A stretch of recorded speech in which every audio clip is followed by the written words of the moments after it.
We're back. General Kenobi!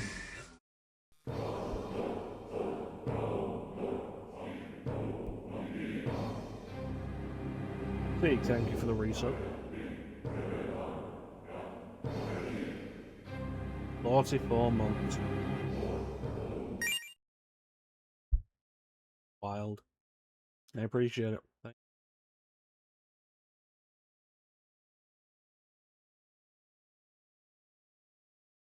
I assume at some point you'll tell me how Comic-Con was.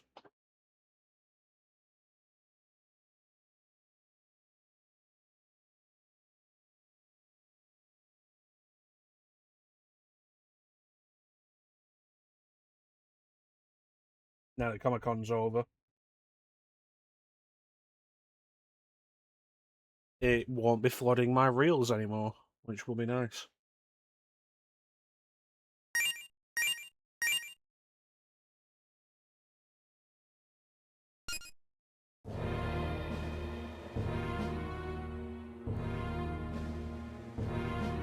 Right, we left off. We are now at Sector Delphinus, the garbage place.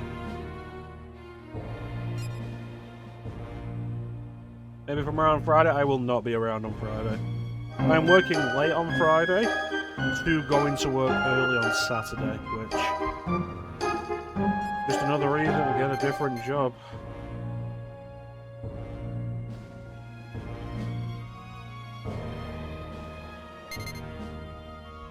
I'd like to be there. I do like New Super Mario Brothers. It is lame. Early today, late tomorrow, and then early-ish on Friday, on Saturday. Wonderful. Love my job. Oh yeah, and Commander Gore's body is missing.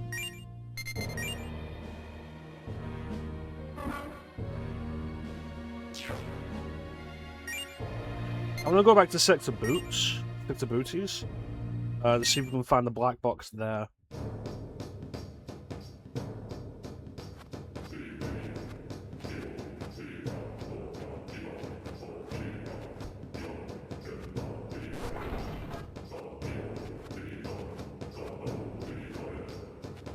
I'd completely forgotten that Comic-Con was happening at that time, and it makes it very odd to consider that Marvel put out the proper Doomsday trailer before Comic-Con.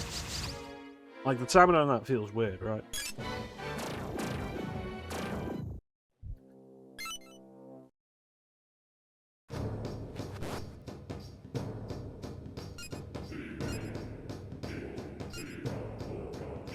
Two chakra pots?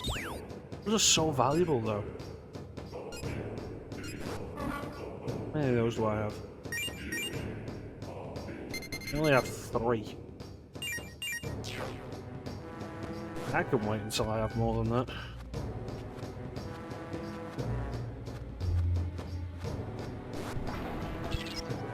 New trailer, we haven't seen it. I watched it for whatever reason, and there's not a whole lot to it.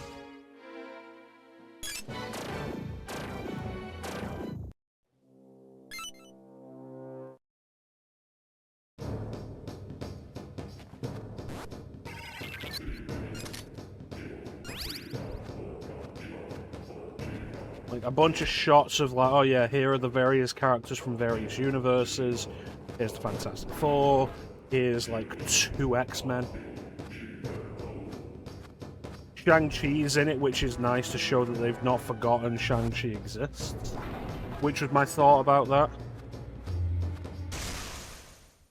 How long has it been since the Shang-Chi movie?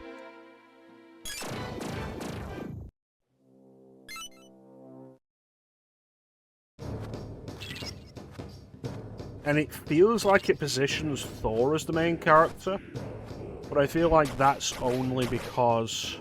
Really, nothing here. He's the last remaining original Avenger that anybody really cares about in that way.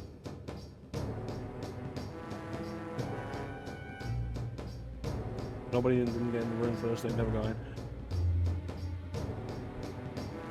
I mean, it's nice that Marvel's getting something again, I guess. Like, how long has it been since people were excited for an MCU movie like that?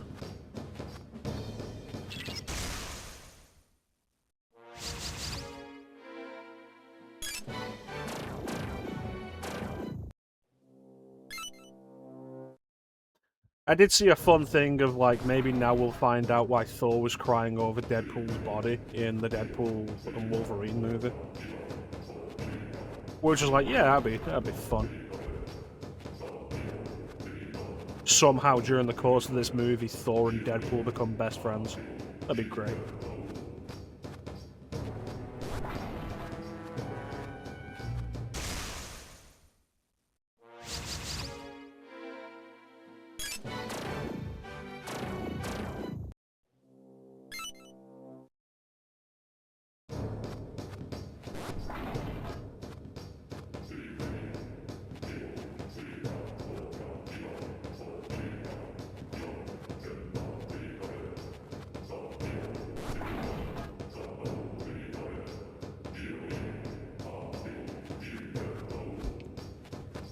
Will I watch it?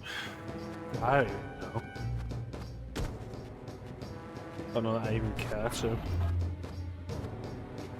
How much Marvel stuff is going to be required for me to watch to get it? Because I haven't seen Fantastic Four.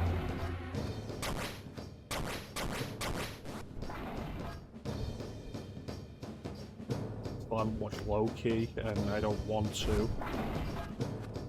Not interested in going in for a series.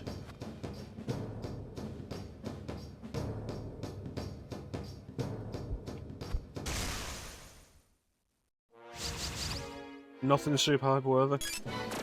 Did you not enjoy the were you not at the Star Trek panel where they wheeled out George Takei?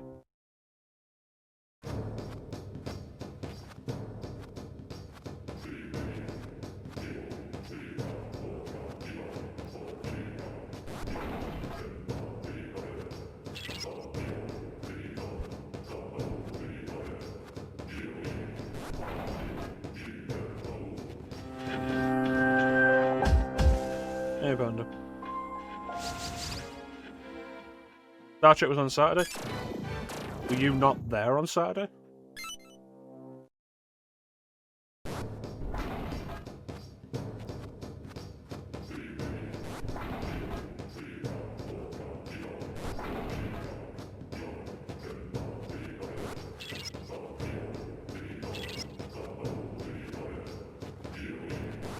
I'll be very surprised to hear that you weren't at the Star Trek.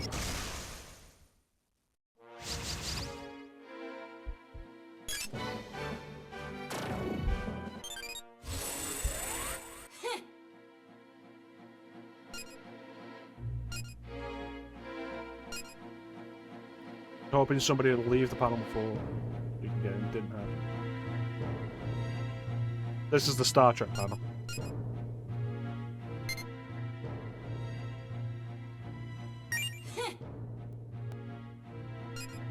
I don't understand these demons when I'm like, okay, I'm not gonna let you go, and they're all like, oh, I'll give you an item and then just leave. And it's like, no, I wanted you to die.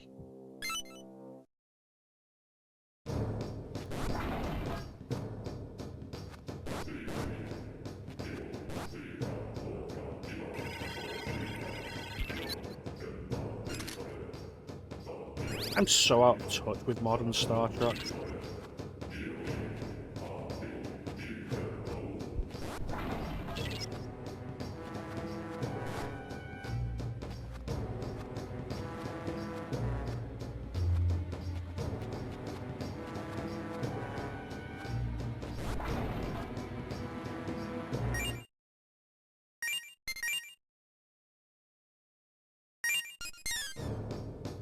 I was rewatching CNG a few years ago now. It's definitely been more than a couple of years, so a few years ago.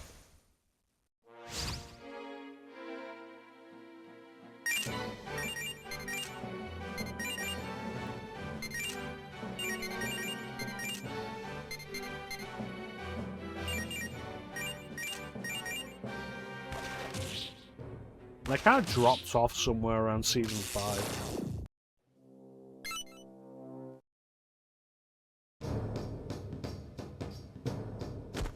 Fair enough. I'm surprised you weren't there from the get-go. Knowing you in Star Trek. I could not do something like San Diego Comic-Con. Far too many people. Did I do the thing? Oh, a Zen's Feather. Far too many people. I'd end up discovering anxieties that I didn't know I had. Ordering something hot and getting medium best. Yeah, that's frustrating. And given that you're probably paying convention prices for it as well.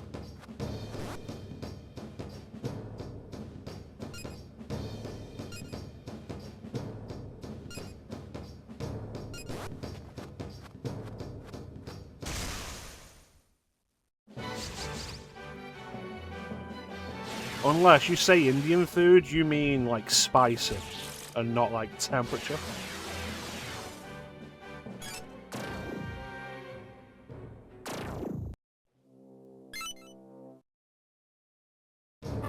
Ah yes, Comic-Con. Look at all these white people. Give them the medium stuff. They can't handle the actual hot.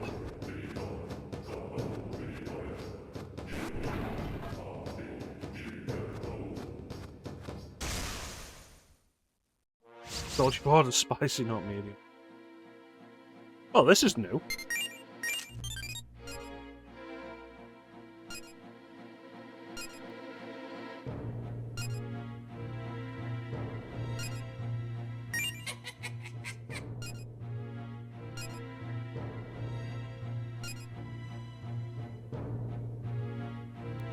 To see the world.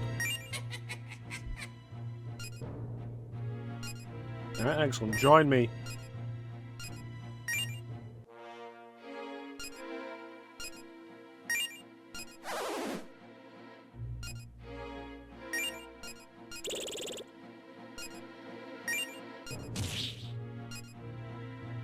Yeah, sure.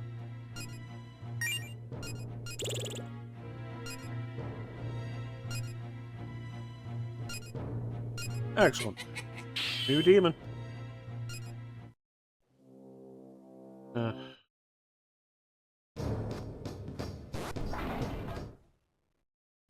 How do you feel about the Ghost Rider announcement?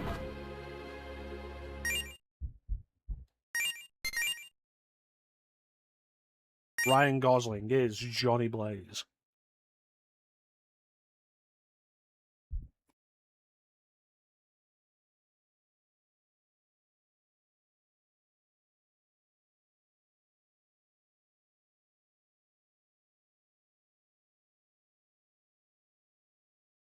The fact that they haven't just, like, knuckled down and figured out what they're doing with Blade as a movie before being like, oh yeah, Ghost Rider.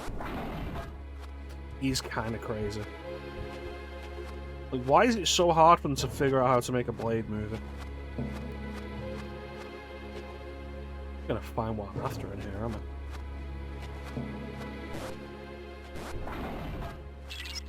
If anything, I would have thought the concept of a Blade movie would be easier than Ghost Rider.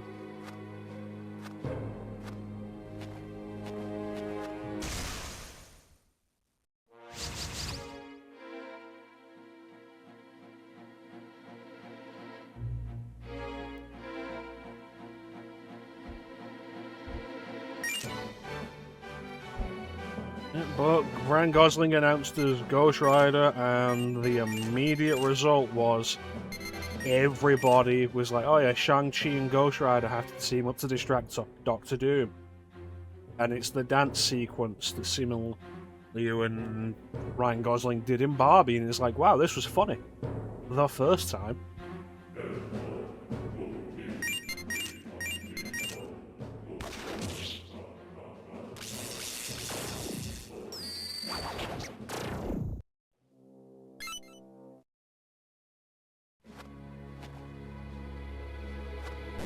I don't even have a reason to be here.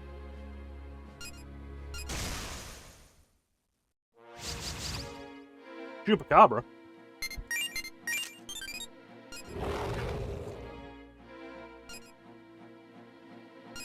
Listen, pal, I'm not a goat.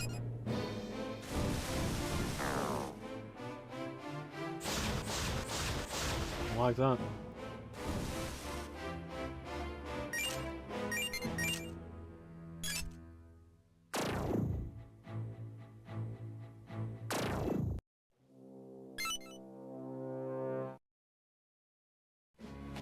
Alright, I'm just gonna go back.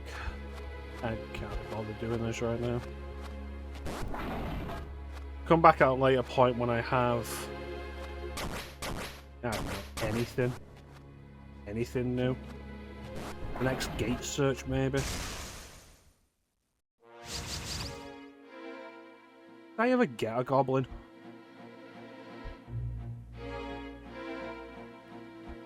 I need a goblin anyway, so regardless. Number 5. Don't appreciate that. We're at least number 3.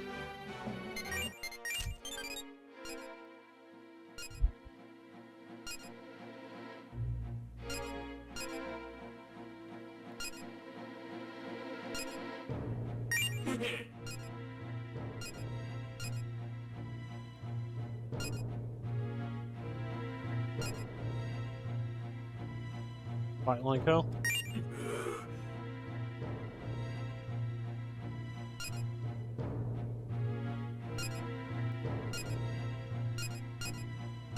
Alright, well, I'm killing you.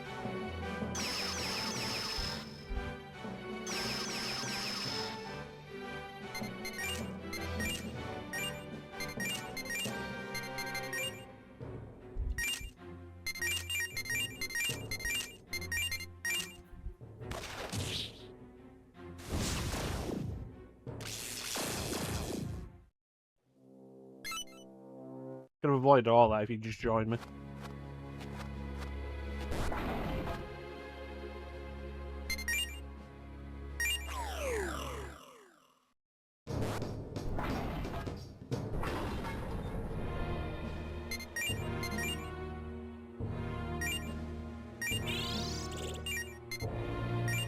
Alright.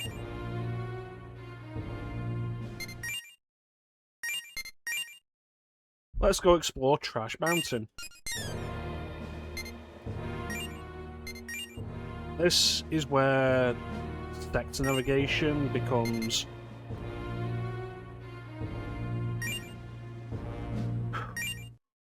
unpleasant, to say the least.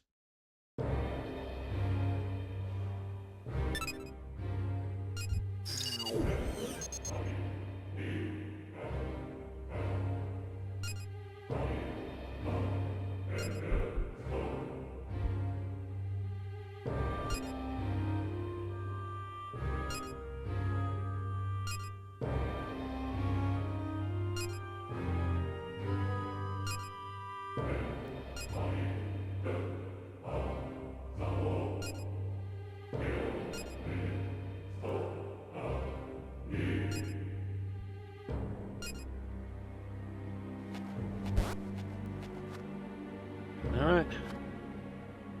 Radioactive waste. Looks like skeleton bodies.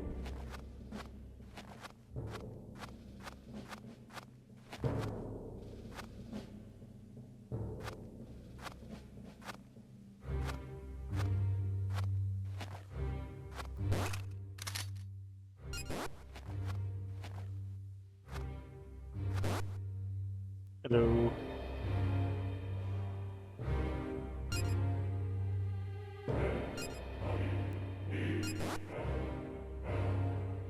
Sorry, what?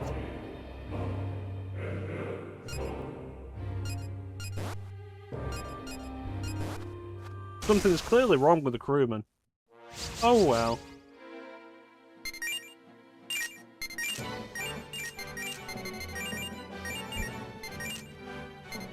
Mazio, give me physical and hit me with fire. Okay, no weaknesses there. Weakness there, that's good.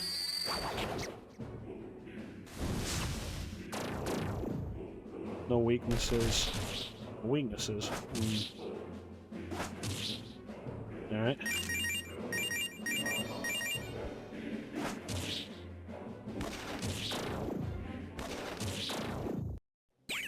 Watcher and Shurel.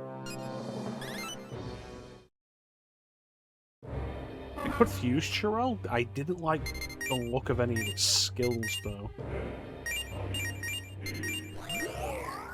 I feel like it'd be a bit of a waste. But if we're encountering them here, then doing so is an immediate... Oh, I can do that. Oh, I don't have them. I will have immediate knowledge of its weaknesses. Oh, there we go. I don't even have to do it. I'll just have to remember it. Only weak to light, which... Fuck that.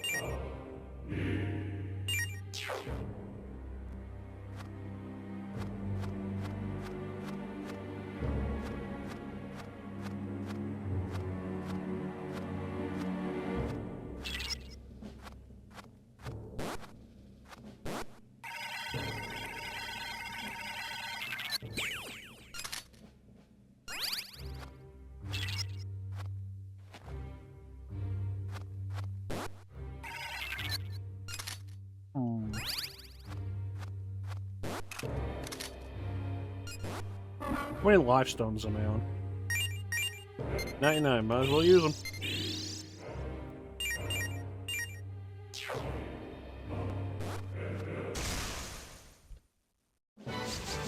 Uh-oh.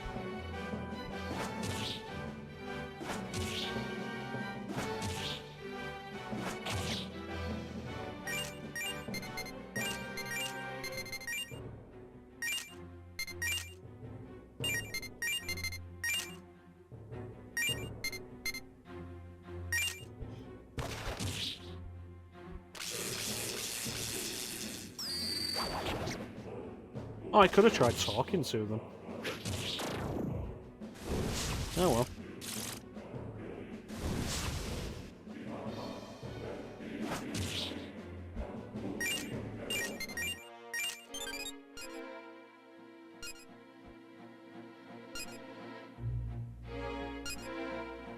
I'm mecha-chrono. Listen, pal. You asked who I am, I gave you an answer.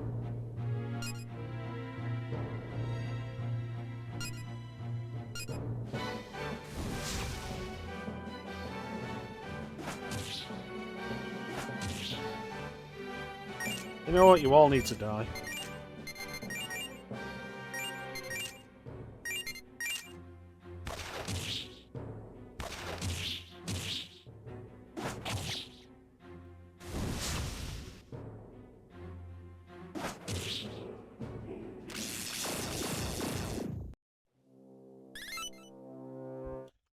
Weak to wind as well.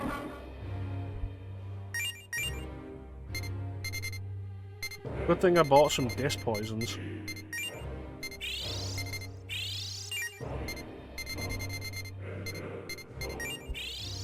Use one of my 97 life stones.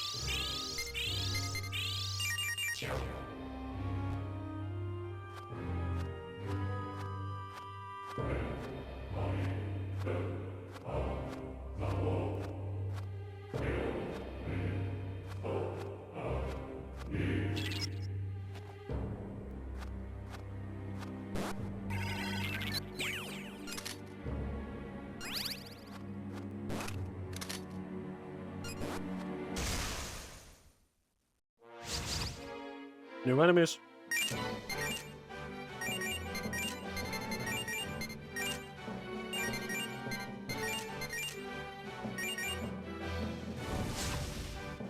Okay, not fire. Probably gonna be wind if it's anything then. Gone. Alright.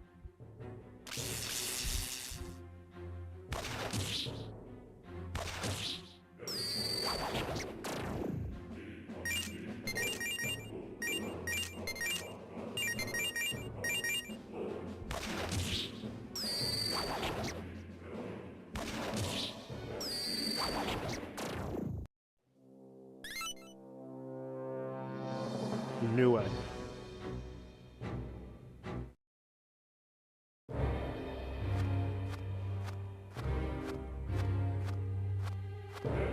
Very long pathways.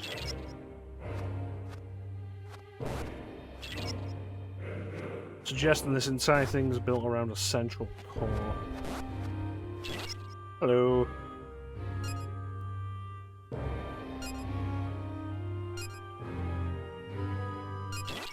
I don't know, but like, maybe we should do something about it instead of just ignoring it. Remember what happened the last time we ignored something like that? Norris died. I remember Norris. He was super important to the team.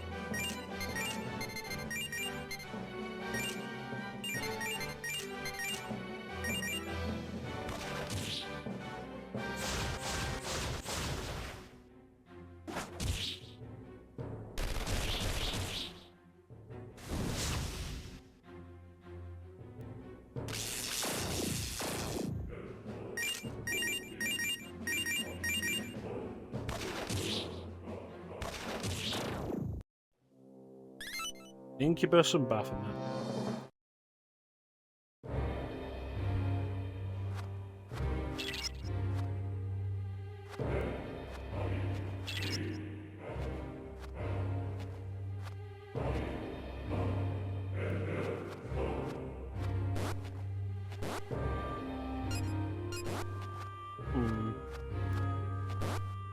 Also one there.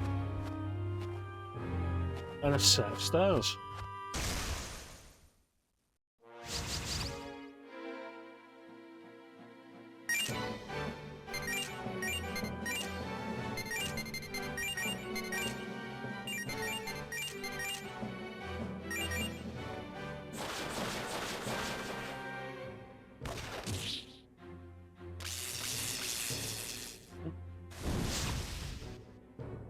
Oh, excellent. Weak to fire.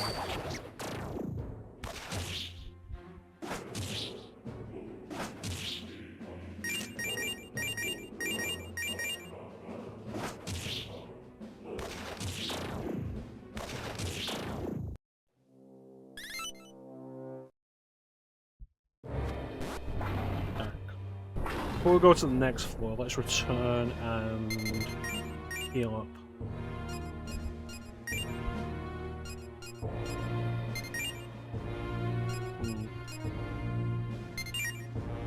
Really concerns me that nobody's saying anything about that one guy who's going kind of crazy.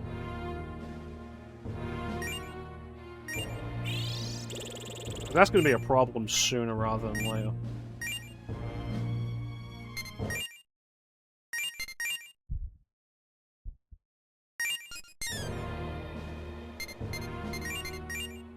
Alright, back at it.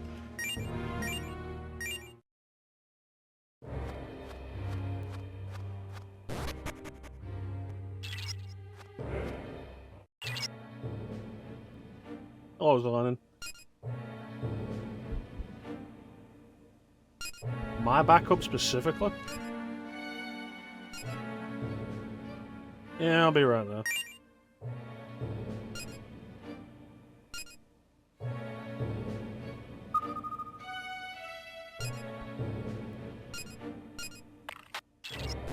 Well, the fun never stops.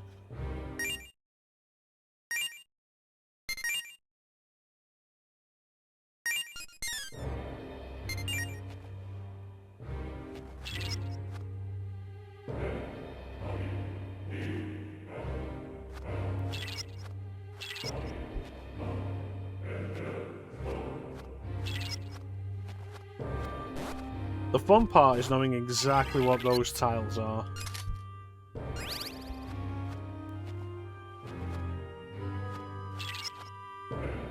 There we go.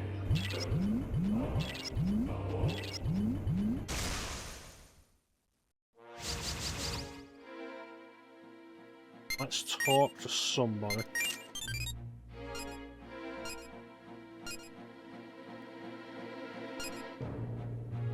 The cutting-edge combat suit.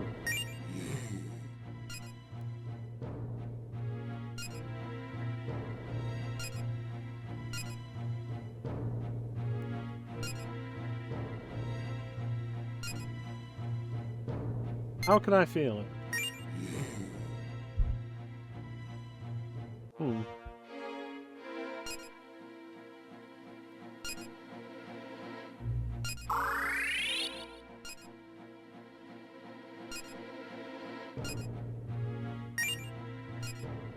Yeah, be my demon.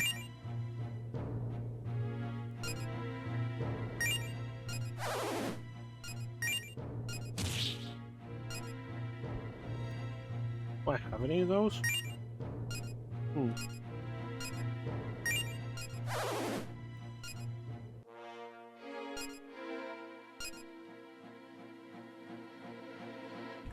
What I need to do, actually, before I go for any negotiation, is keep an eye on my current level. I'm 28, which is higher than all of those. I might be a little over normal. Alright, appreciate being here, Vanda.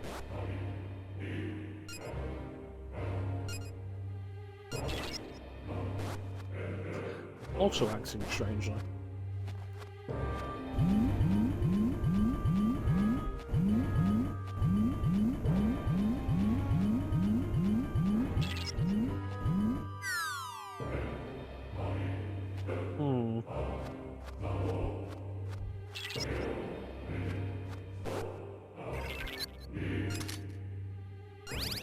Welcome to Sector Delphinus.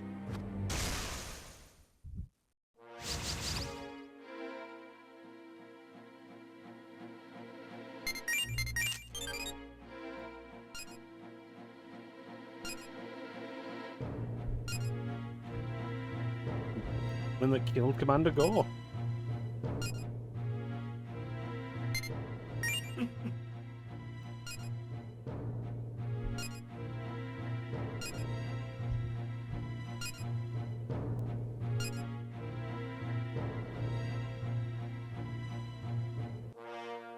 It's absurd.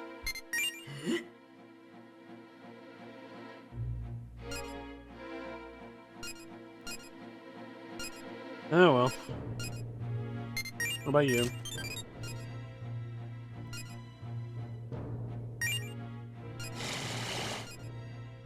I guess I'm not communicating with those.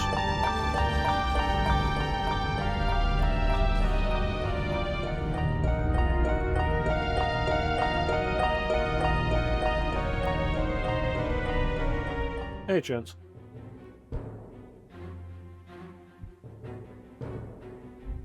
Welcome to Sector Delphinus.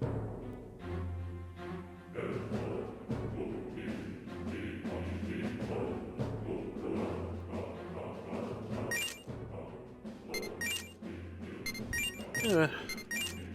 Him as always, really.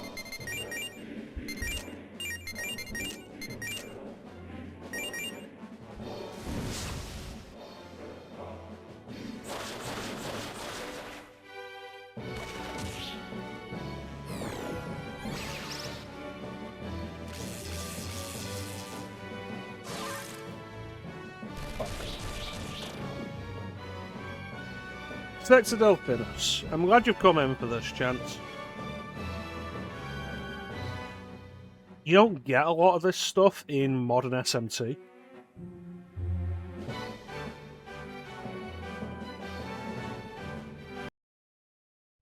I feel like the closest you get to a bunch of this is the way Digital Devil Saga occasionally has the pitfall spaces that you can't avoid.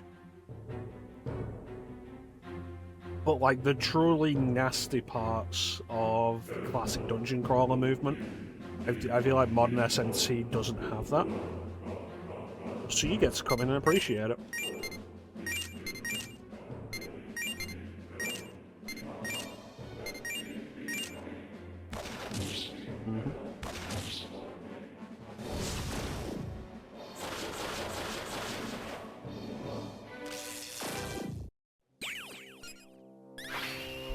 Oh, level up. Phoenix Source.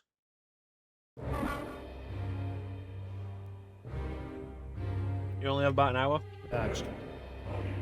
Well, I was on the second floor. Now I'm on the first floor. But I'm making my way back to the second floor.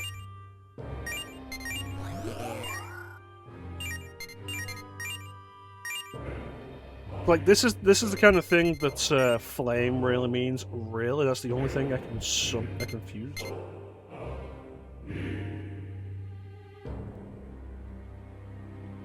Yeah, I'll show you why when we get back up there.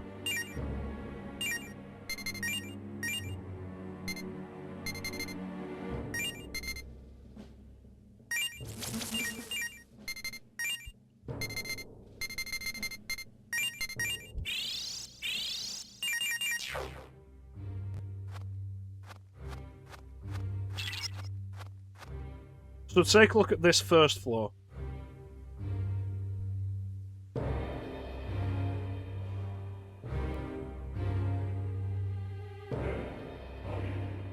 Now, if you have any kind of dungeon crawling sensibility in your head, you'll understand why the first floor is like this.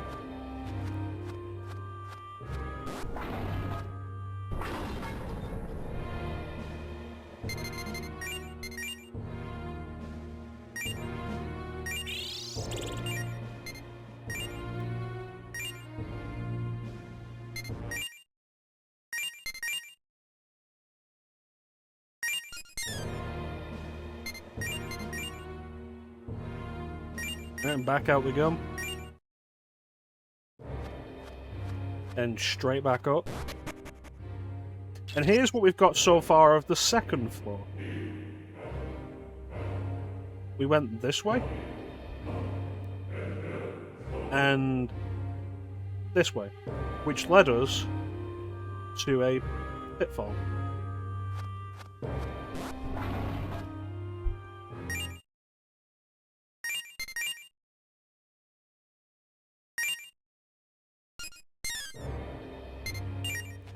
Yep. So this is the big thing with Sector Delphinus. The movement tiles.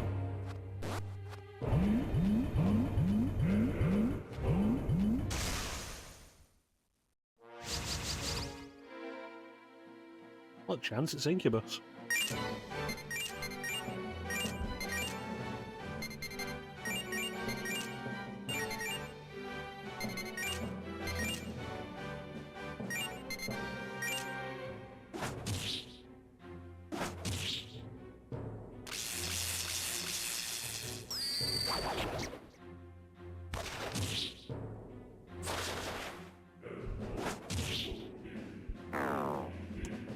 Oh, that's not good.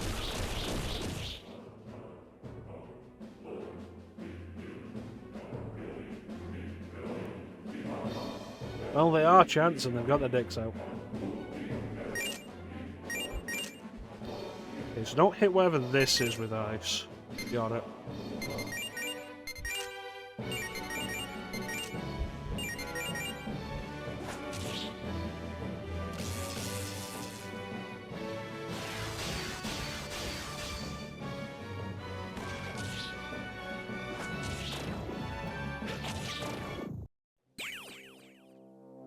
Yuki Joe.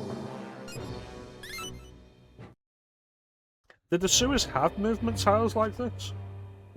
I don't recall that.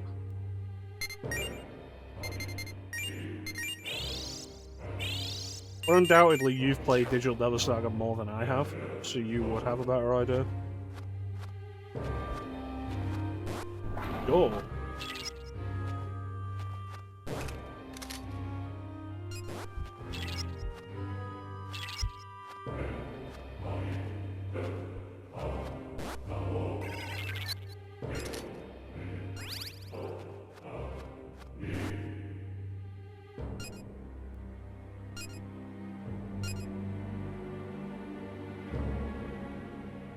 One way, push you through a section.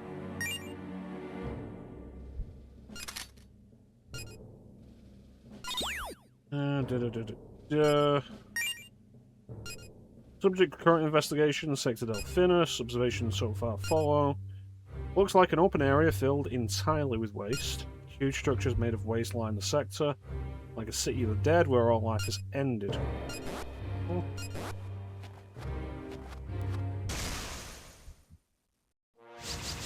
Yeah, so...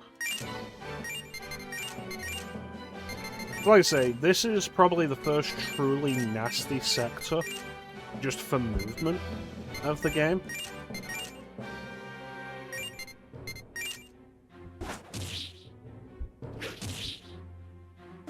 And the whole sector's like that.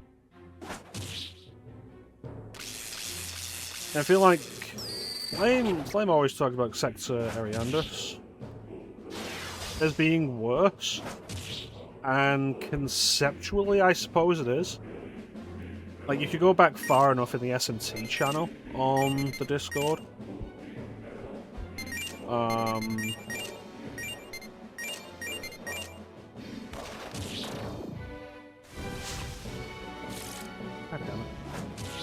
you'll see Flame posted a picture once of one floor of Sector Delphinus, and it's very complex.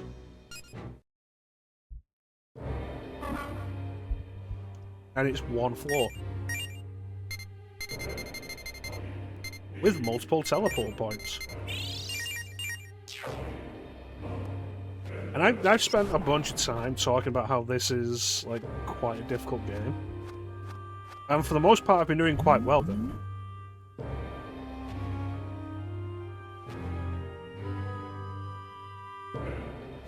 Like, I think I've died 4 times, and most of that was due to, like, random encounters getting a drop on me.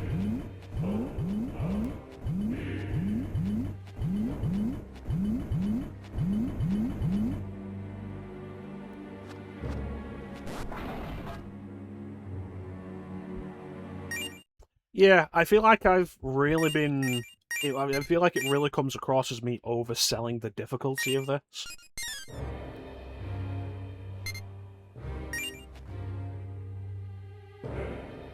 Which I'm not. I'm just mostly playing smart and knowing what I'm doing for the most part. Die less than 10 times. We've died less than 10 times, and we're currently like... I don't think it'll tell me.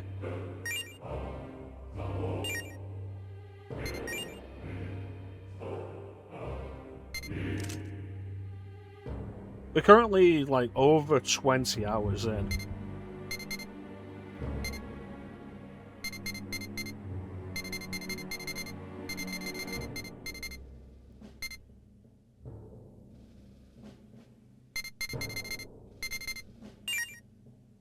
So, like, it's a good amount of deaths. Okay, not that way. And what about the other one?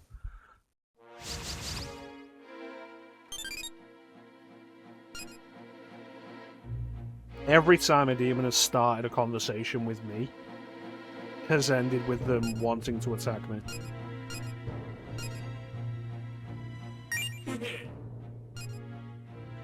Oh well, what do you know?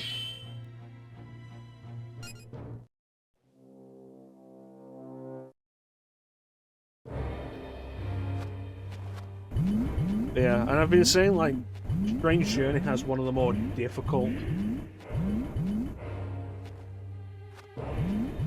end games of the series. And, like, part of me is really hoping that I do struggle with it. So I can be like, yeah, you see, it is actually difficult, and I'm not just bullshitting you.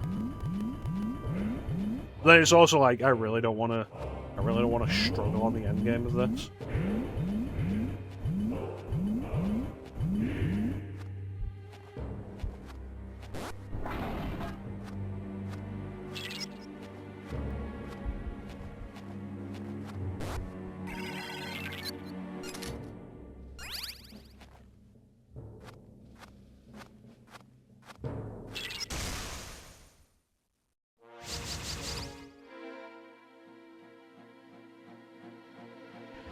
Yeah, amongst SMT fans, the end game of this is very, very well known. No, I want to talk about for now, actually. No? Alright. Well, I guess you're gonna go to hell.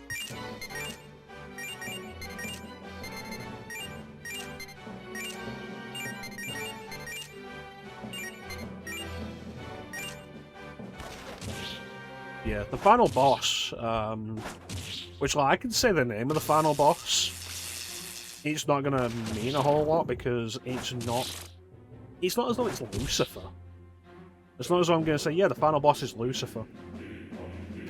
I was like, oh, that's a spoiler. I was like, no, the final boss is called Mecha-chrono, which I'm pretty sure has not appeared in the series before this.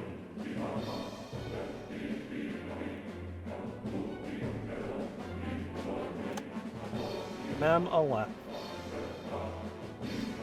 Yep, specifically a demon in Strange Journey.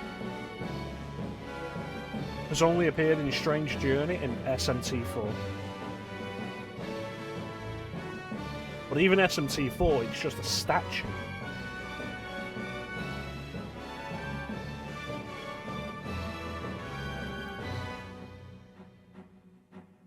So Mecha-chrono has only actually appeared in this. Which I think is kind of a rarity for stuff like this.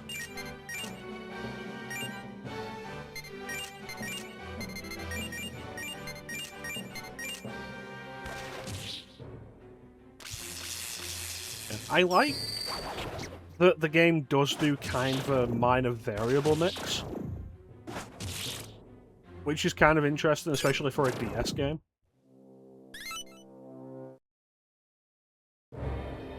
Still silenced. Never enjoy when... I don't have any way of dealing with that. That's not good. Never enjoy when...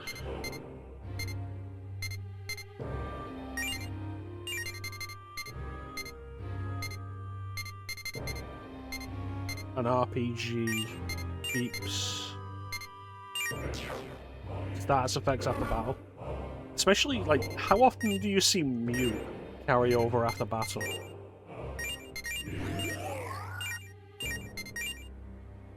New special fusion. Black Frost. Chance we can make Black Frost.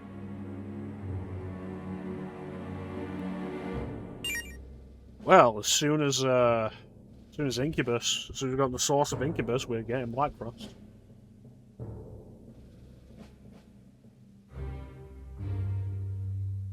Some DDS avatars are in this game as demons. Like main characters or bosses? Like main character DDS characters or boss DDS characters? Let me check that again. Like, what are the stats? Look at that. See, why would you ever not have bosses, right? Why would you ever not have Black Frost? Strong against physical, reflects fire, drains ice, nullifies darkness, no weaknesses.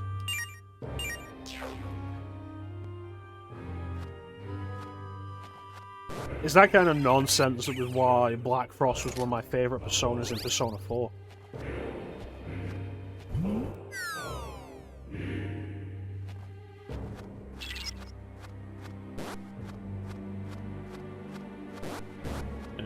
I played this before I played Digital Devil Saga, long before I played Digital Devil Saga, so I would not have recognised any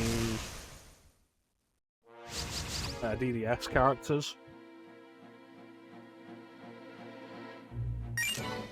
And it's been so long since I've gone through this anyway, like I would not remember any of them.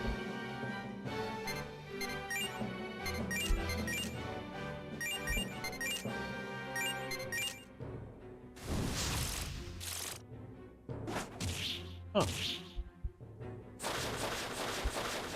So it'll be interesting to see if that's this game. Yeah. I think in Persona 4 he's definitely more broken.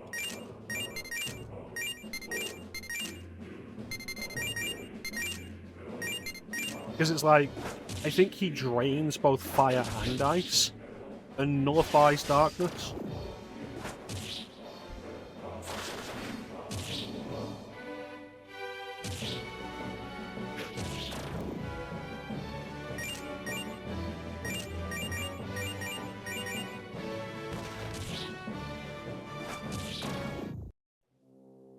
And I think in Persona, you are better off draining rather than reflecting, because I think in Persona, reflect can still be absorbed. If you get what I mean, like, if you hit an enemy with an element that they reflect but you absorb, you'll absorb the reflection. But in this, once something's reflected, that's it. That's damaged. It's like Final Fantasy Reflect. Gets around any of the elemental negating.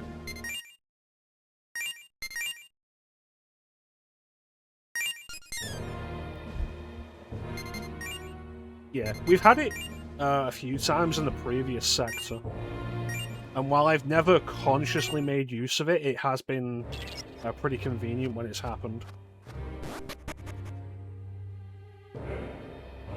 So I've mostly explored down there. Falling through the floor at that point was actually quite convenient. I should go back and just buy some dismutes if mute is something I'm going to possibly deal with. And I've got a bunch of new formers anyway, so I might get some new equipment.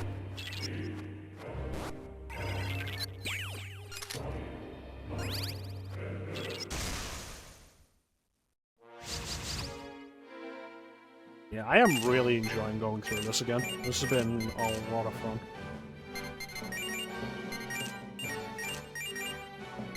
In a very specific way of, like, I probably wouldn't recommend this to a lot of people.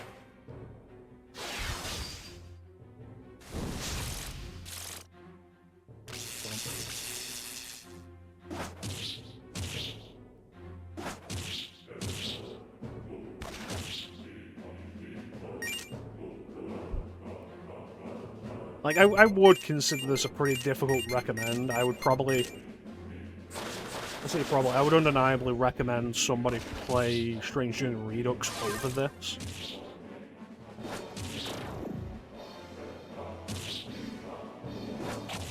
Just because it's easier to deal with.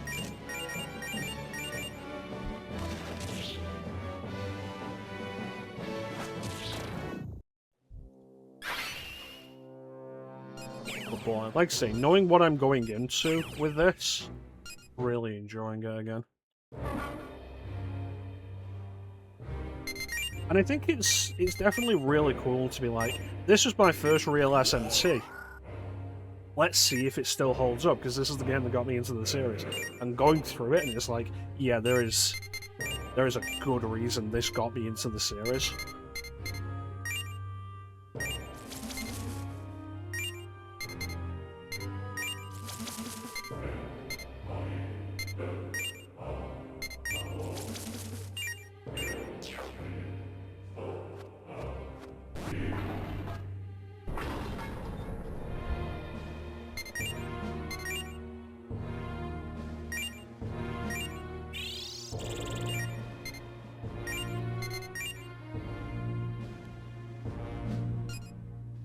I'm a little surprised that I'm still sitting on neutral.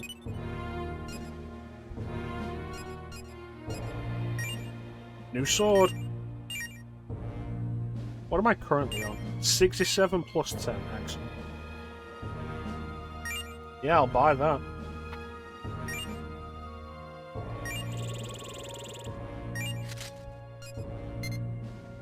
Plasma knife.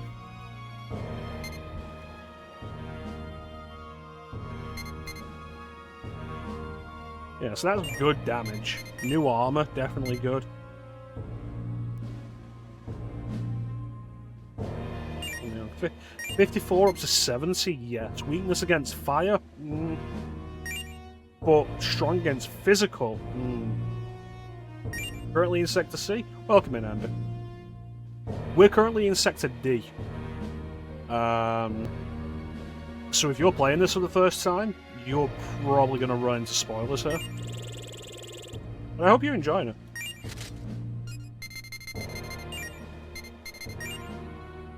What's new? Knockout gas.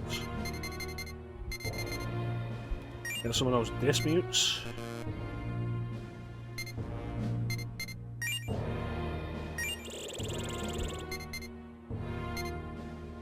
Pretty good. This was my first real Shin Megami Tensei game, as I was saying a couple of minutes ago.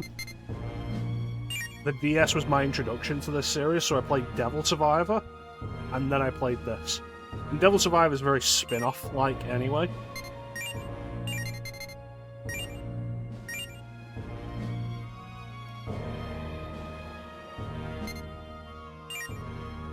Because it's a tactical RPG. This is closer to more mainline SMT. So I say this is the game that really got me into the series, and like... enough that I have a t-shirt of it.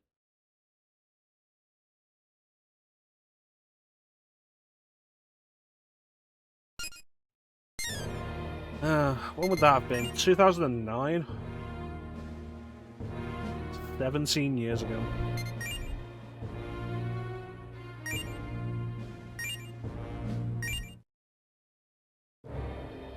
Alright, let's go again. Izumi should level up pretty quickly given that it's a Sector B demon.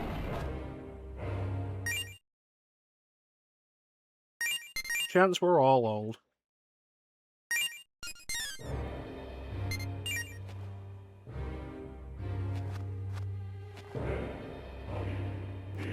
Let's go this way, see if we find anything in this direction. It's a gate I can't open. Alright. Guess we navigate him. Too soon to use them on a demon. Yeah, I absolutely feel that. I only currently have one demon with a dying skill. And I'm like, I don't want to use this. This is a lot of MP cost.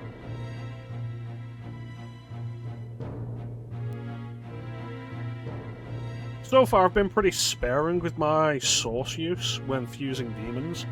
If a demon has what I think is a decent lineup of skills without a source, I will not use a source. I'll usually only use them to boost a poor skill result from a fusion.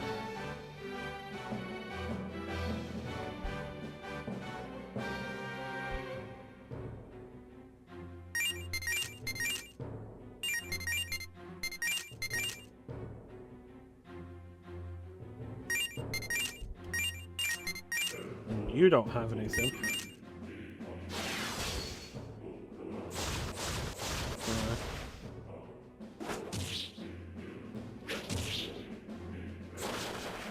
Gotta watch out for Incubus.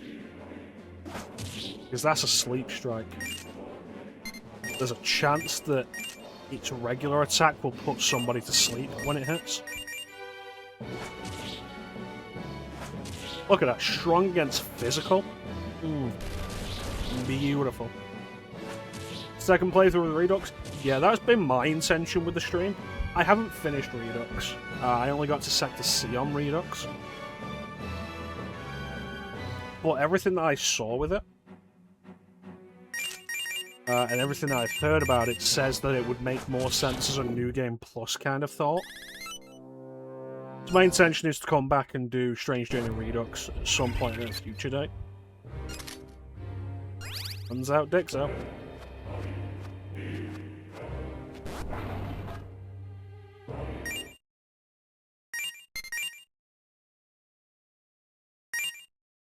There we go, 23.5 hours chance. Here we go again.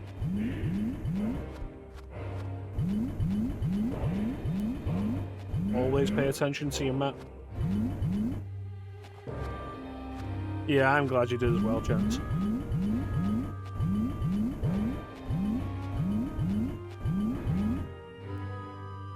I was talking with Bane a couple of sessions ago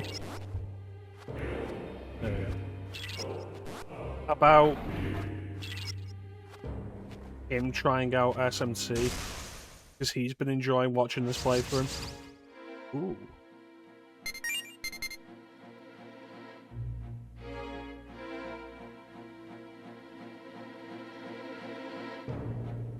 Yeah, marker beam.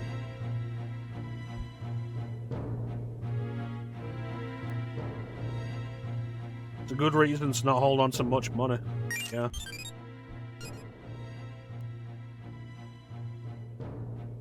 Yeah, I was talking with Bane about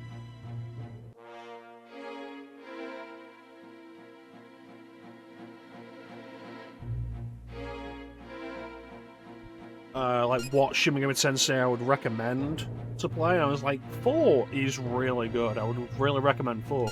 It's a shame you can't legally purchase it in this country anymore, because it was only released digitally. So if you didn't buy it before the eShop went down, you didn't make sure to have it on your 3DS, you can't legally obtain the game in this country. And the 3DS is region locked, don't forget.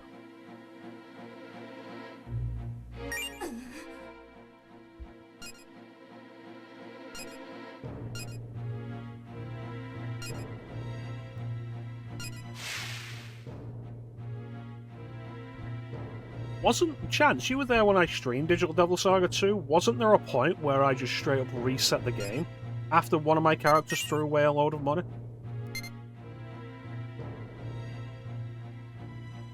Yeah, absolutely. So I said to Bane, like, if you're interested at any point, hit me up and I'll sort it out with, like, working on hacking your 3DS to play these games. SMT4, I think, in particular, of all the 3DS SMT games, SMT4 is the one most worth playing, because it's really fucking good. Soul Hackers. Soul Hackers did get a physical release, and its physical release has been expensive over here for a long time. I don't think I've ever seen a copy of Soul Hackers for less than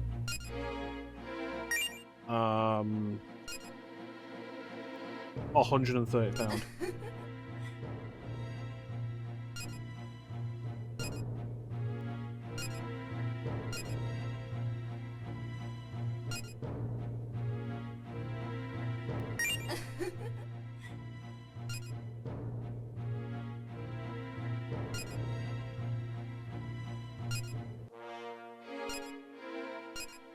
Forced its way into my party. The best kind. It's a shame Clem isn't here to see this. He'd appreciate a sexy lady demon pushing into my party. Hey, Hill. Just so you can buy the launch version SMT4 with the artbook strategy guide. Being an Atlas fan in Europe was tough back in the day. Yes, it was. It's like, hey, remember when Persona was interesting and they hadn't beaten the series to death? And so Persona 4 Arena coming out was kind of neat because it was like a sequel to Persona 4? Really interesting. Let's go and pick that up. Region locked. The only game on PS3 and Xbox 360 to be region locked. When's the European release date? In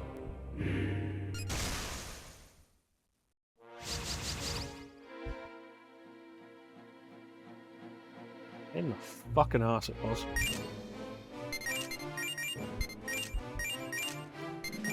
How you doing, Hill?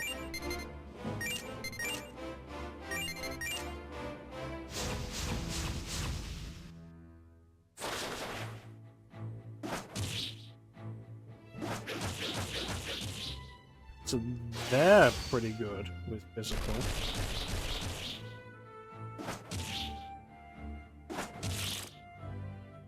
Damn it. Oh, there's 3 of them. So using a dispute may end up being completely worthless. Surviving summer? Yeah, I feel that.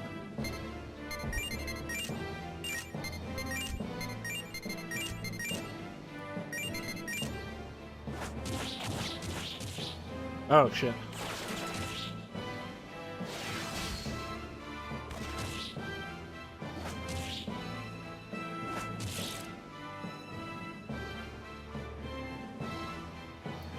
Well, this isn't going well.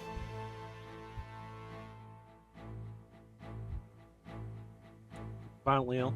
What was I saying? I was complaining about Persona 4 Arena being region locked. Yep.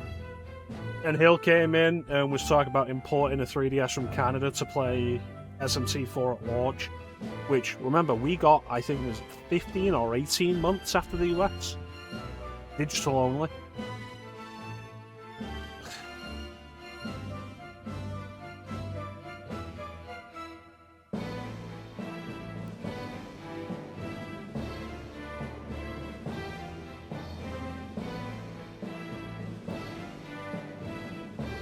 Like, if the 3DS wasn't region locked, it wouldn't be as bad, it would still be frustrating. Like, the DS isn't region locked, so I own this. I imported this. Fantastic, I love it. 2 years later, digital only was like $20. Yeah, it was cheaper. And the result now is that you can't purchase it anymore. It was like 18 months or something. Which, absolutely insane.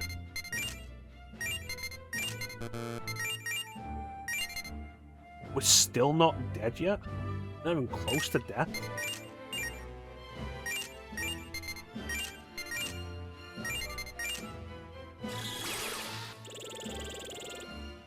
How much was that?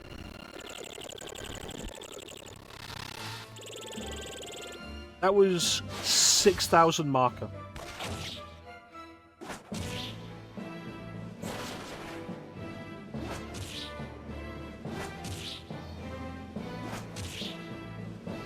Yes, there was marker beam.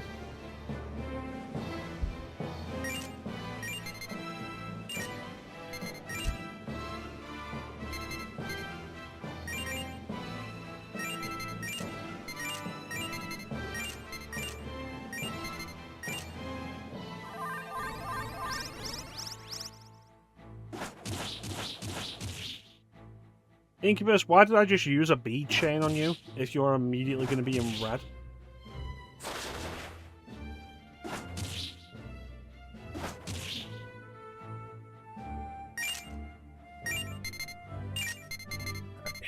You know...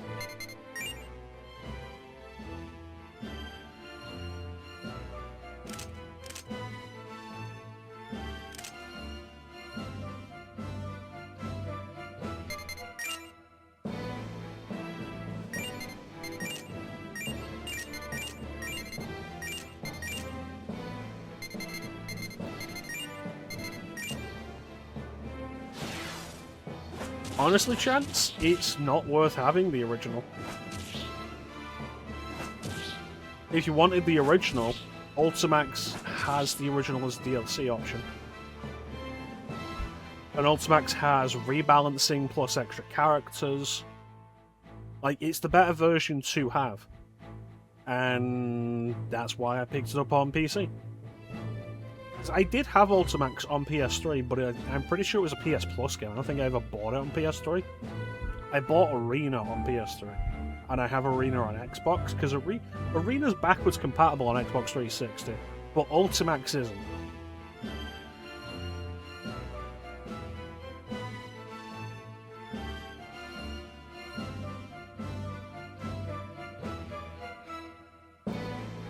But yeah, now I just have Ultimax on PC, and it's the later release, so it has everything. All the DLC characters, the navigators, yada yada. Yeah, Atlas never had a European branch. It wasn't until Sega purchased them that it felt like we were getting any kind of Atlas release in a timely manner here. And even then, like, Atlas purchased Sega. Sega purchased Atlas.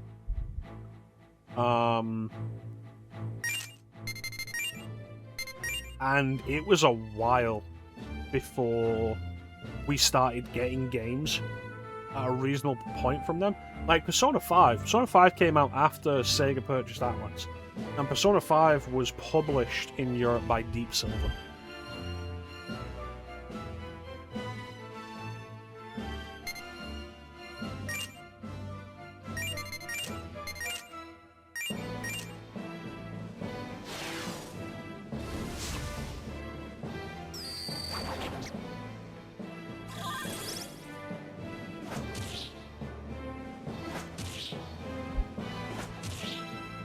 I want this guy dead. I don't know what it is, but I want it dead. Yeah, prior to that, the SMT games, if they were released in Europe, were published by anybody. Persona 4 was published by Square Enix. Persona 3 was published by Koei. Lucifer's Call, the European version of Nocturne, was published by Ubisoft. And a majority of the other games were published by Ghostlight.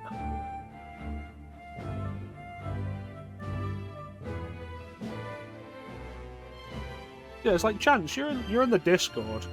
If you scroll through the collection channel up to my PS2 games and look at all my SMT games on there, I think all of them have something else. Ghostlight did Devil Survivor Overclock. The original Devil Survivor didn't get a release over here.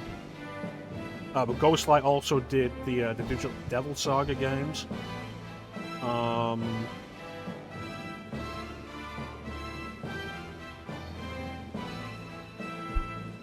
I'm pretty sure they handled publishing for the PS2 classics of SMT over here. I think some other stuff. I think they did like Persona 3 Portable. I think they were responsible for all the PSP Personas in this country.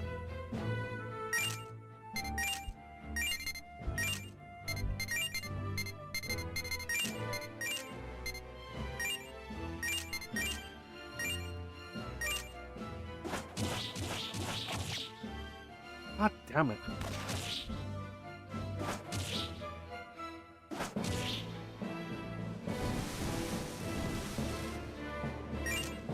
These things have way more health than they should.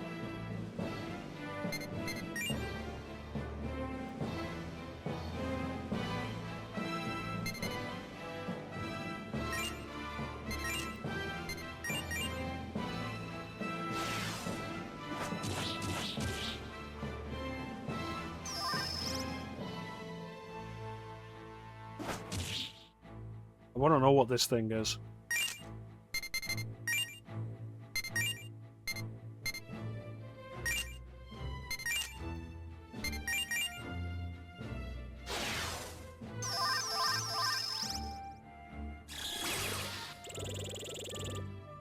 There's another 4,000.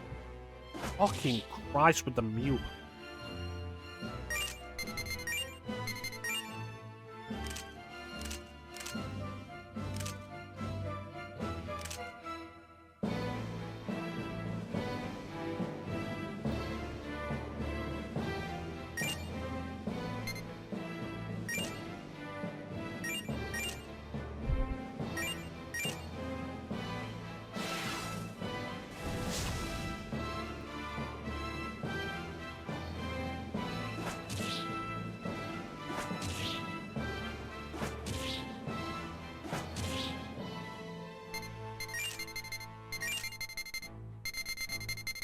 Come on, we can do this.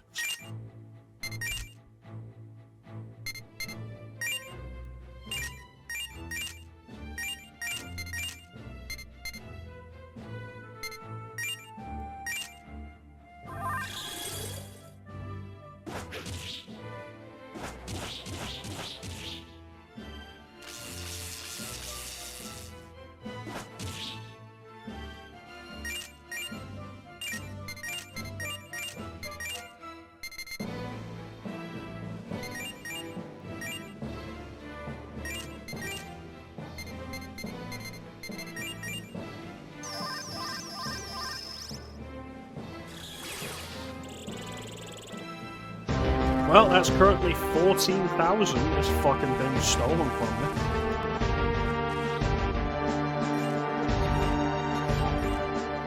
Welcome in, Clem.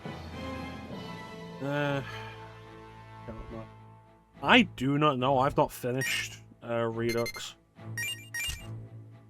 It's almost dead. It just fully healed itself.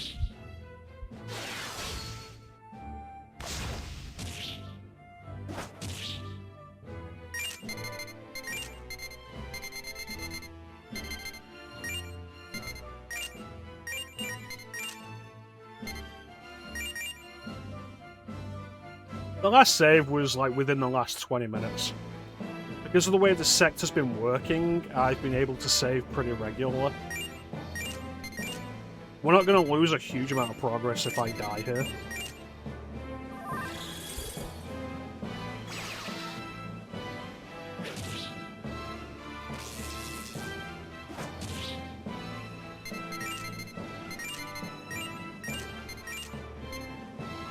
How you doing, Clem?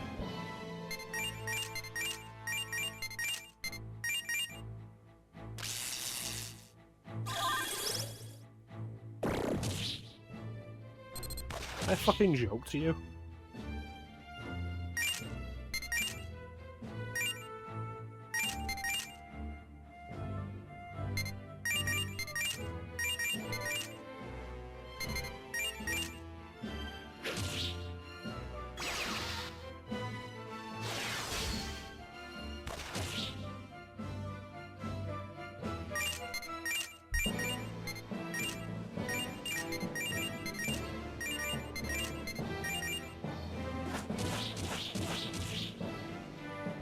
At this point, more than anything else, I want to know what this is.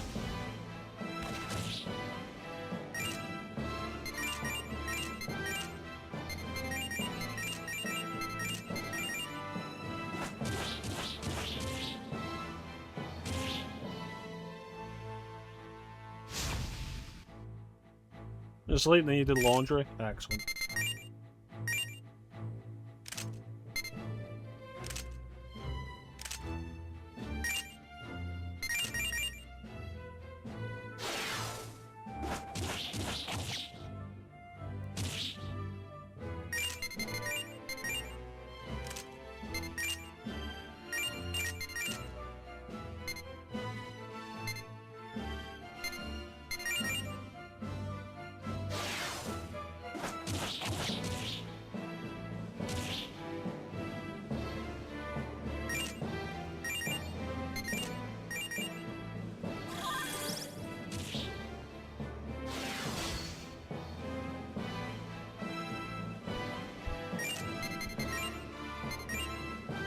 Everything I have is dead. And this fucker keeps fully healing himself.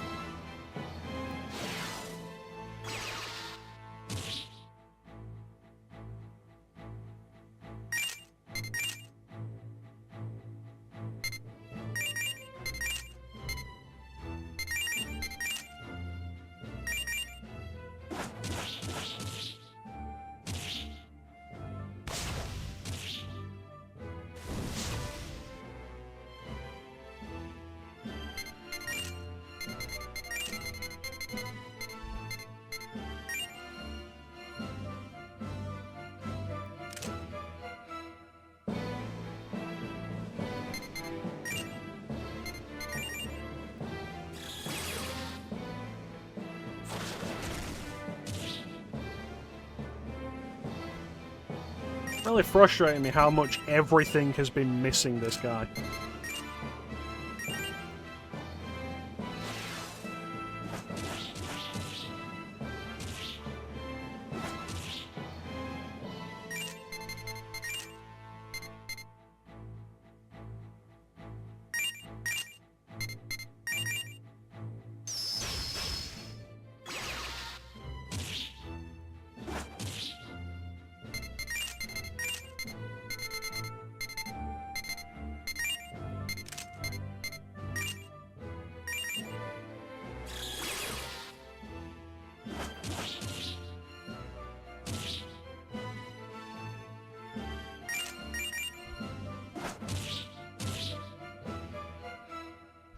Hit the fucking target.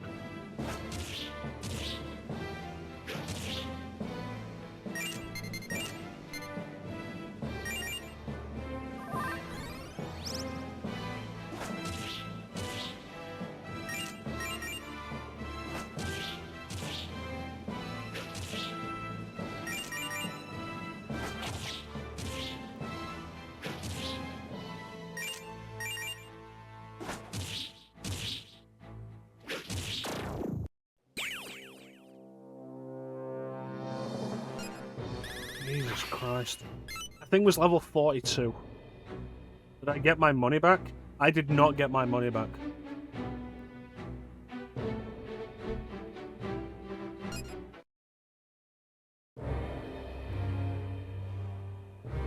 Yeah, so there's the last save point, that green marker on the map.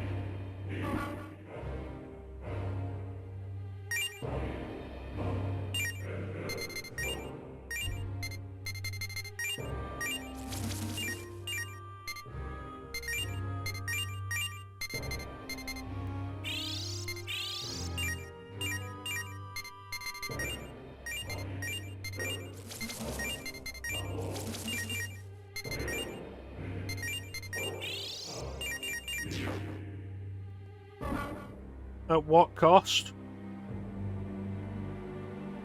Where's my money? There you go. At what cost? Like 14 grand. Plus more than that, because basically every demon I have is dead.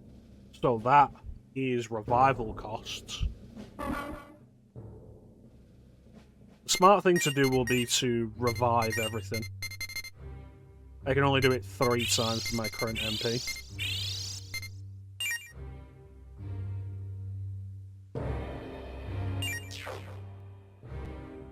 You're right, the smart thing to do now would absolutely be to just reload the game. Because, like, we were here, and we've effectively travelled, like, less than 10 spaces.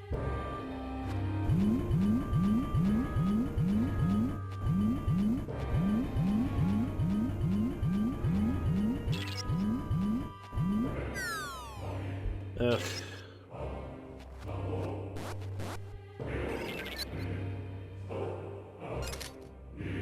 You know, the stupid thing was that I scanned the enemy. I wasn't paying attention, and I realised it as soon as I scanned it, like, I've just scanned an enemy, not a former.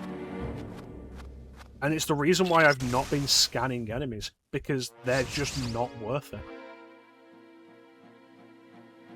Like, you get this scan enemy, you get the enemy search feature, and then you can go back to, like, the first sector and start scanning enemies. And you keep running into enemies that are, like, twice your level. As soon as you get it, you're running into enemies with it that are twice your level. And it's like, you know what? That's not a good idea.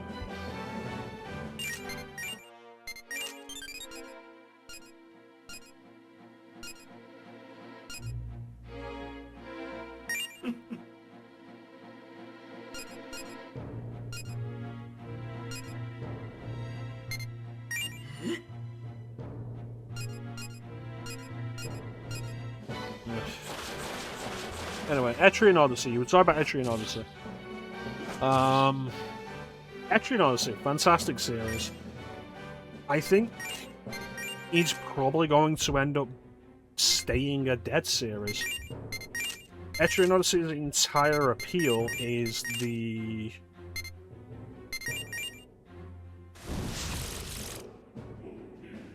drawing of the map. And the drawing of the map only really works effectively on a touchscreen device. I think the only console that could have reasonably done an Etrian Odyssey game and kept its identity would have been the Wii U.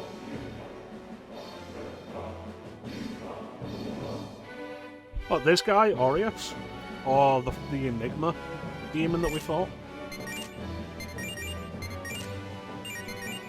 Yeah, no, the enemy search feature has been nothing but trouble.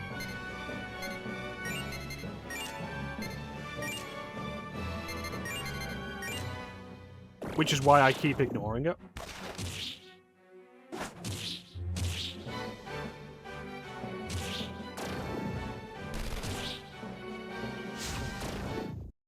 Oh, it's weak to fire. Good to know.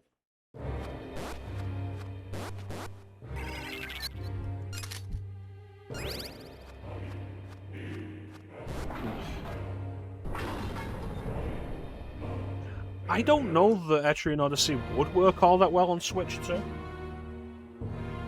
Like, there's the touchscreen factor of it, yes. I would not call the Switch's use of touchscreen particularly good or worthwhile. I think when you've got the second screen there and you can look at that for the map, sure.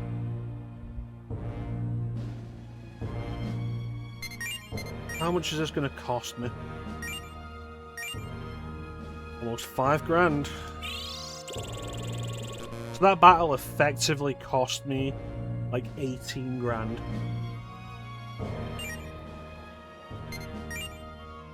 Well, we're about to run an ad anyway, Chance. So you're not going to miss anything. Yeah, no system can really replace it. I don't think, like, you say it's niche. I agree. But I also don't think trying to force the growing pains of it into another system would really work. Like, I think the best suggestion would be Etrian Odyssey HD on PC, and you can draw with the mouse, but it's still not really replicating the original experience, which you kind of can't get, which is a real shame because Etrian Odyssey is a lot of fun. It's surprising just how much drawing your own map can add to a dungeon crawler. Anyway, we have an ad coming up, so we're going to run this ad, and then we'll come back and we'll explore more of the worst sector so far. The self-destruct sequence has been activated. Repeat, the self-destruct sequence has been activated. This sequence may not be aborted. I told them we should have talked to that guy who was going to crazy. The emergency car at the bottom platform.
And we're back. Oh no! Yeah, Etrian Odyssey, like, Etrian Odyssey really works for me in that regard because I'm very obsessive when I'm drawing the maps. I'm very meticulous, like line, here, space, icon, this icon, note here, note there, this specific kind of thing. Like, it's great for me because it lets me be as obsessive as I am. Which works.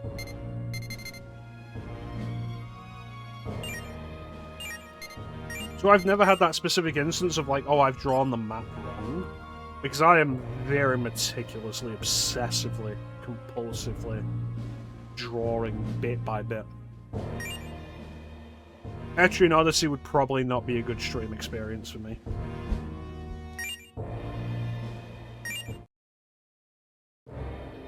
Yeah, it scratches an itch that you didn't know you had. Not fucking scanning you. What party did I have? I was using a specific lineup for a reason.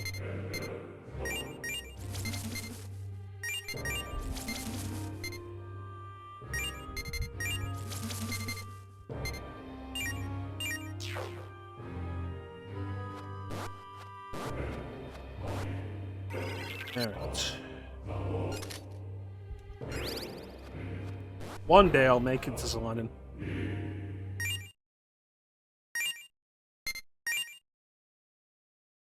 But it's so much fun to experience, though. And it's a shame that you, like, to have the proper experience, you need, like, at best, 10-year-old hardware.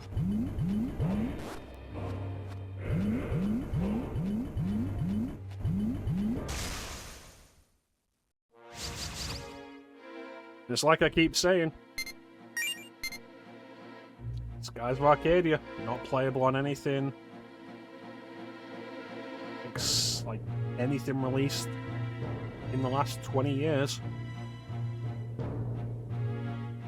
Excellent. Welcome in, Chance. We'll go longer for you.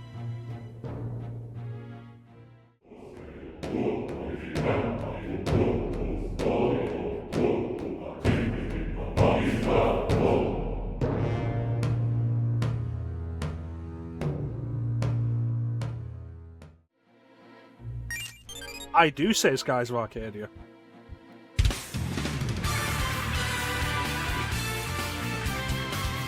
I should have Skies of Arcadia sounds on this. They're weak to electricity. Do I have electricity? Probably not. I have ice.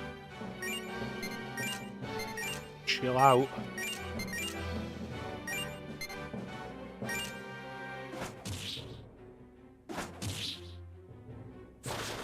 I love being strong against physical. It reminds me of when I was playing Persona 5 originally, because I've beaten Persona 5 once. Have I played Royal? No. I still resent that I bought a game on launch day. I pre-ordered. I got the Take Your Heart edition, which had like the big box. The last special edition I ever fucking bought because it was pointless. But I resent that I got it day one, played through it, beat it, and then they were like, hey, buy it again. Now there's more stuff. And I was like, you know what? No. And then I bought Shin Megami Tensei 5 at launch, and then Atlas was like, hey, buy it again. There's more stuff. I was like, no, I just will not buy Atlas stuff at launch. It isn't worth it. It hasn't been worth it for a long time. In Japan, if you bought Nocturne release day, cool, a year later was Nocturne Maniacs. If you bought Persona 3 original, a year later there was FES. I'm not going to get Persona 6 at launch because I do not care about new Persona anymore. Give me Persona 2.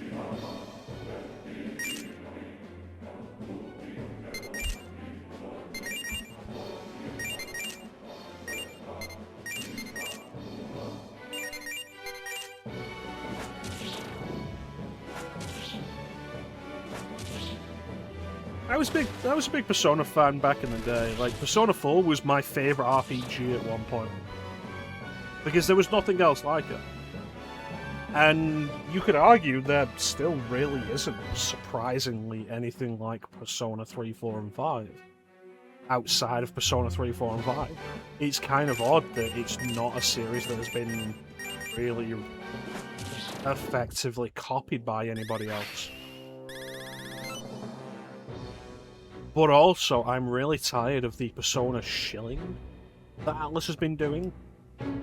And like I say, the Persona 5 Royal nonsense, not happy about. I bought ReFantasio as well. And if that happens, like, I will not be happy about any of that. I thought it'd be safe because it's not an SMT game.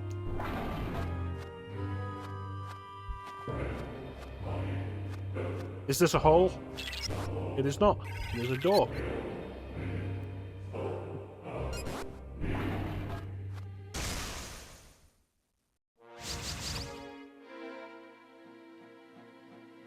Well, chances is Persona 3. We know that. Mine is also Persona 3. FES. I still haven't bought Persona 3 Reload. I don't really care to. I'm really tired of remakes. Liam's only played 5, so his favourite Persona is Persona 1 on the PSP. I'm really tired of remakes. Like, Persona 3 Reload. The way the Final Fantasy VII Remake trilogy has been going and how I've lost interest in that.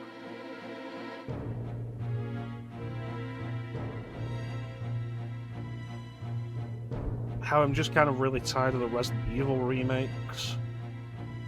I'm kind of, like, just tired of remakes.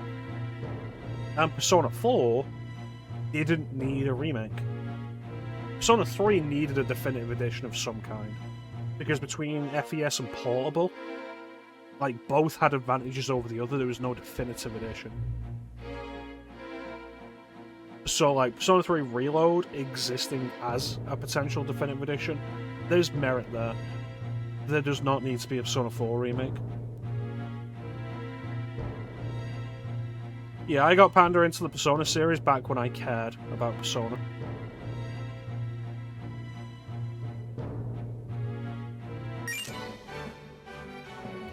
And now I'm like, mainline SMT.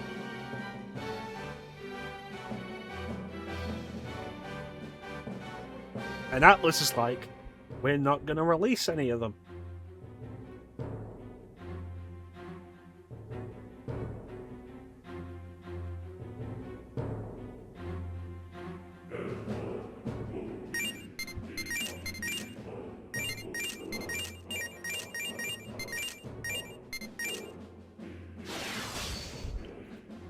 Yeah, like, I'm probably gonna go through Persona 3 FES for stream. I will finish the Persona 3 FES playthrough we're doing for stream. I'll probably do a female protagonist playthrough of Persona 3 Portable on stream. And then I'll probably be done with Persona 3. And I'll probably never finish it again. Digital Devil Saga, yes. Devil Survivor, yes.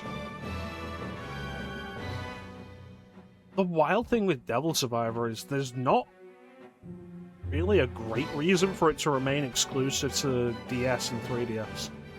That could be put on the systems with very little actual tweaking. Death of reading comprehension, yep, that's fair. Story changes, yep. Kanji cannot be uncertain about being gay anymore. There will probably not be gender confusion for Naoto anymore, which...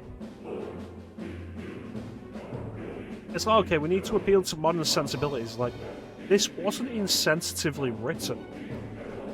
Given that it was Japan in, like, 2008, this is actually really well written.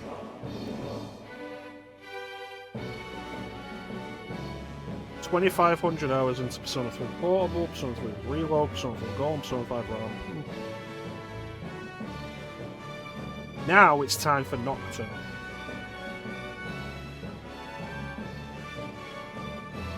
Ah, I keep saying, like... while people are still hyped for Persona, now is the time for Atlas to do a Persona Origin collection. Like probably bundle SMT if a Persona 1 and then the Persona 2 duology, 2 collections, while people are still hyped for Persona, and then use that as a gateway to test the waters for classic SMT stuff. But like, I've said before, and I do hold true to this, despite Devil Survivor's differences from mainline SMT, I think if you want to push Shin Megami Tensei as a whole onto a Persona crowd, Devil Survivor is the way to do it.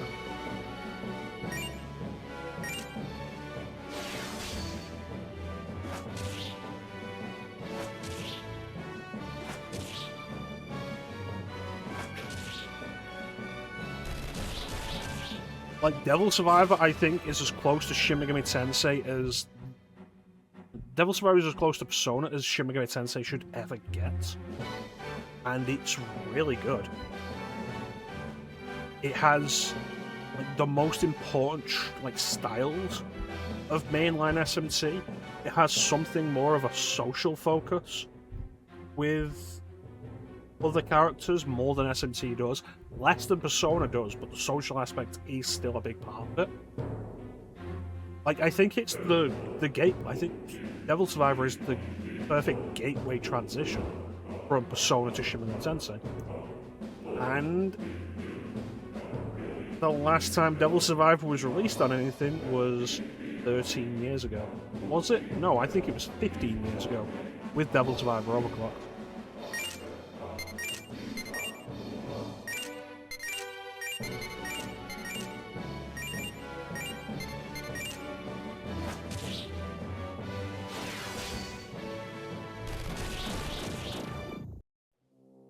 If you haven't played Devil Survivor, play Devil Survivor because it's really good.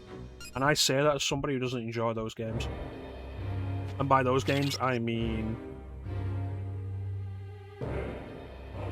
tactical RPGs. It's really good.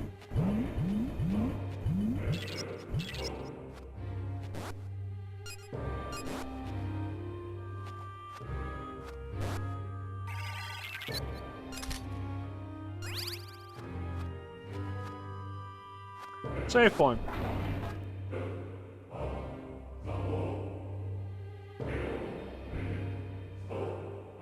I feel like I've not seen a copy of Overclocked for less than £70 in like the last 5 years.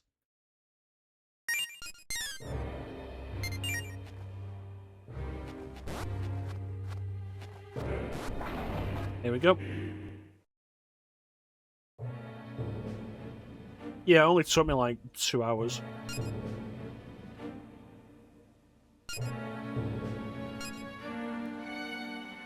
Yeah, that's a new A. That's a ghoul.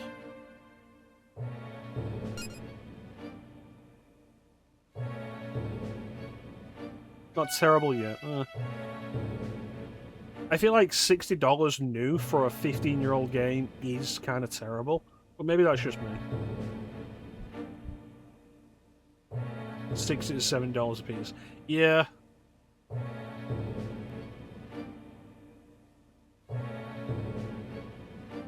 This is why physical media is dying.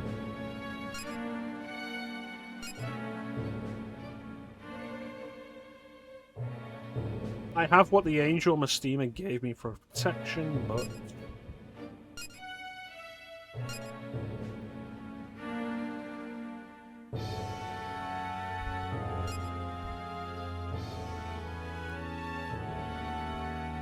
I think you and Clemenes need to just get down and fuck.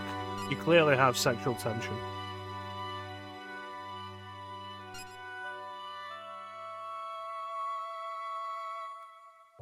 Yeah, retro is awful.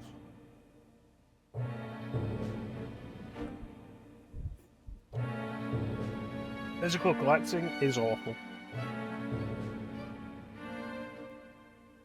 Where is my Discord?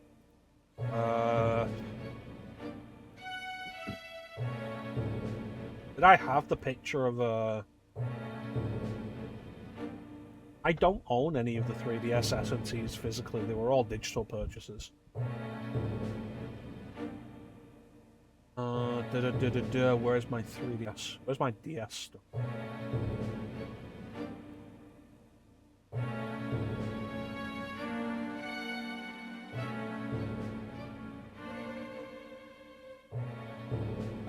Mario and Luigi, which Clem will not play because he's a bastard.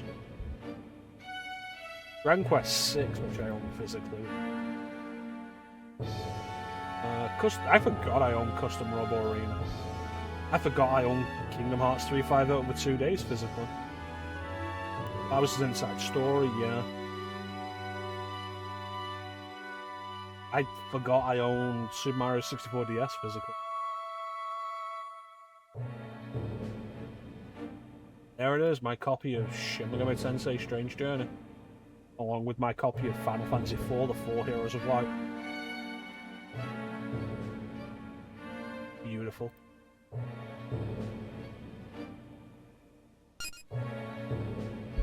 But yeah, retro collecting... Like, I don't collect. I purchase to play. Has always been my intention. I want to play things that I buy. Getting around to it's the difficult part. But, like, I want to play what I purchase.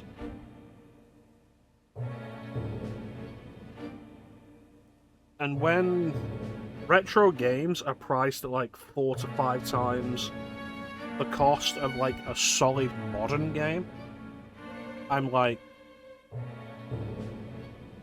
don't want to pay these prices. These are not good prices. Yeah, it is a collection. Of course it's a collection. Like, I have my collection.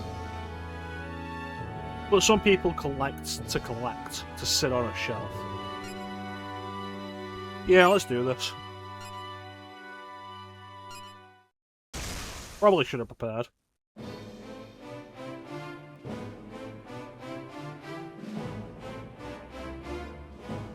So, here we see the ghoul in the traditional female comic book character pose, where you can see face, chest, and butt all at once.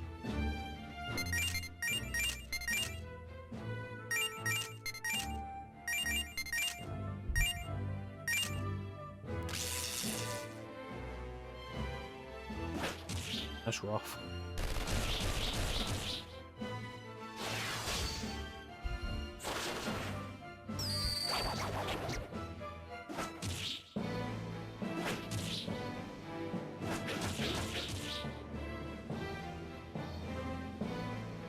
Yeah, pretty much. I mean, I always say, like, when companies re-release stuff, like, if Atlas put out a Shin Megami Tensei collection onto a modern system and it contained any of these games that I really like, I bought Nocturne HD twice. I have it on Switch and PC. I bought Persona 3 Portable. I own it on PSP, I bought it on PC, I bought it on Switch. Persona 4 Golden, I own on Vita, I bought it on PC, I bought it on Switch.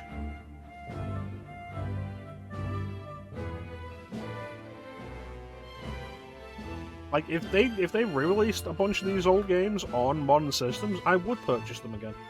And I think you should. I think that's the support that should be there.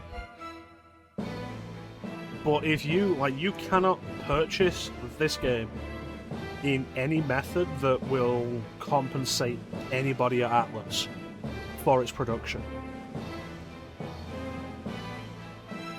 And at that point, who are you paying for it? Some random guy who's decided that this deserves to be $90?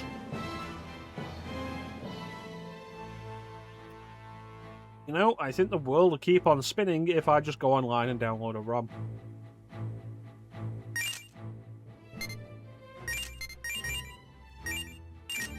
This is going to be rough.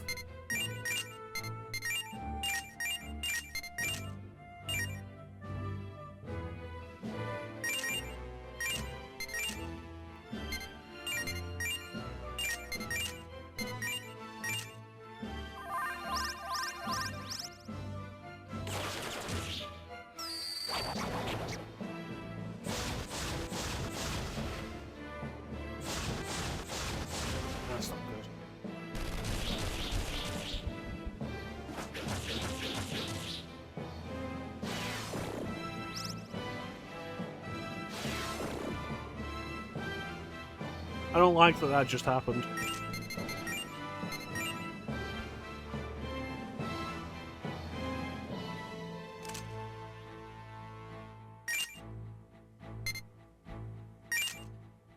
Yeah, I think I've seen Mudo hit more often than I've seen it miss in this playthrough. Which, like, I take as a personal offense.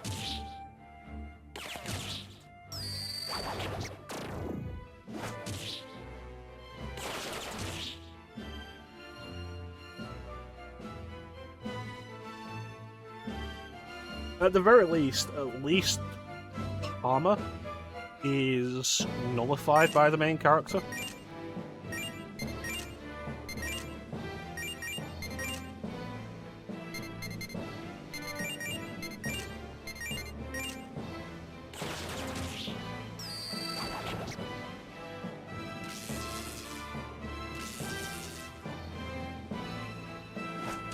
Right.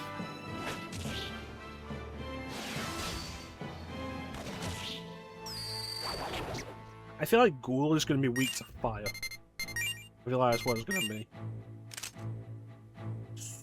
So...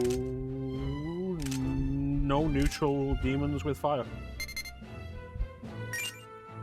Alright.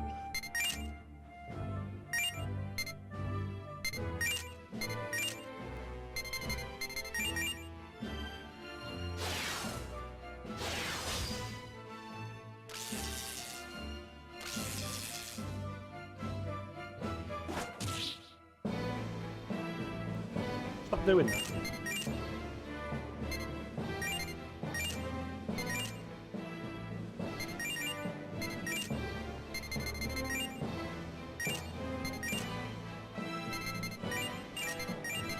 Big fire.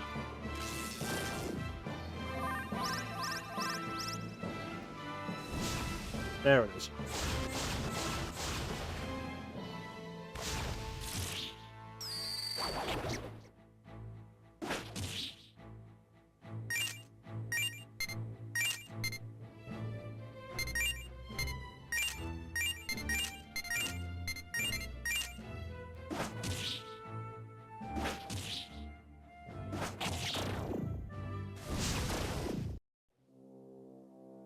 Well, I'm still alive.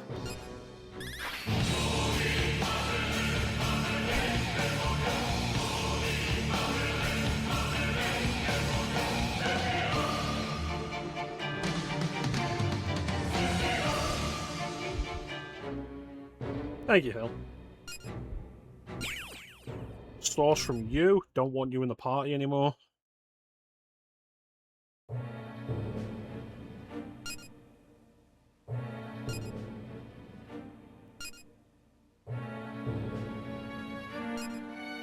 Well, in all fairness, I've only explored like a floor and a half. If I thought I wasn't going to see you again, I would like just ban you. That is actually the Advent Children version of One Winged Angel. You know, from that terrible Final Fantasy movie. Which terrible Final Fantasy movie? Because they were all terrible. The one based on Final Fantasy VII. Fucking come at me, there has never been a good Final Fantasy movie.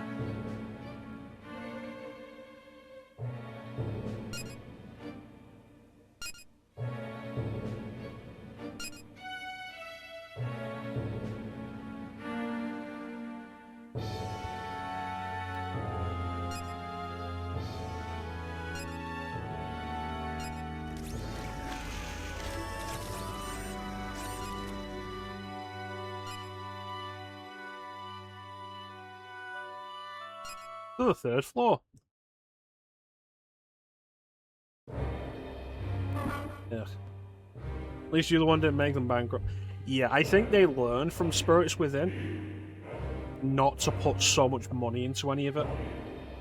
I think the closest they came to doing that again was probably Kingsglaive, just because of the voice actors that he used for Kingsglaive being recognizable names, I think, but none of them were as big as the cast of Spirits Within.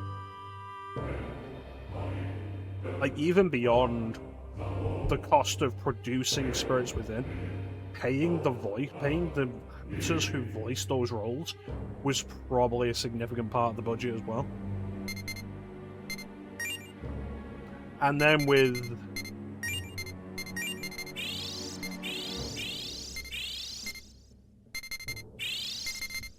Final Fantasy VII Advent Children, they had the smart idea of, like, maybe just hire voice actors that are good at their jobs. It's a lot cheaper and generally produces better results.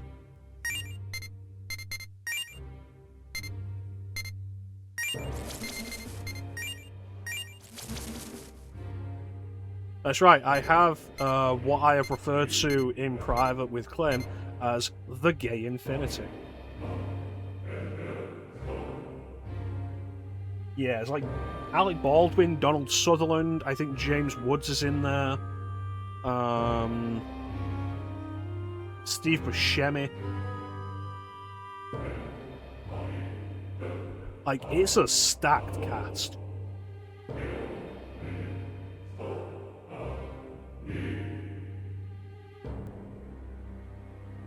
And it's awful.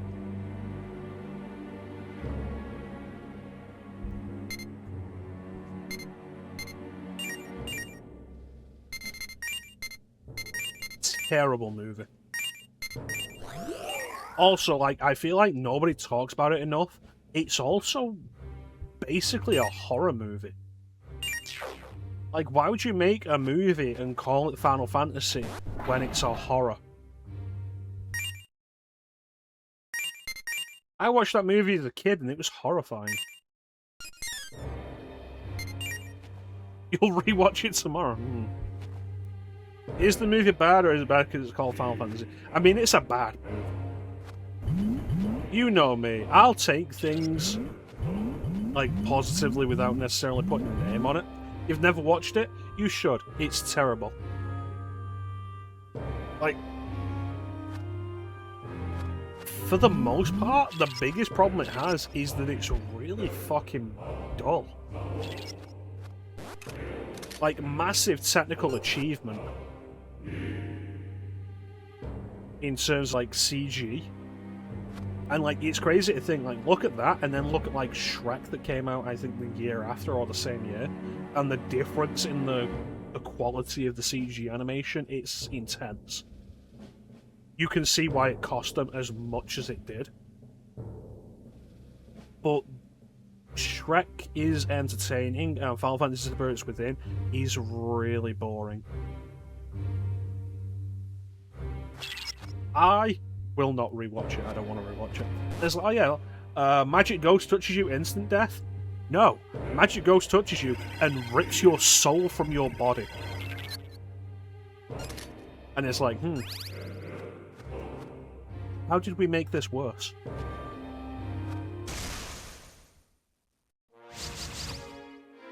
I mean, it's probably a case of, like, it has aged.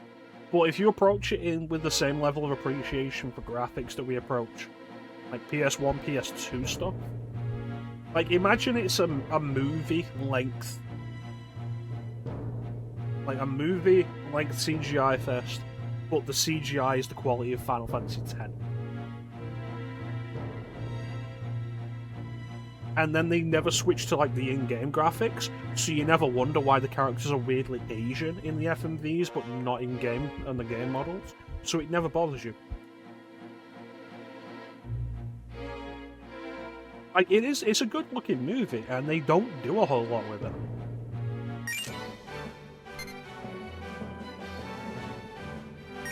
And like I say, it's really dull.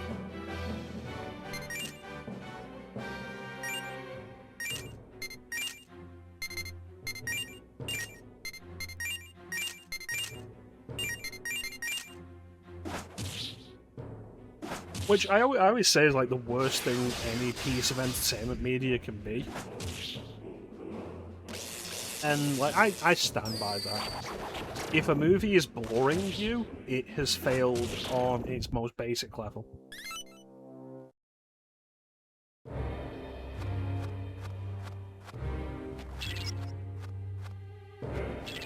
And the best thing to come out of that movie, and I think you can see it on YouTube, is like there was a special feature on the DVD of like there's the sequence where the James Woods character is running as the base is invaded. And he runs into the main character. And then the main character and a bunch of other characters start doing the Thriller dance. And it's like, that's the best thing that came out of that movie.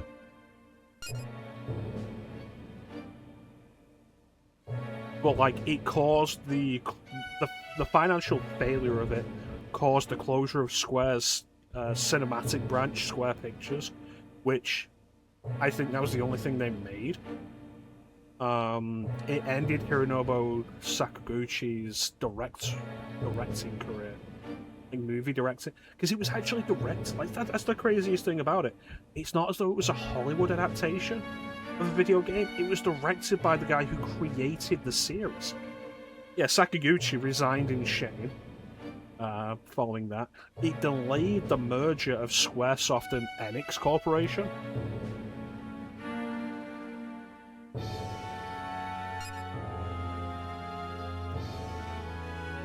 Like, it's a fascinating point in video game history.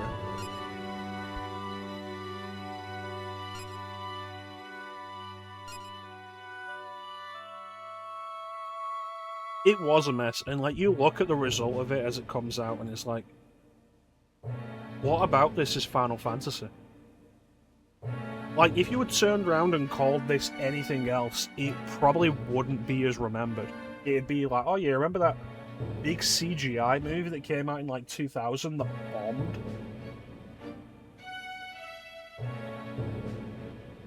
And like, here's a good comparison point for you. Remember Titan AE? Which I believe bombed badly enough to close Fox Animation Studios? Let's see about that.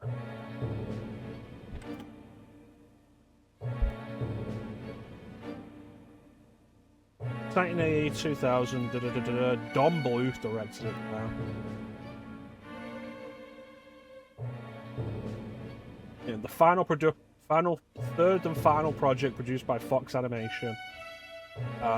Its failure closed the studio. Yeah, remember Titan AE?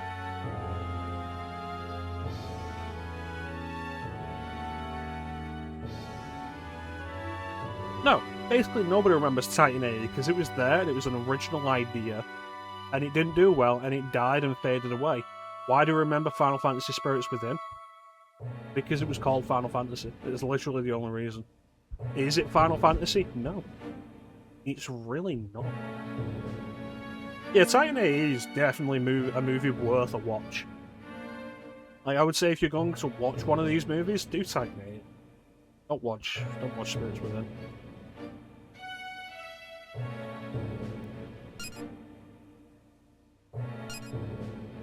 I'll take the left.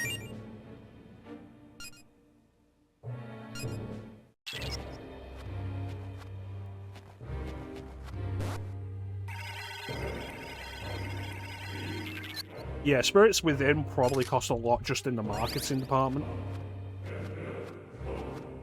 Which I don't think you needed to do that. I think it was... What was it, 2000 or 2001? So, like, Final Fantasy was still at its highest point. Final Fantasy VII came out and was a smash hit nobody could have expected. Final Fantasy VIII was still really big. Like, people look back on Final Fantasy VIII and like, oh yeah, Final Fantasy VIII is like, the weakest of the PS1 trilogy, and it is, but Final Fantasy VIII was still huge. 2001? It's like, it's the highest point Final Fantasy ever had. And so they put a movie out, and you just call it Final Fantasy, and people would have gone to see it. But the marketing behind it, everywhere, the budget for that marketing has to have been insane. And it probably is like one of those early cases where it was like the amount of money they would have had to make back for it to just break even must have been insane.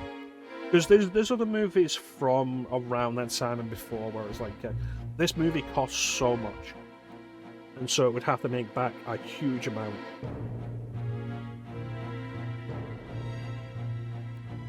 Like Terminator 2. Terminator 2, when Terminator 2 came out, Terminator 2 was the most expensive movie ever produced. And to its credit, you can see all of that on screen. Terminator 2 is a fantastic looking movie, fantastically produced, and the hype for that was real. Fantastic movie. Waterworld. Why did Waterworld cost so much? Mostly because of production mismanagement and Kevin Costner.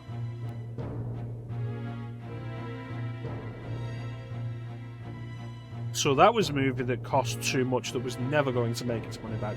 If Waterworld had cost like half as much, it probably would have done a lot better. Star Wars Episode 1, The Phantom Menace, cost quite a bit, but it was Star Wars.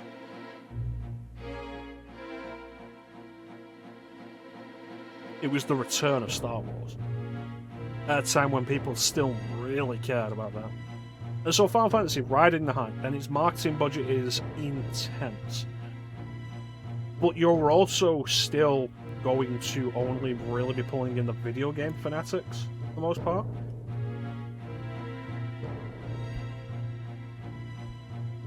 So going that far out with a marketing budget on a movie like that, terrible idea. What am I doing?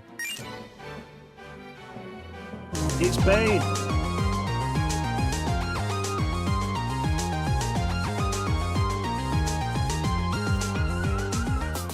Ladies and gentlemen, it's Bane. Applause. 155. Wow. Claim, how does it feel to be emasculated? The Matrix 1999, which you go back and look at the marketing for the Matrix, and that is genius level marketing.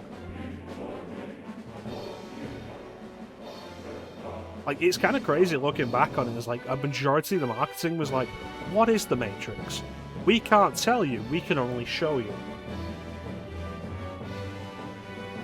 Well, that's immediately interesting. In a world where, like, we're not constantly online and desensitized to everything.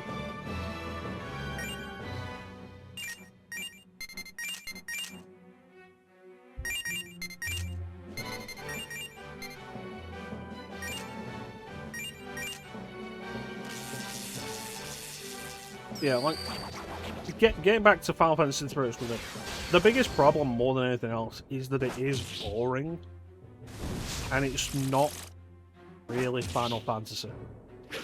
Like, you can look at various other video game movies, like, for better or worse, that at least try in some way to be something to do with the property they're adapting. But you didn't spoil the entire movie in the trailer. When you only saw trailers in cinema. Remember the idea of people going into movies, buying a ticket to a movie to see a trailer? Because that happened with, like, Star Wars. I don't even know what movie it was, but, like, you can look up whatever movie it was where the Episode 1 trailer debuted. And, like, whatever it was, that movie made a lot of money just off people buying tickets to see the trailer. Wasn't great for video game adaptations. It wasn't. Like, aside from Mortal Kombat, they were all garbage. And then Mortal Kombat Annihilation happened, and was garbage. I say this as somebody who will unironically sit down and enjoy Mortal Kombat Annihilation. It's not a good movie. It's like, what do you got? You got, like, Super Mario Brothers. You can at least see points where they're trying to adapt something to do with the movie, with the video game. Like the costumes, at some point. I remember watching Super Mario Brothers as a kid, and like always being really excited when they finally put on the Mario costumes. And for better or worse, they're probably the best looking live action Mario costumes.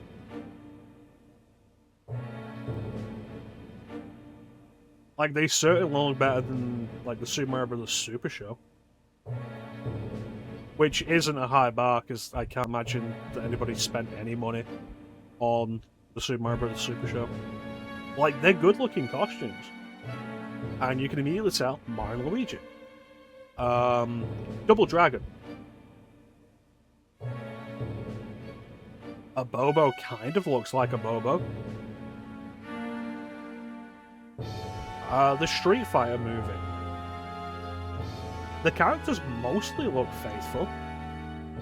Mostly. Kylie Minogue's dressed as Cammy. Leotard and all. And it's like... wouldn't have expected that in the 90s. They shaved off Blanca's eyebrows and painted him green. Wouldn't have expected that in the 90s. Mortal Kombat is just amazing. Like, oh yeah, Kari Hiroyuki Tagawa doesn't look like Shang Tsung. It's like, shut up. Double Dragon was a terrible movie, but deep down, it has Robert Patrick in it, and he's doing a performance, which you should just enjoy. It's Robert Patrick in that movie is a wonderful, wonderful thing. Like, he did that basically right after Terminator 2. And it probably really didn't help his career, but he's really fun in that movie.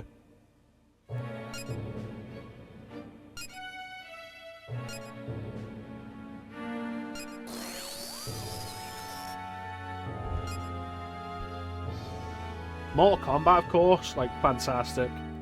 Robin Shu as Liu Kang, wonderful. Such beautiful feathered hair. Lyndon Ashby as Johnny Cage, absolutely carries the attitude. Bridget Wilson as Sonya Blade, very clearly brought on late during production to replace Cameron Diaz. And you can see that in her fight scenes. Like, she's putting the effort in, but it's clear she had less training.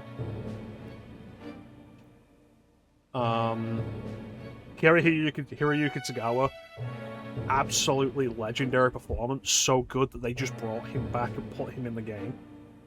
Amazing. Christopher Lambert as Raiden, my favourite Raiden. Like, I play Mortal Kombat 9, 10, 11, and I'm consistently disappointed that Raiden is not as fun as Christopher Lambert's Raiden was. Yeah. If you think I'm bad, will you meet my lawyers? And then the head put into the cop car, and it's like, this man was turning into a shadow monster like 20 minutes ago.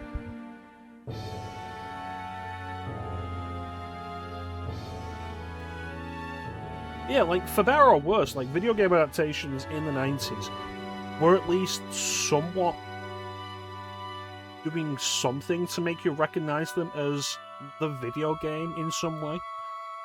And then The Spirits Within comes out, and what do you get? You get Sid spelled wrong, which I don't know how you even do that.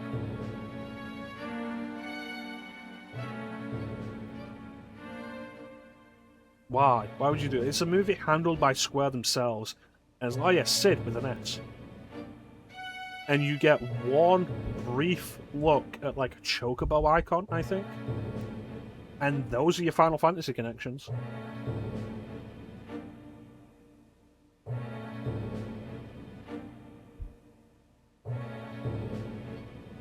Yeah, Christopher Lambert took a pay cut to be in the movie. Christopher Lambert, it's reported, like, elevated the production of the movie, made everyone feel at ease, because, like, most of them weren't used to dealing with big productions like that. Most of the actors, I think it was one of Paul W.S. Anderson's, it might have been his first directing directorial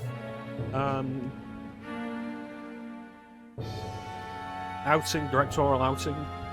Christopher Lambert paid himself Like, he paid for himself to be flown out to the set, to be out there on location. Because they were like, no, we just need you for, like, the studio stuff. You don't need to go out on set. And he paid for himself to go out to be on location, which is great.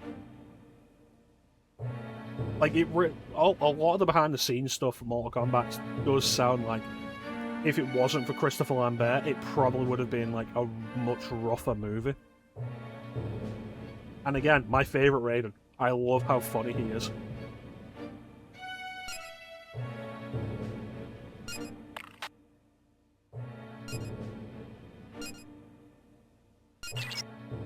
Yeah, and then in the 2000s, though, after Final Fantasy The Spirits Within, with how big of a bomb that is, I think a lot of companies, a lot of production companies were scared off doing video game adaptations. And so it led to the rise of a different kind of video game adaptation, the Uwe Boll movie, which we joke every now and then of like doing a watch party of a couple of the movies. I think you could watch like 2 specific Uwe Boll movies and have fun with them, and then don't touch any of the others because they're not even fun bad, they're just bad. Yeah, Kano, played by Trevor Goddard, who every time we mention it, I'll bring it up. Trevor Goddard, not an Australian, listed himself as an Australian on his resume. Weird thing.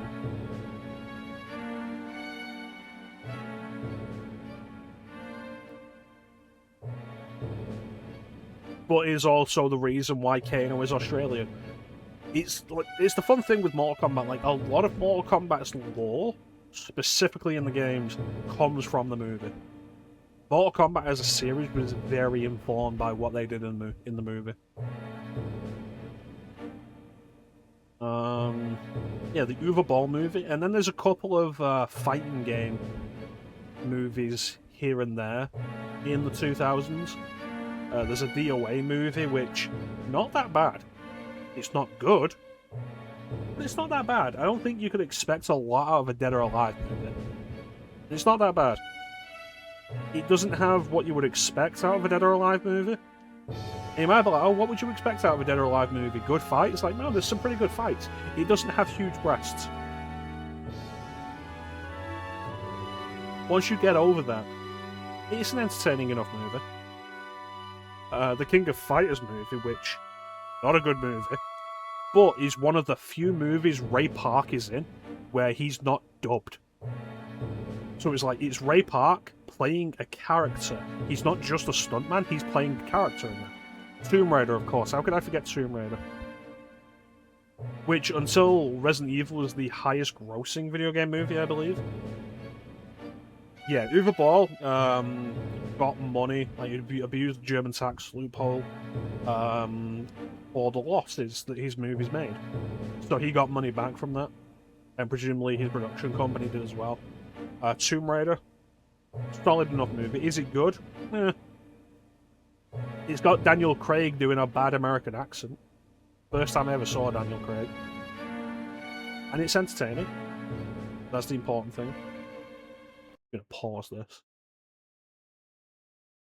Ian Glenn. First time I saw Ian Glenn. Not the last time I saw Ian Glenn in bad video game movies. Angelina Jolie. First time I saw Angelina Jolie, actually.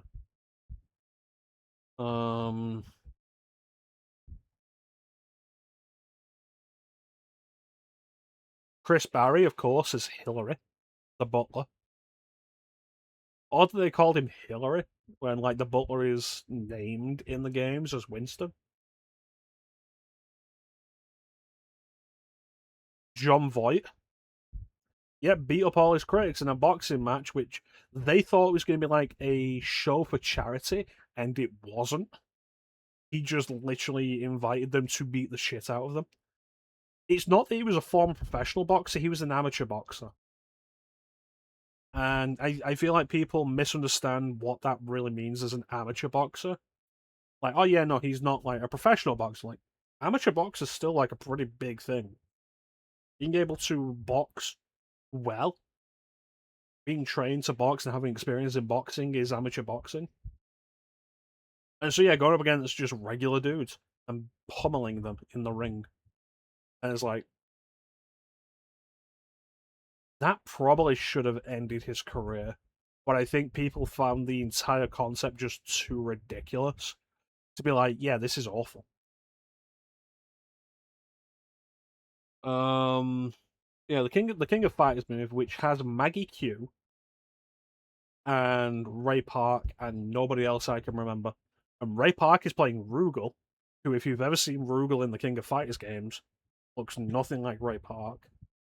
But Ray Park's clearly having a lot of fun with that, and he gets to do his own stunts and he gets to actually act, which is fun. So the King of Fighters movie, I wouldn't put it on like my list. I wouldn't put it in like the top 5 video game fighting game adaptations that you should watch, but it'd probably be like number 6. Because like Mortal Kombat, Tekken, Street Fighter, Dead or Alive is probably above that. No, Ray Park. You know, the guy who played Toad in X-Men. Let's circle this back to Mortal Kombat Annihilation. The guy who played Raiden's stunt double in Mortal Kombat Annihilation. And if you pay attention, whenever James Remar is doing anything that isn't standing and talking, you can see that it's Ray Park 90% of the time.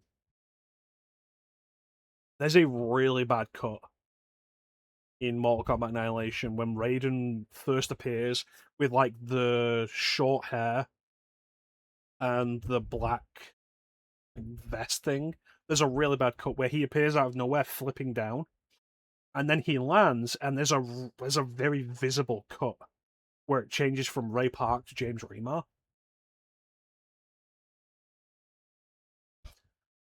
There's the Silent Hill movie. The first Resident Evil movie, I think, is enjoyable enough.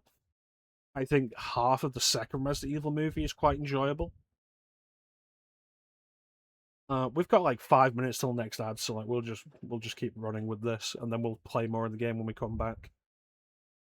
The Tekken movie, which again had Hiroyuki Tagawa in it as Heihachi Mishima, and it's not a great movie. He's great in it. He doesn't get enough to do. But the fights are pretty good.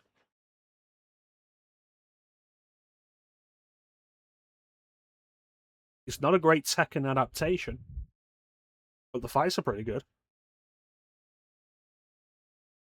And I feel like that's pretty much the majority of the 2000s for video game movies.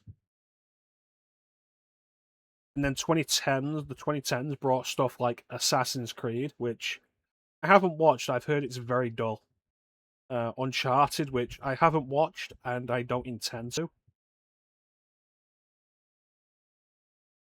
The 2005 Doom movie, which is not a good movie. Yeah, they did pretty well adapting the way the characters look. It's something I think is kind of an impressive effort, I think, to make Jin look as close to Jin as they can in the games. With like the hair, but the hair's like really big at the back. And you can see they've tried to do that in the back while still keeping it looking like it's not a wig. And it's not a bad look. And like Eddie Gordo looks really good. I heard that they got the guy who Eddie Gordo was based on to play Eddie Gordo in that movie. Great. All looks really good for the 5 seconds he's on screen. Yoshimitsu looks pretty good. Brian Fury looks great. Kazuya is just a guy, which is disappointing. But the 2005 Doom movie, which might be the last movie where The Rock was openly a villain. It's such a weirdly written movie because like The Rock feels like the main character, and then it feels like partway through it just stops, reevaluates, and says, "Oh yeah, The Rock's the bad guy now," which is weird. Rosamund Pike in that, which Die Another Day was 2002. That was 2005. She had to have done something in between. But, like, that being one of her early Hollywood efforts, oof. I'm glad that she got to have a career after that, because that's a rough choice. Carl Urban putting in probably one of his least memorable performances. He was probably coming like straight off Lord of the Rings from that. Lord of the Rings, and it's like 3 year shoot.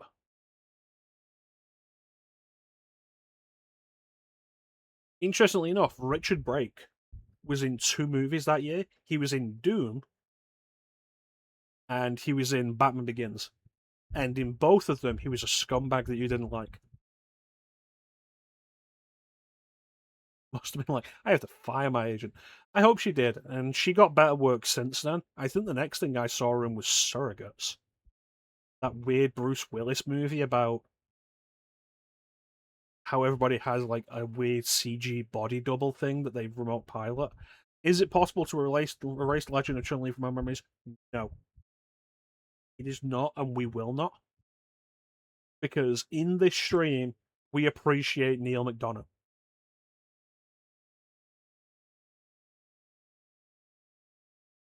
In this stream, we appreciate the works of Neil McDonough.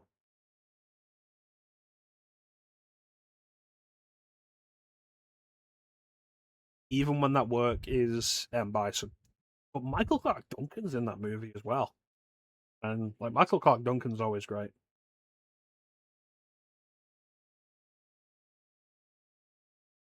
You don't know what Street Fighter Legend of Chun-Li is?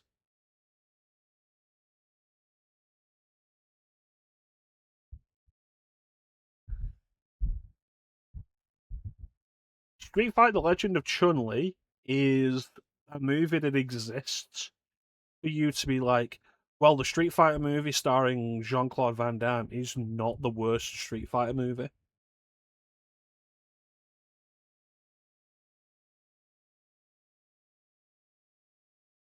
It has one of the members of the Black Eyed Peas that you will not remember the name of as Vega.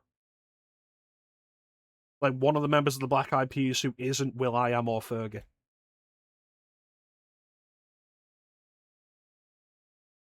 May he rest in peace. May he rest in peace.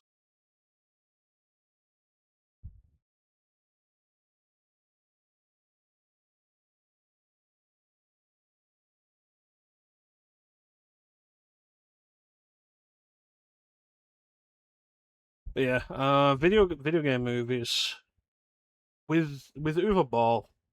I think there were only 2 Uwe Ball movies worth watching for any kind of entertainment value: Alone in the Dark and Blood Rain, and they both have good actors in them. Like Alone in the Dark's the main character played by Christian Slater, and Christian Slater can be a good actor. Supporting actor Stephen Dorff, an actor who I wish was in more. He's a great actor. He's a really good actor. I really enjoy his work. And also Tara Reid is in it as the love interest. Who, fun fact, if you watch the director's commentary on that movie, during the sex scene in that movie, Uwe Ball complains that Tara Reid refused to appear in topless on camera, and he says that's why the movie failed. Which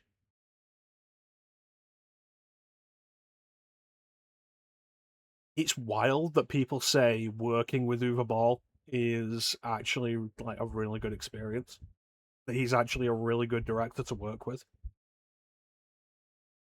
Well, this was still early on, so like Alone in the Dark has like Christian Slater and Stephen Dorff and everything. Blood Rain has probably his most stacked cast of like Kristanna Loken coming fresh off Terminator 3. Michael Madsen is in it. Michelle Rodriguez is in it. Ben Kingsley is in it. Meatloaf is in it.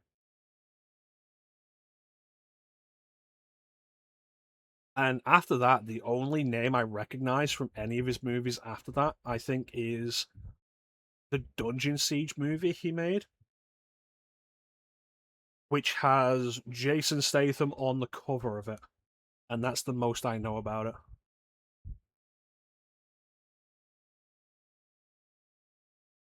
Yep, the prostitutes that are with Meatloaf in his scene are not extras; they are actual prostitutes because it was cheap. Amazing. But like, those are the only two movies worth watching for any reason. You can get some fun out of those. The rest of them, you really can't. Like, House of the Dead is a joyless experience. Far Cry is just like, what? The Blood Rain sequels, not particularly good. The Blood Rain 3 parody he did, where it's like the one joke is that what if Rain herself was fat? That's the joke. And it's the same movie. They shot them like back to back in like the same locations with the same actors at the same time, just with Natasha Malth replaced with I don't know who the actress was who played Blubberella. And like that's it. It's like the same movie, but what if Rain was fat? And it's like, what?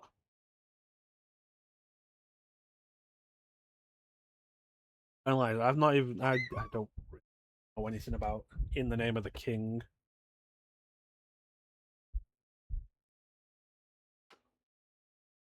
Siege movie. Yeah, Blubberella. Yep. What if Rain was fat? Hmm. The Postal movie, which the Postal Games reference a couple of times. That's something. Anyway, we're gonna run this ad, and then we'll be back with more exploration of Sector Delphinus. I know you can read my thoughts, boy. Meow meow meow meow meow meow meow meow meow meow meow meow meow meow meow meow.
And we're back.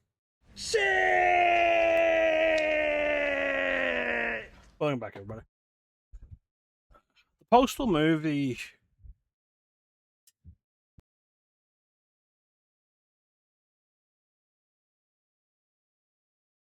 I think the Postal movie is something that really didn't work in its time.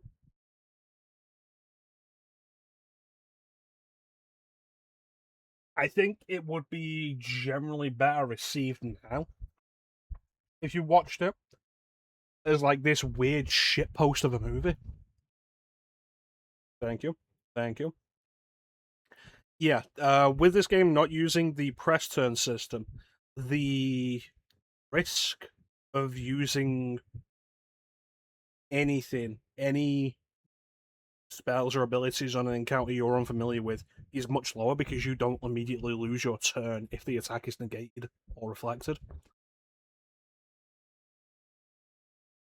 Which, like, imagine if this was using the press turn system where that happened, and you cannot identify demons in your first encounters with them. Like, that's all. It would be rough. Alright, how are we doing? Have we found the thing yet?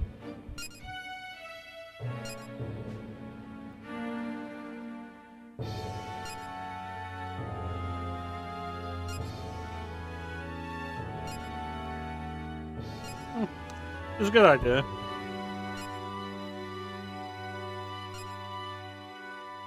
Look, again, the two of you need to either work out your problems or have sex. Because clearly there's a lot of frustration there. Clem, no! Enjoy trivia, Clem. I hope you take second place. Because I, of course, will take first.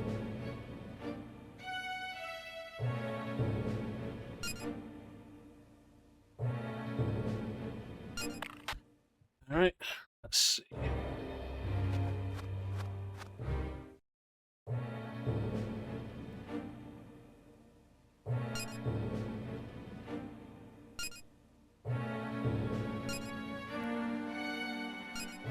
Yeah, is this sector different from the others in some regard?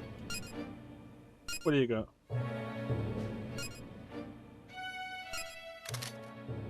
Ah. Hopefully it improves the gate search.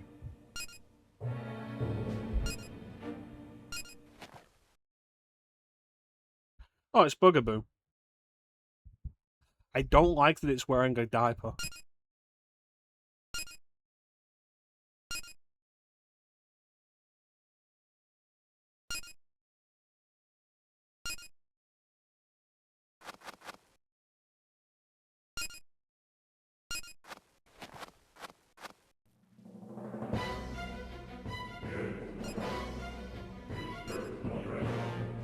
Who are you gonna murder next, mister? Yeah. Well, it seems okay.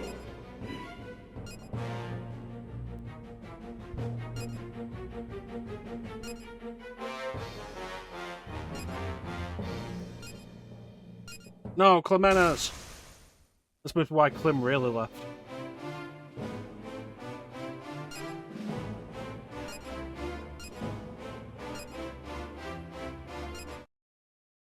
Well, that went easily. Clemenas is confused.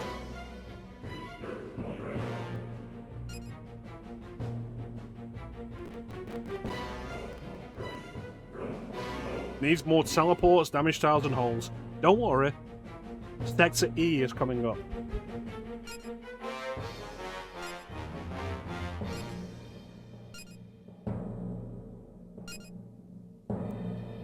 Kick him in the dick.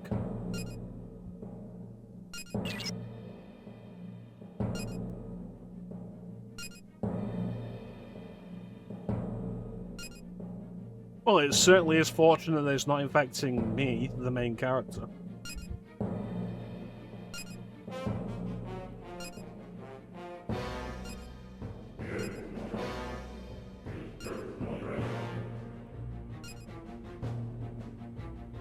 Infected? But how? Aren't the Demonicas supposed to be, like, airtight and stuff?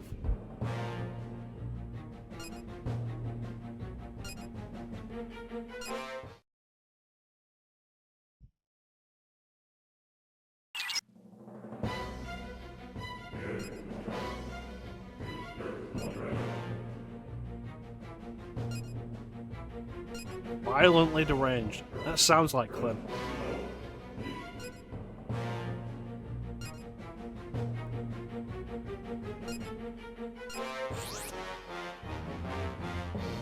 Oh, they're killing each other.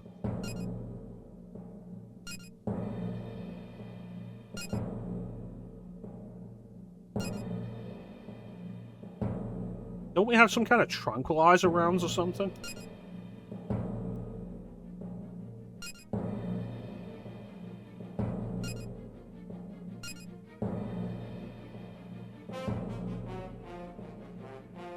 Yeah, I think Sector D is where the story really starts picking up in interesting ways.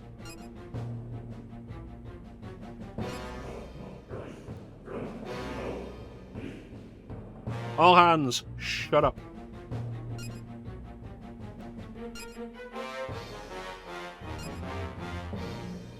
But, like, seriously, do we not have some kind of incapacitation method?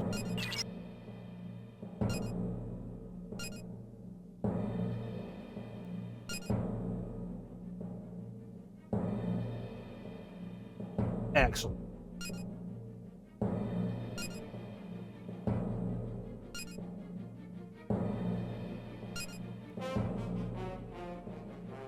Like they've been cursed. Why would you say that?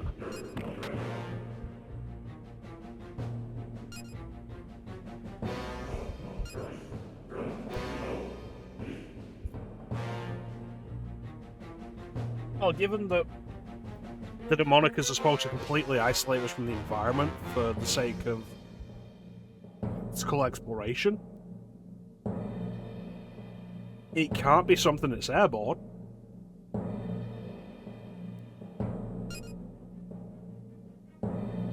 Mental parasite.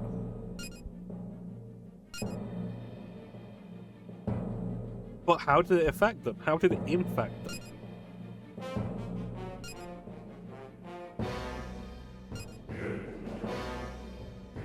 Possessed?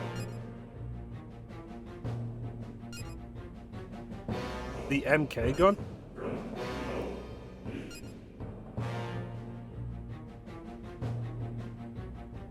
Chance. We happen to have a an MK command. Would you like to check? Would you like to type !MK whenever we use the MK gun?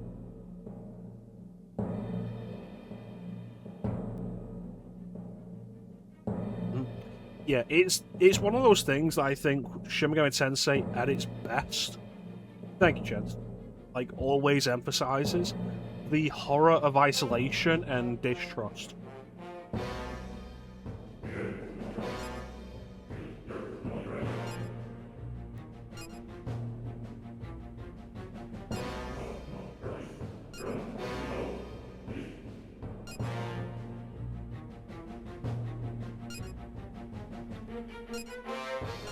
Well, we're gonna have to go out there and get one.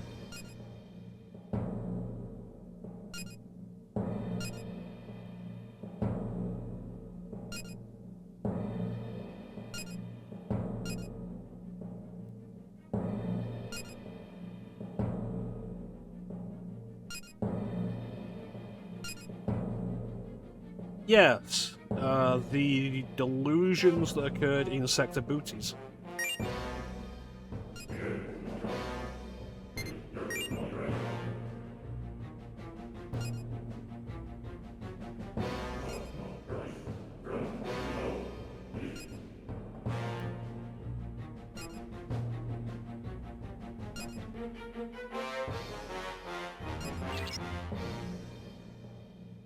We've decided to call the disease the Delphinus parasite. Like, cool. How long did it take you to come up with that?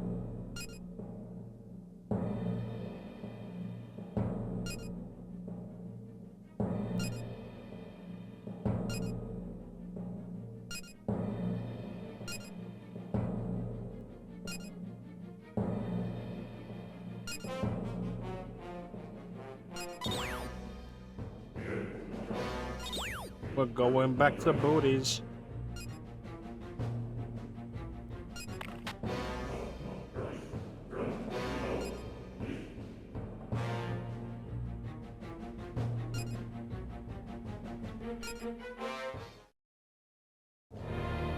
There is also, though, the thing of, like, given that we don't know how this mental parasite has affected people.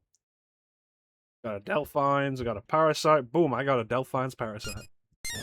Given that we don't know how this has actually even affected people, how do we know we're safe here?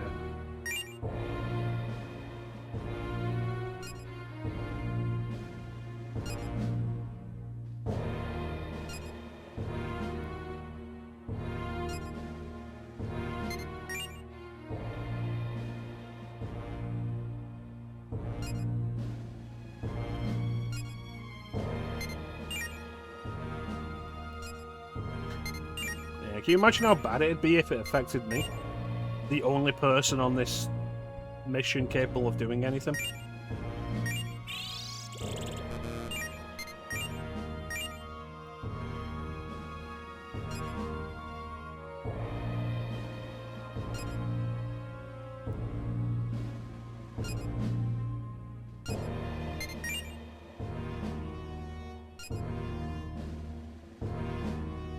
That's right. I got the special demonica.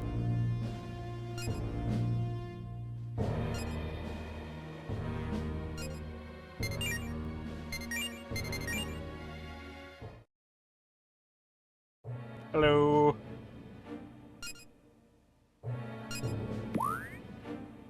Listen, Irving, we've been here for several weeks now.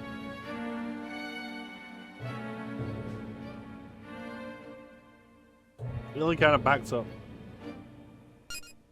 Need you to develop me some demon porn.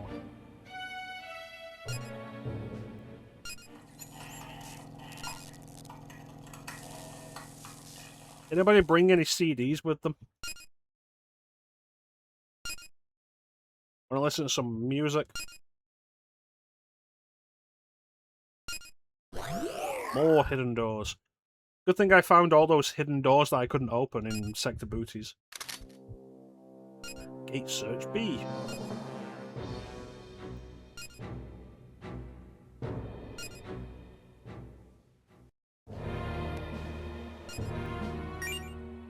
Nothing new.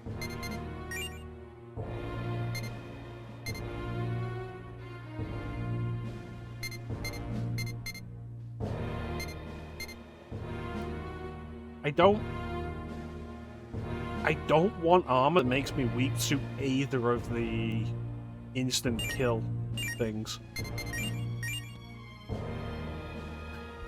Jack Frost, Pyrojack, Hip Hop Band. It's like a rap group, but instead of saying the N-word all the time, they just keep saying hee-ho.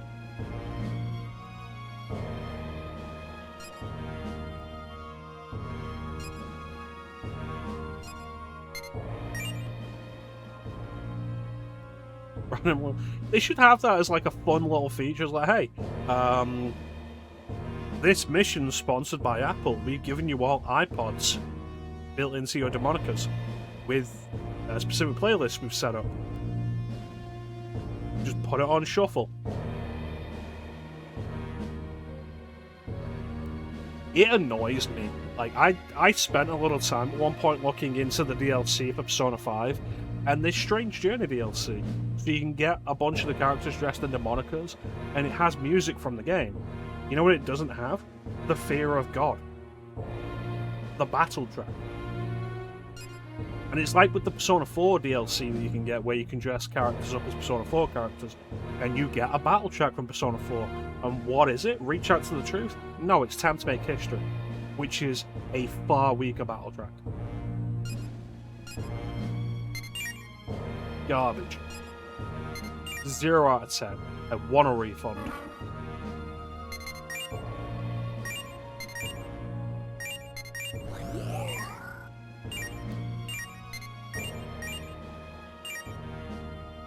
Did we finish with Incubus?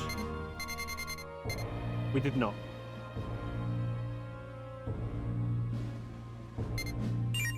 Alright. Well, we're going back to a previous sector anyway. It shouldn't be that dangerous.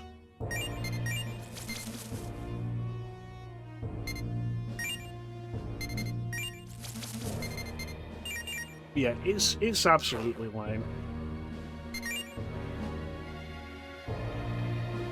Yeah, they really did.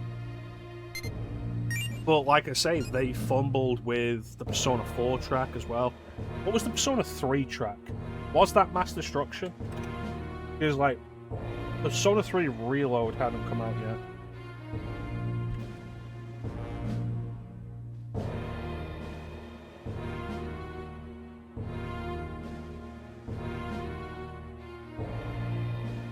Blah, blah, blah, blah, blah, blah.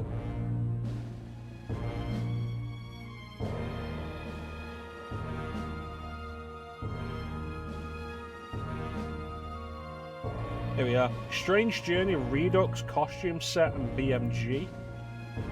Set. Various characters get demonicas. It looks like only certain characters.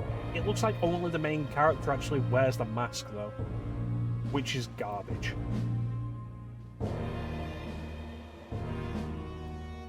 And all it says is the Persona 5 Royal Shin Megami Tensei Strange Journey Redux costume set and BMG set contains cosmetic items from the hit RPG. And it's like, was Strange Journey Redux a hit?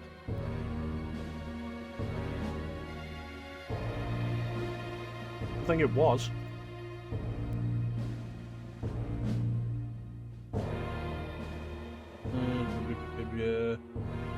Downloadable content.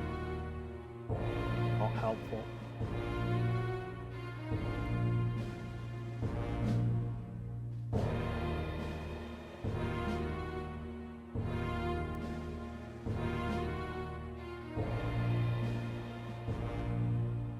I don't know. Persona 3 was Mass Destruction. Yeah, because, like, given that it came up before Persona 3 Reload, the only other choice would have been the female protagonist battle track. Not sure if wiping it all out is in the game, yeah.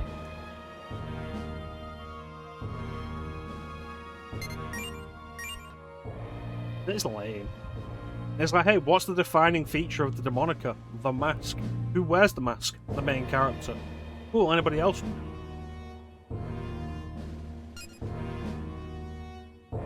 It's like, as far as that goes then, like, I would have, if that was my choice, I would have rather had a Digital Devil Saga pack. Because, like, at least the characters in that had different outfits.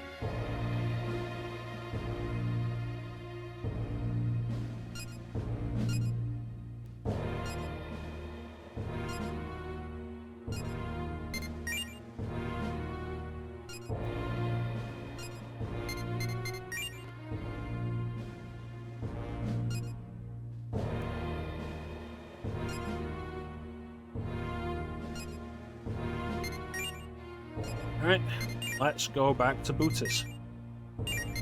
Let me resave though, so I don't have to go through the cutscenes again. Bootis.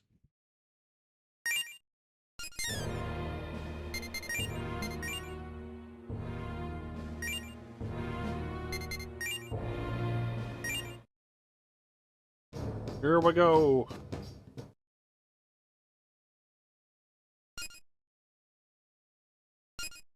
Is it Mistema? Is it Mistema again?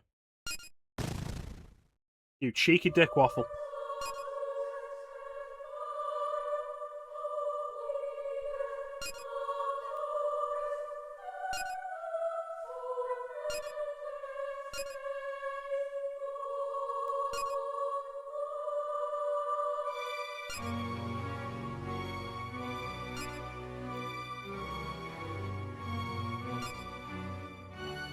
Okay.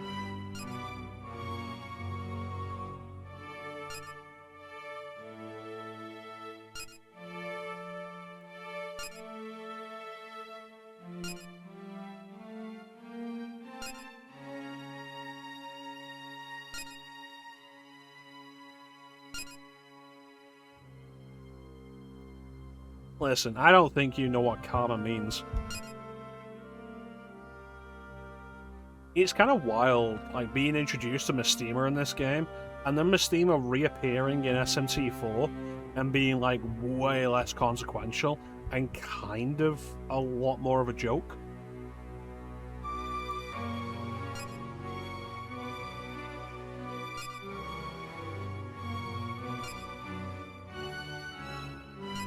I say you should suck my fucking dick. Not being a bit too rebellious? Are you not being a bit too presumptuous?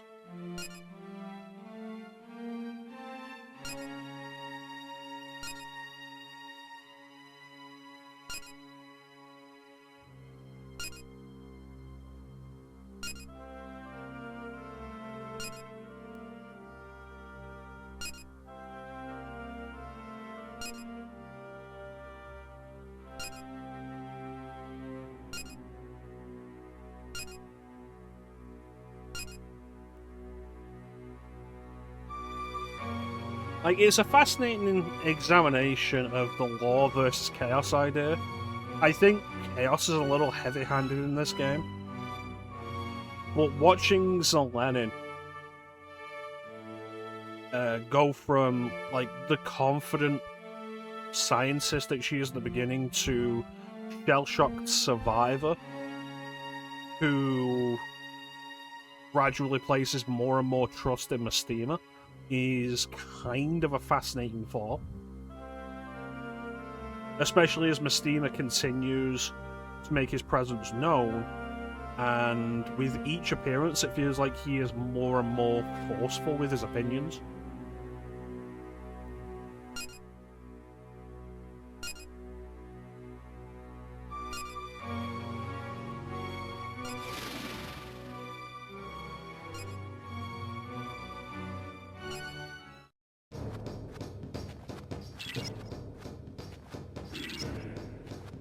It's like, oh, Mecha, are you spoiling the game by saying Mystima's a bad guy? It's like, this is Shin Megami Tensei. If you take the right path, everybody is a bad guy.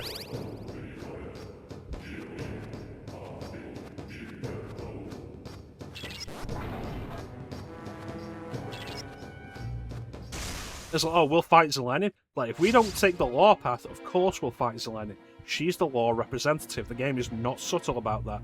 If we don't take the Chaos path, we'll fight Jimenez. He's the Chaos representative. The game is not subtle about that. Pretty much, yeah. Like, you pay attention with the knowledge. Like, this is what Mystima is in the endgame. And, like, you can absolutely see that he is certainly less benevolent than his words make him out to be. And the more dealings you have with him, the more his words stop having that facade.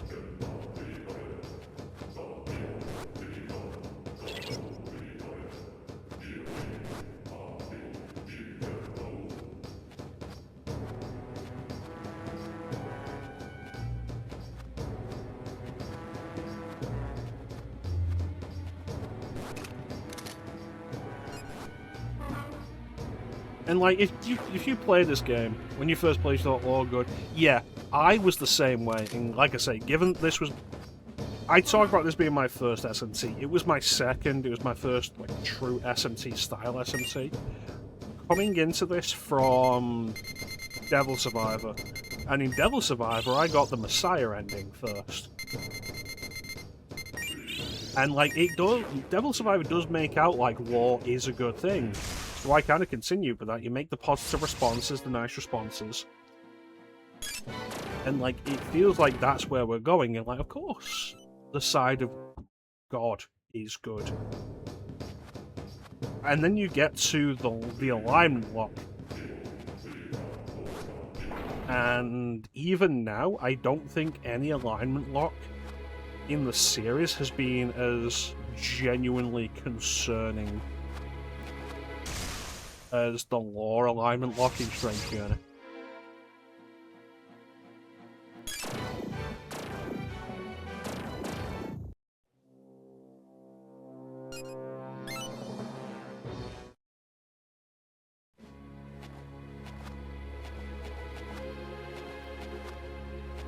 But like, I'm older now, I'm not a teenager anymore, I have my own more fully rounded, formed opinions.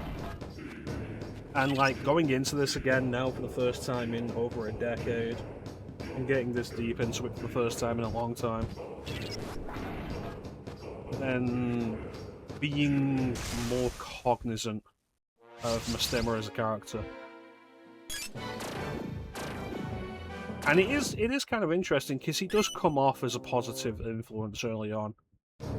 And even his dealings with Jimenez, it always feels like Jimenez is the aggressor.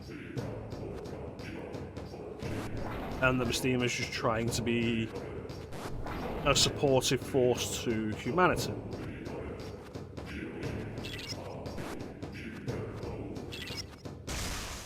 The answer is no, they're both wrong.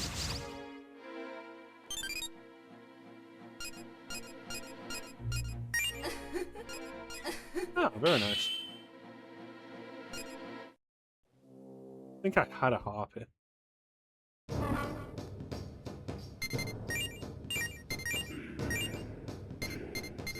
I did, so I will just want to get rid of her.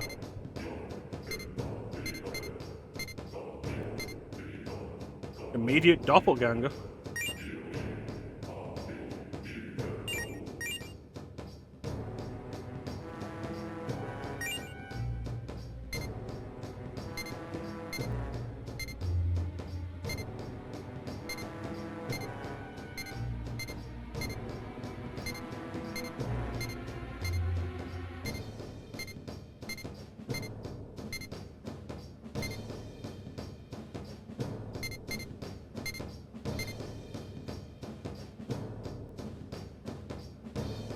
Yeah, I think, like, the true moral of Strange Journey is to form your own opinions.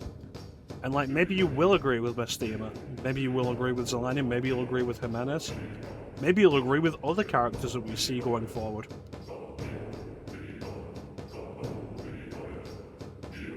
Maybe you won't, maybe you'll disagree with all of them.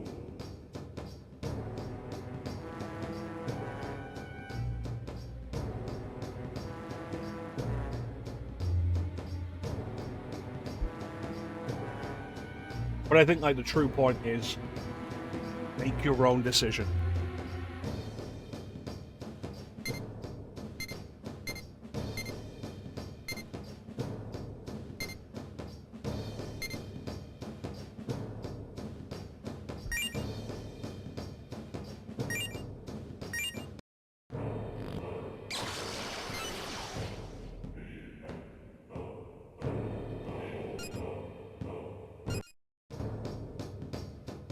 Perfect.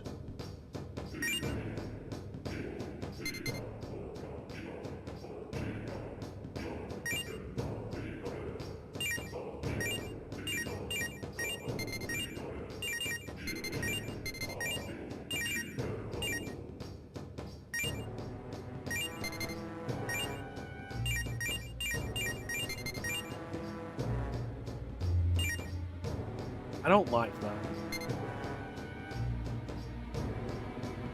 It's like, okay, so Inferno has Agila, which is a good ability, and Zen has Media Armor and Recovery Boost, which are both good. And I combine the two and I get a Nue that has nothing of value.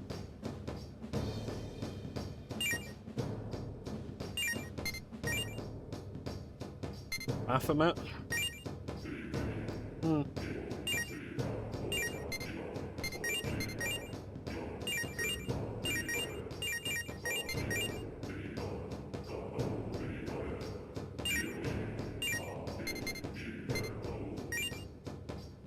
Oh, I can get Tamlin now. Yeah, I'll definitely have that once Azumi gives me its source.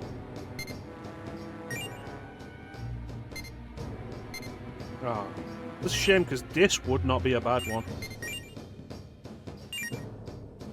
Look at it, Mothman.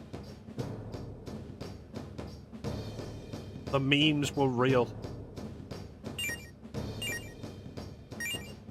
Jack Sasser is 35.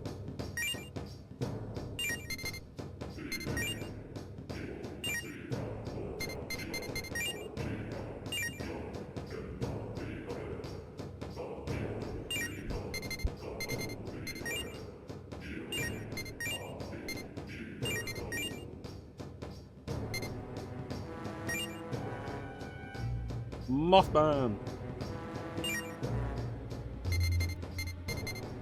Yeah, I think I'll combine Phoenix with Azumi to get Tanlin.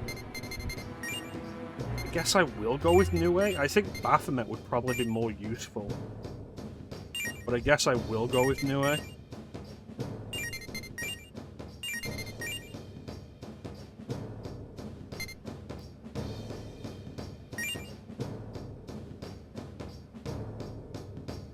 Fuck it, we're doing Mothman.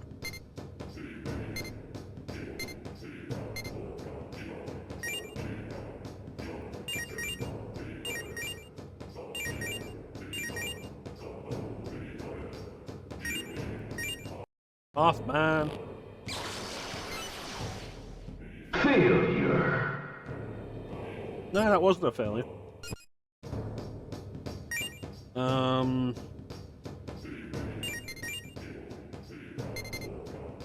Parker.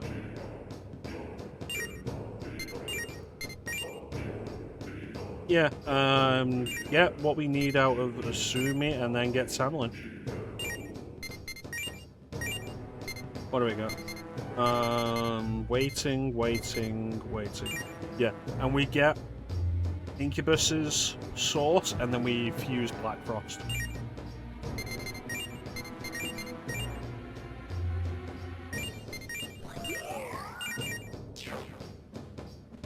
And having Doppelganger, I feel, is just generally kind of a good idea.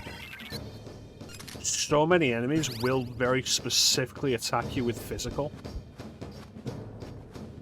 And Doppelganger repelling physical and ranged. Great. Pain in the ass to deal with. Great to have on your side.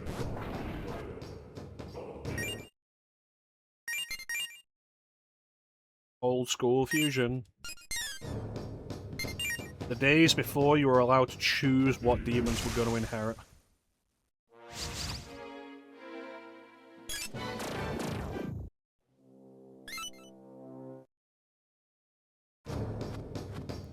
I would say the good old days, but like they were not good old days. Being able to choose what your demons inherit is something I will never say is a bad thing. Super good for some bosses, yeah, absolutely. I had actually meant to bring it up earlier, but like there was a point in Persona 5 when I was playing Persona 5 originally, where I come up against something in Madarame's palace, and I can't remember what it was. It's one of the mini bosses, and it wiped my team out, except for the main character, who is currently equipped with Shikigami. What does Shikigami do? Reflects physical, and that carries the fight.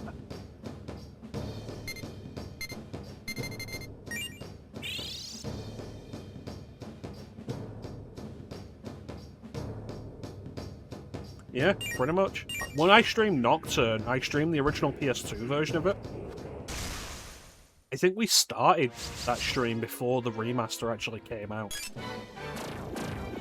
So, like, there's just sequences in that stream where, like, I'm backing in and out of the fusion menu over and over and over to try and get a positive result. And there's at least one time where I just give up.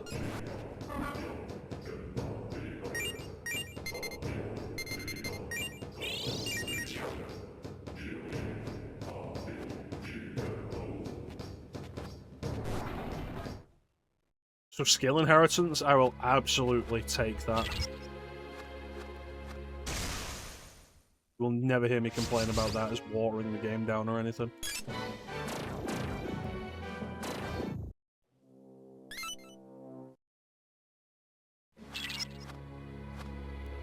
This is also a dead end.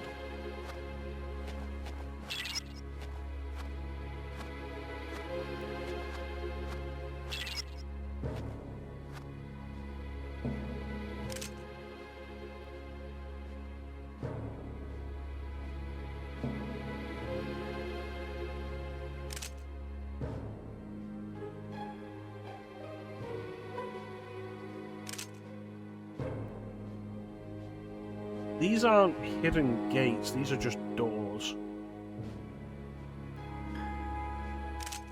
Did I get unlock B? Recall.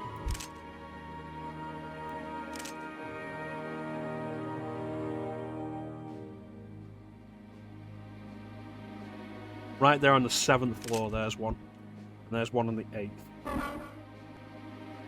Alright, let's go.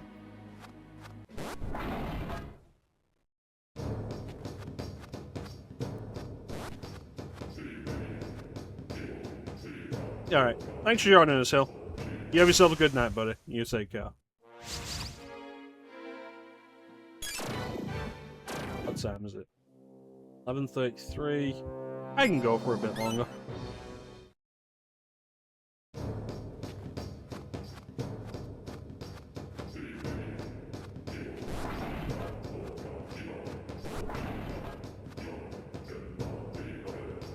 This way.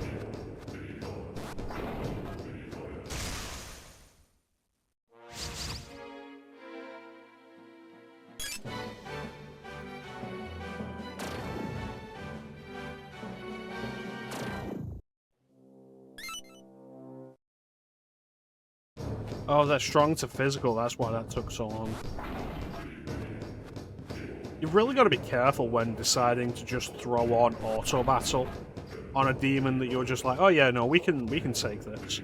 Because I absolutely remember in my original playthrough doing that while re-exploring Sector Delphinus again, at a point where nothing in Sector Delphinus should have posed a threat.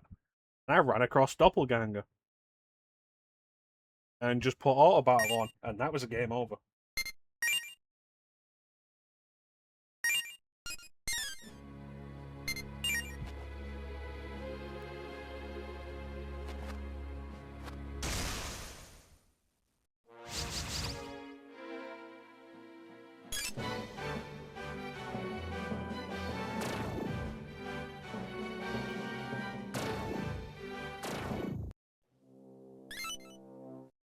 Alright. I am just getting lazy, and I should stop.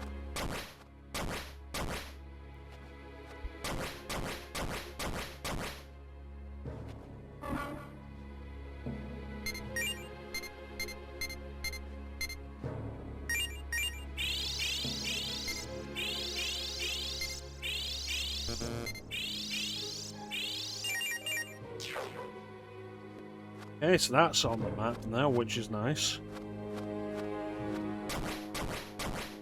It looks much better having those visible on the map rather than just gaps.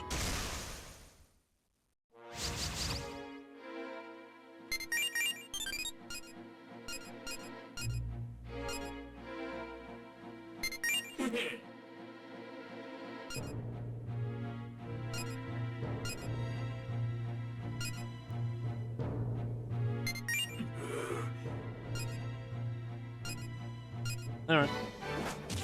Be that way.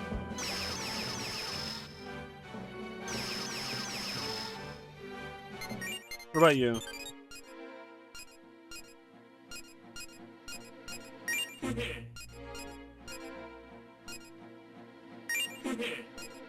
There we go.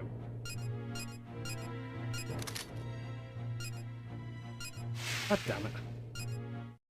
I don't even want a goblin to fuse. I just want it for that quest.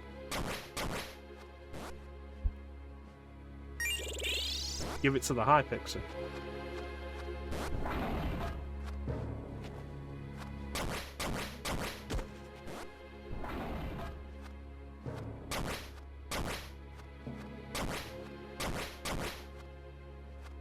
See, the map looks much better that way. Just expensive to do.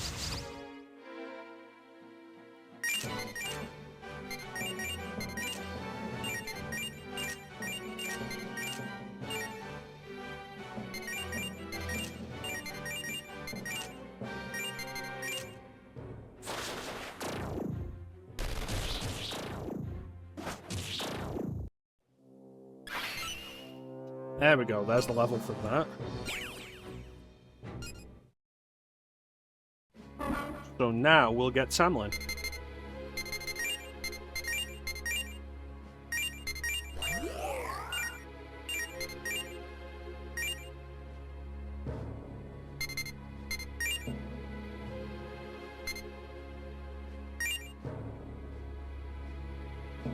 Meteorama and Recon, not bad skills to have. And Samlin's also a good physical fighter.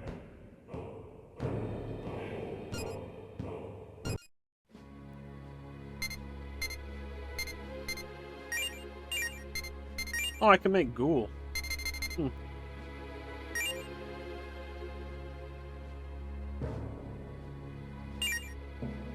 I feel like it was a deliberate choice to make Ghoul stand in a sexy pose.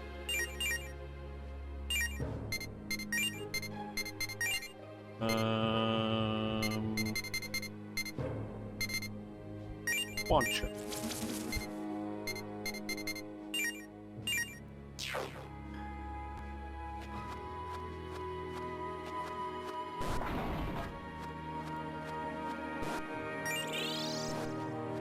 Alright, enough of walking through damaged tiles to fill up the map.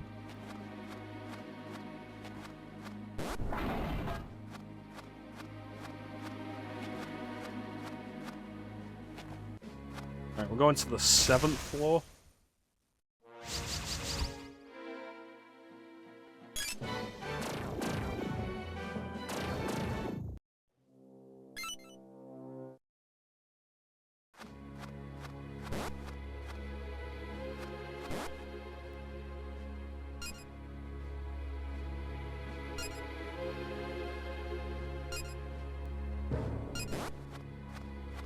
There you go.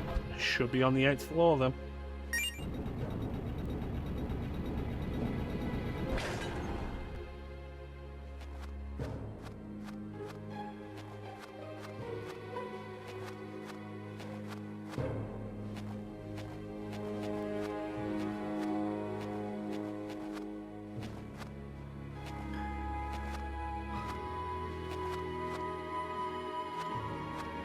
Deductive reasoning.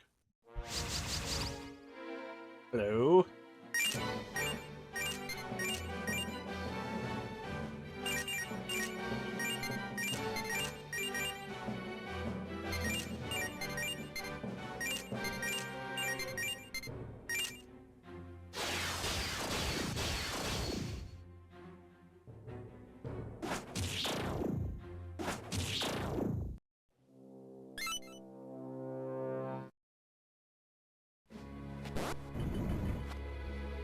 Check out the 7th floor first, though.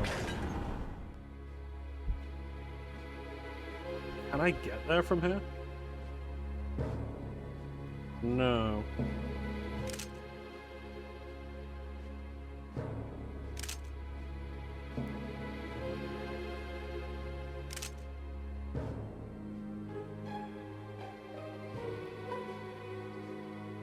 Alright.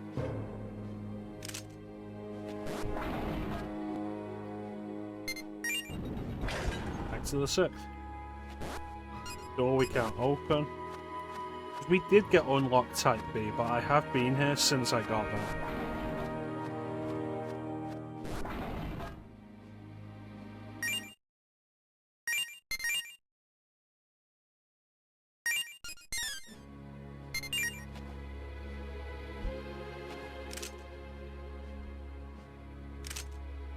So I want to go up.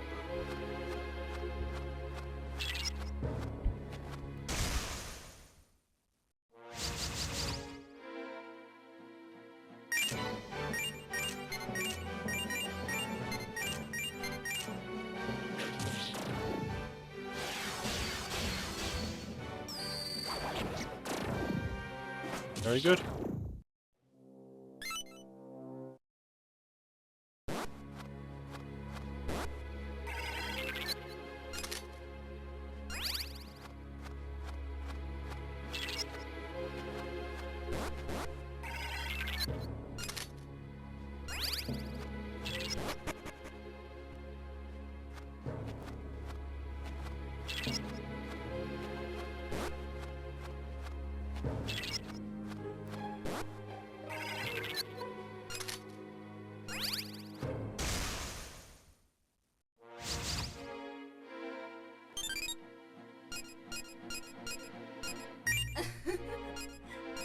Ah, cool. Man, they've been a lot nicer now. Is there anything I can just immediately fuse Apsaros with?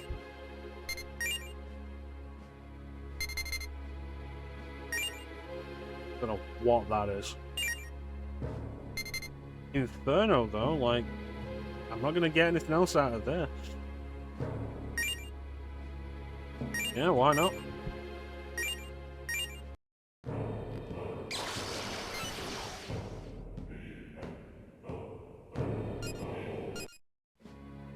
Cool. That worked out quite nicely.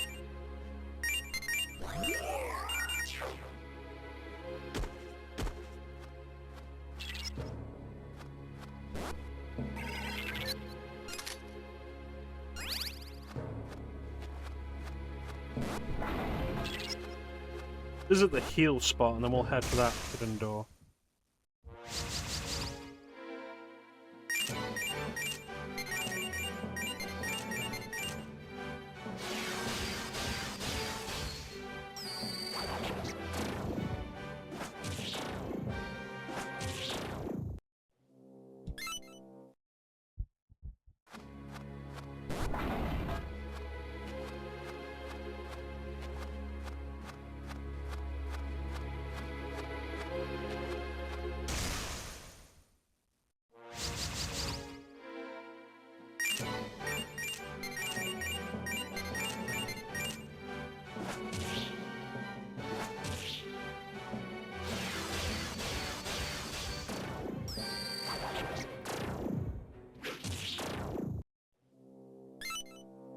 Aim for some good physical damage now.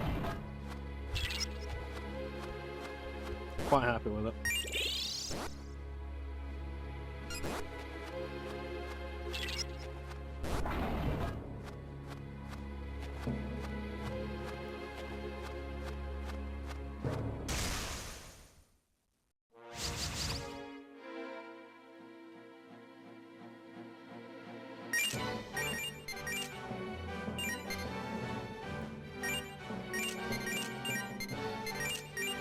It feels odd to me that Apsaros isn't strong against ice.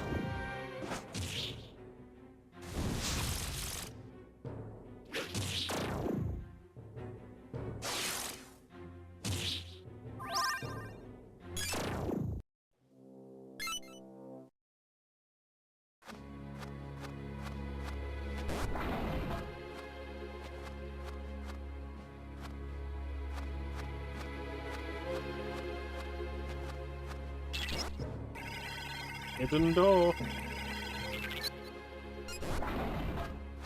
Hidden stairs.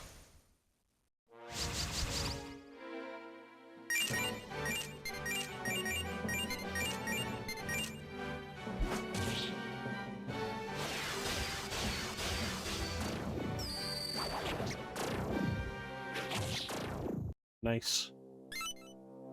Now let's see what's in here.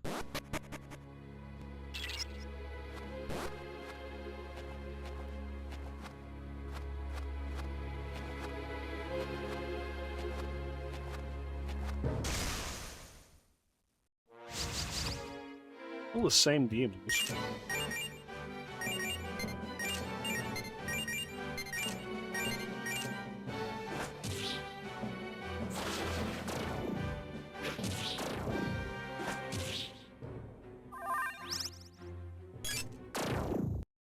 Perfect.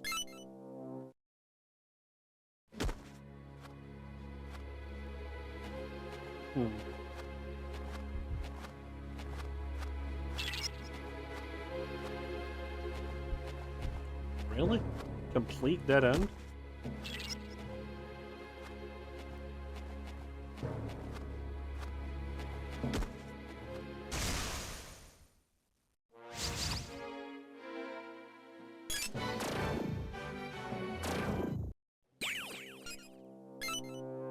Nymph swimsuit. I fought so many of those things that I wouldn't have thought there'd be any new former to get from them.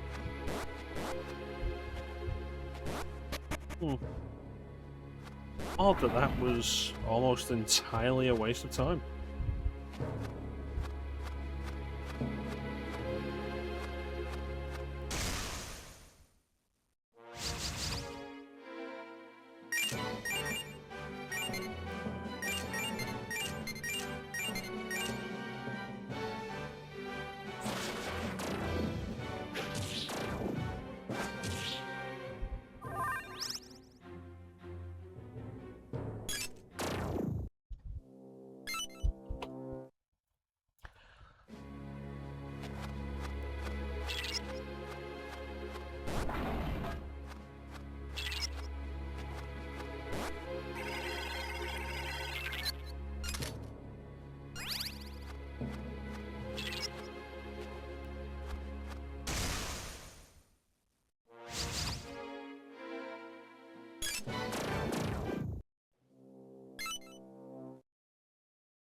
What did I get out of a nymph swimsuit?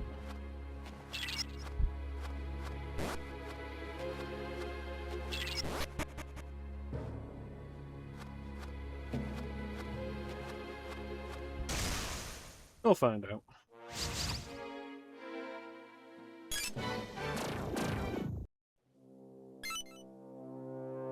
Odd that I'm picking up so many of them now.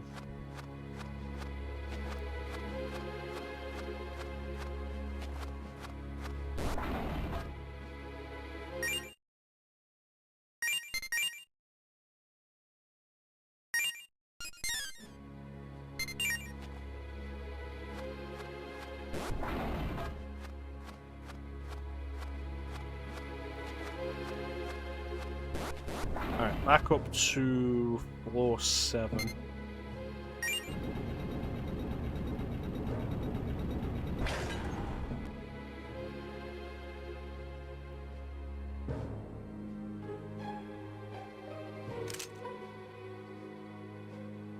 No, I do want floor right through the elevator. Alright.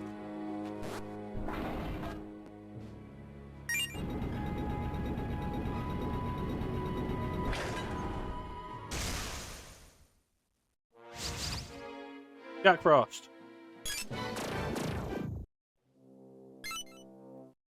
I forget if the third Jack brother is in this game.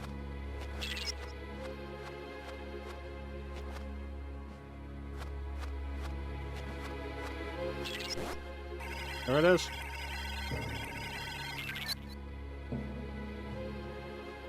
But what's beyond this door? We'll have to find out after these messages.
And we're back. Liar! Right, I'm lying.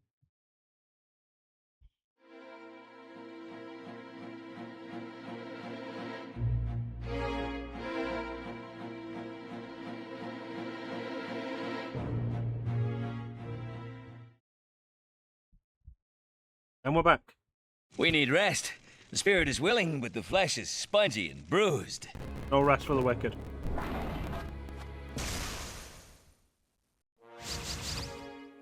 Well, we saw these before.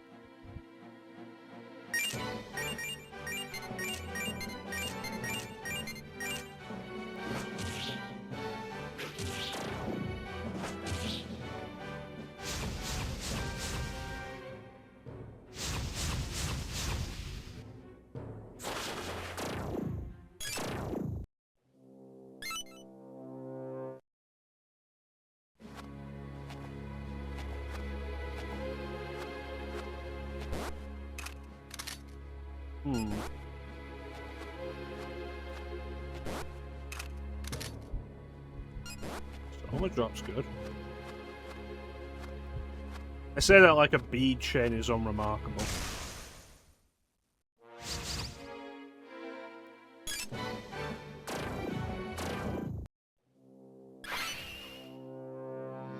There we go, incubus sauce. Know what that means.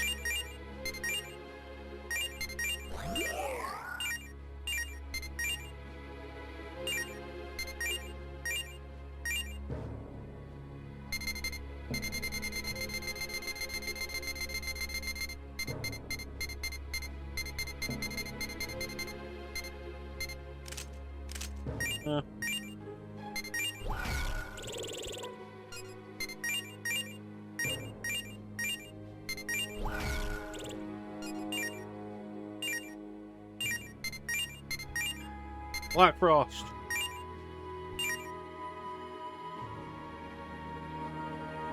With Bufu dying. Beautiful. Is it even worth putting anything else on it? A heal ability, maybe?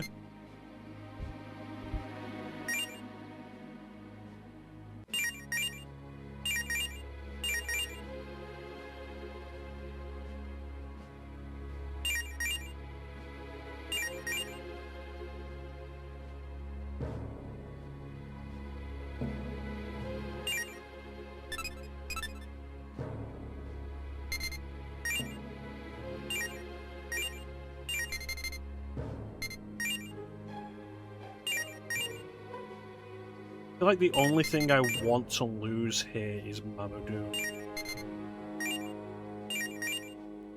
So like, keep Endure, keep Bufu dying.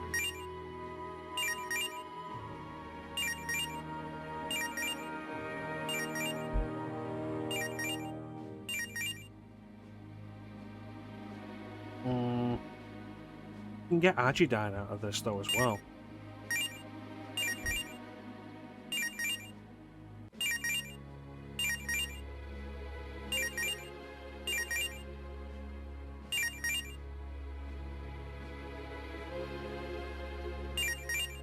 Closest we've come to.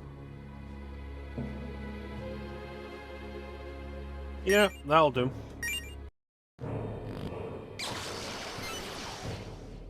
Look how big he is.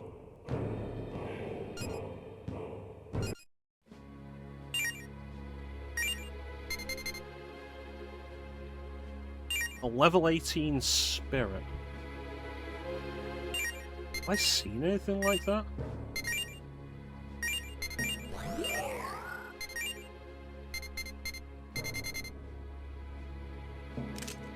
No, not Inferno, so I guess not.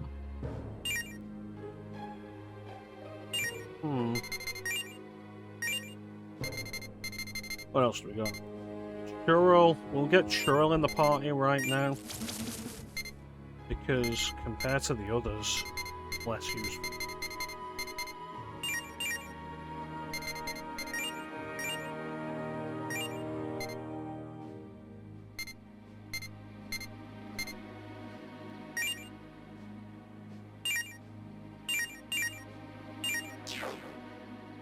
Anyway.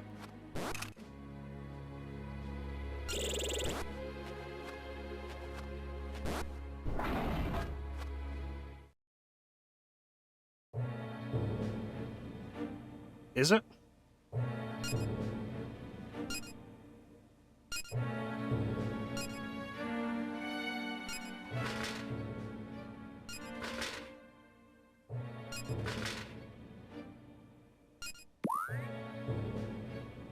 Hmm.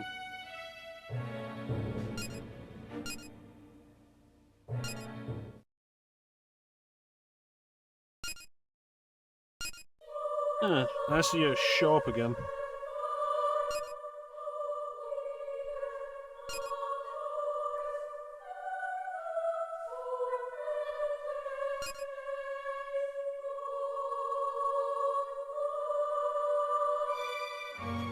Through success in crystallizing human madness alongside His Excellency Asura, my sworn ally.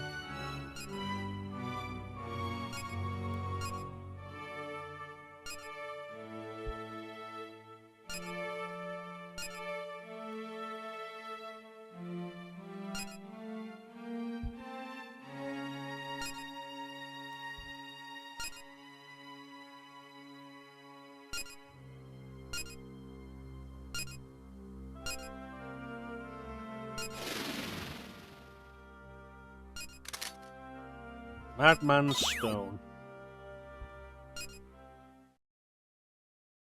It's also a really oddly shaped room on the map for being something that you can't actually explore. Because usually they're just like a 9x9, 3x3 room, 9 squares.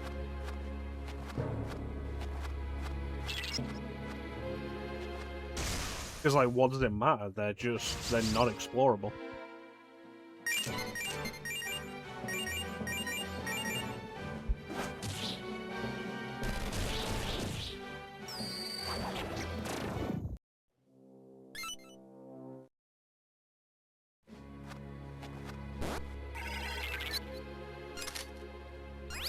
Alright, let's get out of here.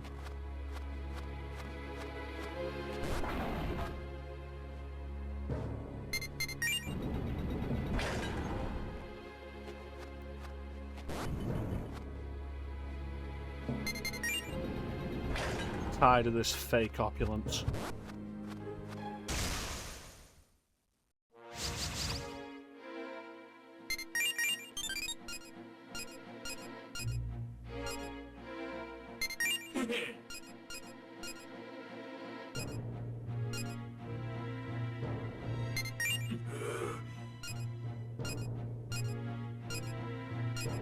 All right.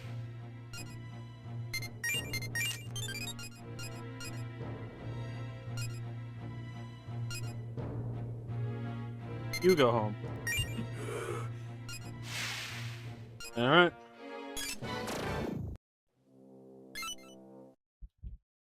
If I get a goblin, great, I'll use it immediately for the High Pixie quest. If I don't, it's no real loss.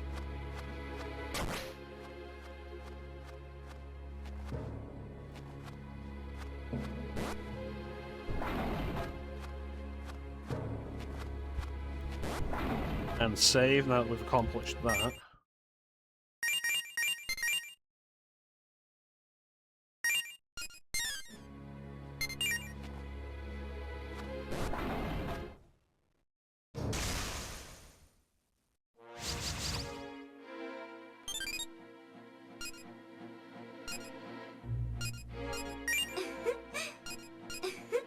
Cool. Fusion fodder.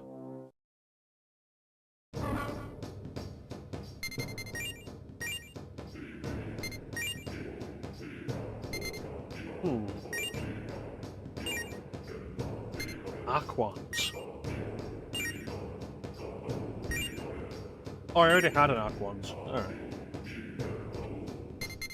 Taki Minakata. This goddamn thing. Even this was, like, the first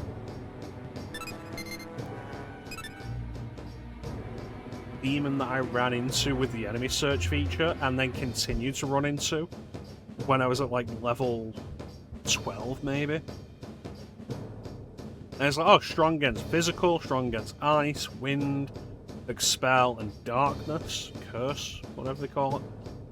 Only weak against lightning, and it's like, cool, but even with the demon co-op attacks, we're still not doing enough damage to this thing. And it's like, that's just brutal. Burner I already had. Yeah, I guess like once we get the source out of Quantia, we'll make this one. Gotta remember not to register any demons until that happens, though. How close are you to leveling up?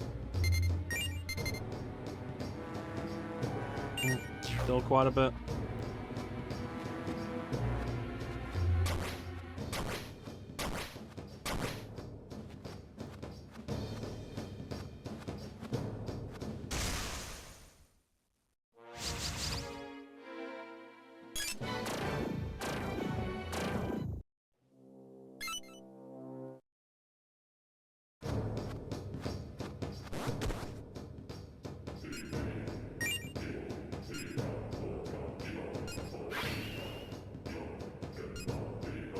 $15,000 marker?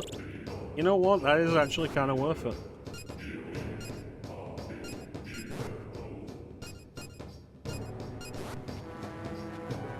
Fortunate my playstyle tends not to rely on the use of items like chakra pots that much.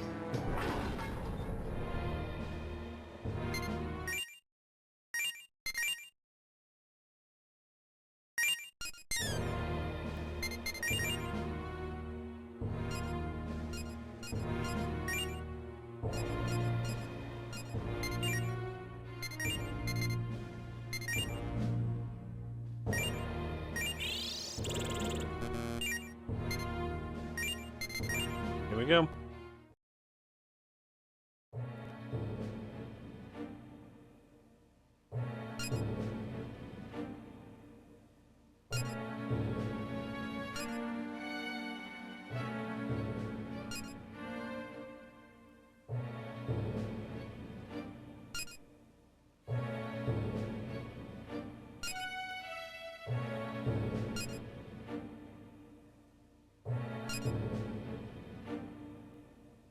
That's a good question.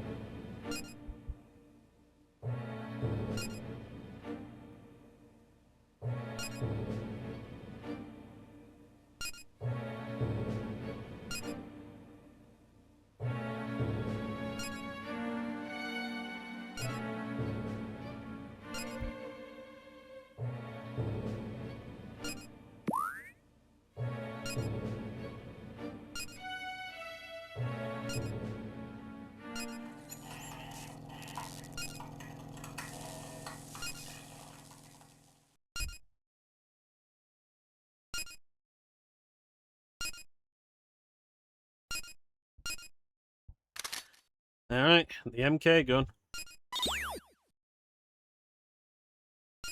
Go test it out.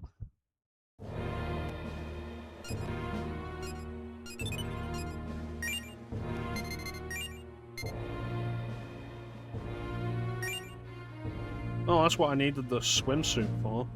Keep me awake.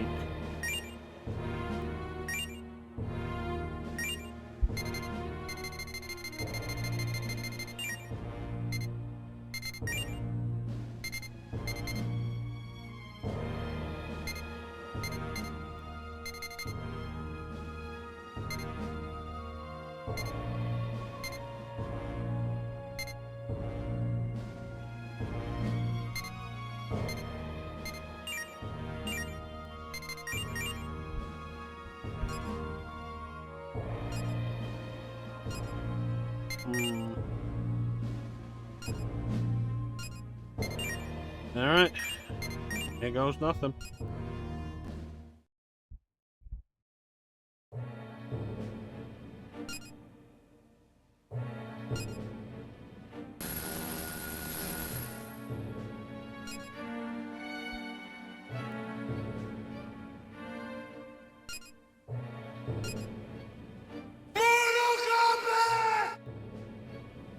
Good work, gents.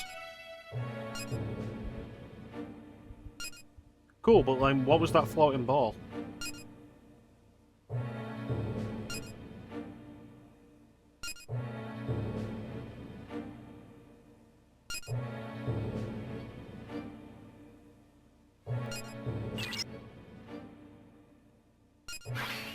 Cool, but what was that floating ball? And what's to prevent that from immediately going into one of the other crew members?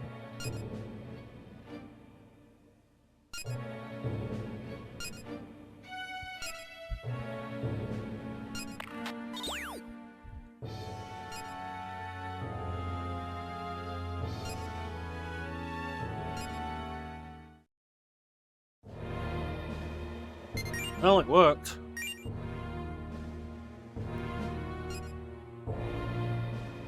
Yeah, why did we have a weapon specifically specifically designed with the intention of brainwashing targets?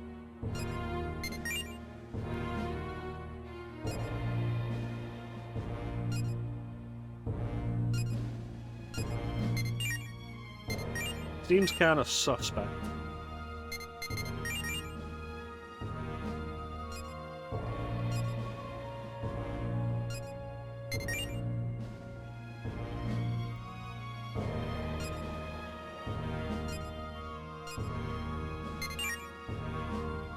Don't worry about that. That just makes me more concerned. Makes me more suspicious.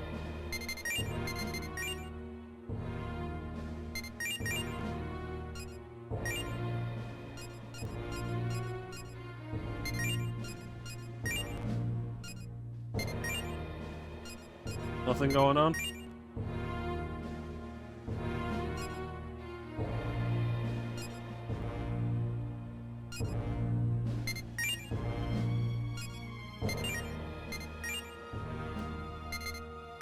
Alright, back to Trashland.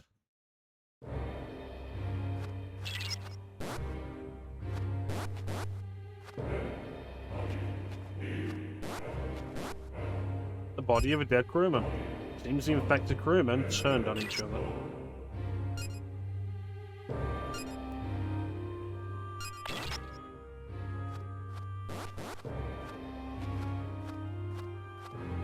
Okay, there was one that was obviously infected in this direction.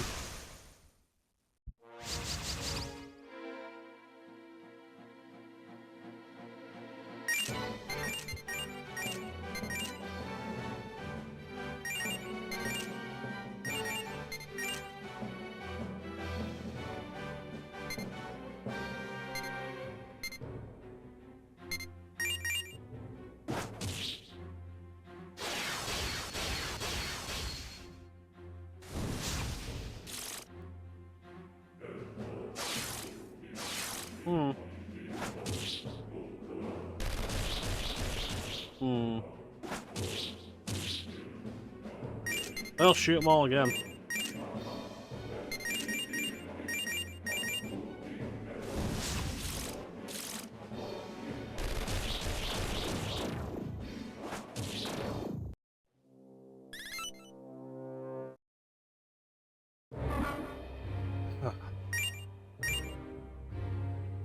So what are you thinking so far of Strange Journey, gents? As a Shin Megami Tensei fan who's never played this.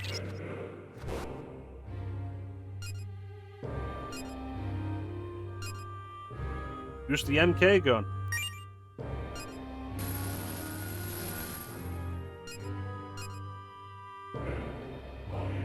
You're liking it?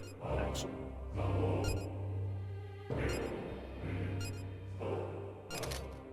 A demonica code? Yeah.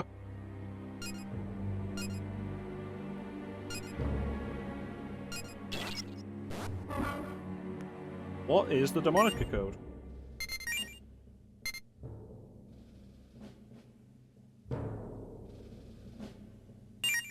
I'm not working that out.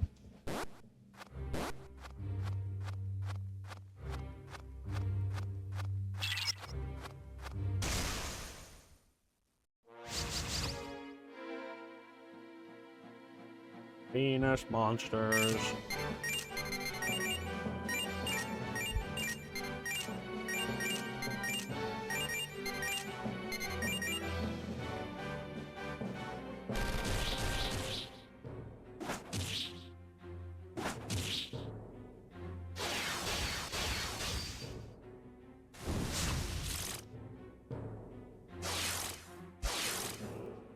Excellent.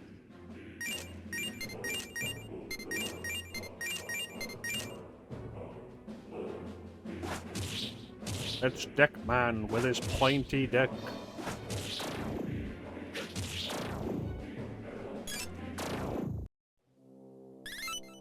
It's kind of funny to consider, like, Succubus is designed as, like, an attractive and seductive demon in something of a seductive pose. And then the male equivalent, Incubus, is just this little gremlin thing with a spike dick. And it's like, I feel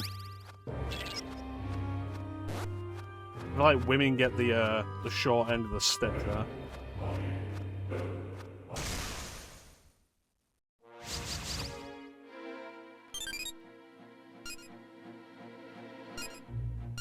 You wanna come join me?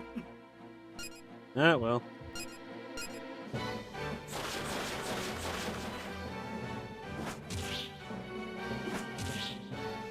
Gotta join me. Now you're gonna die.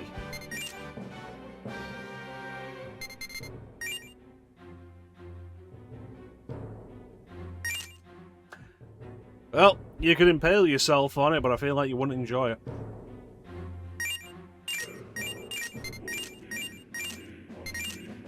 This guy was weak to fire, right? I don't have any fire right now.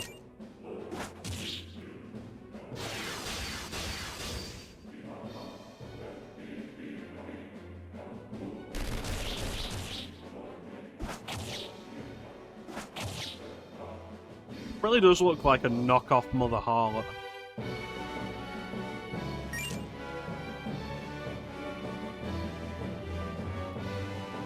Like, looking at the picture below, I think the face is supposed to be a lion, but from this distance, the pixel art looks like a skull.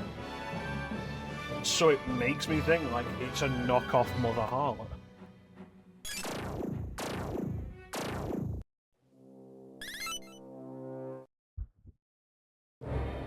Let's get a look. It'll be in the compendium now.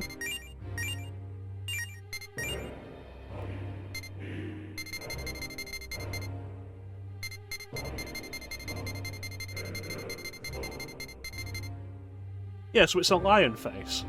But it doesn't look like that from a distance.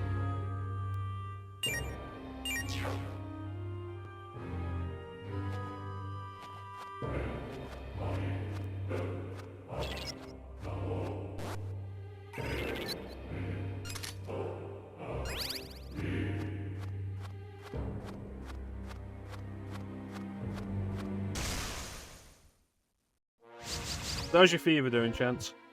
You feeling any better?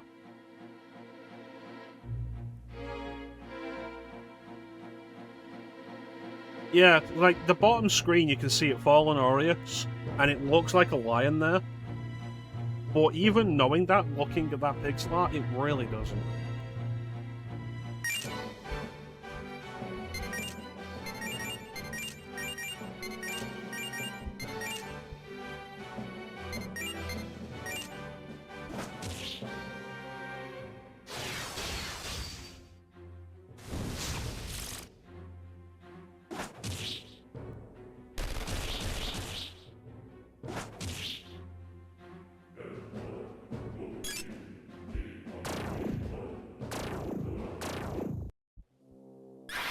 Level up.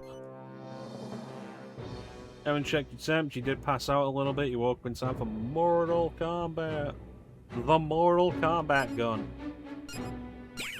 Yay. Yeah. Now we can replace the demons. Let me see, I want to register everything except Lanonchi.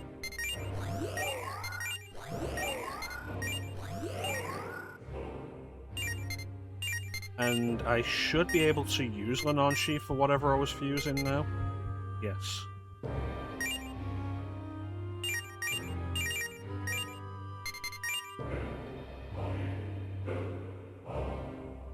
Why am I fusing a level 24 demon that just has Garu?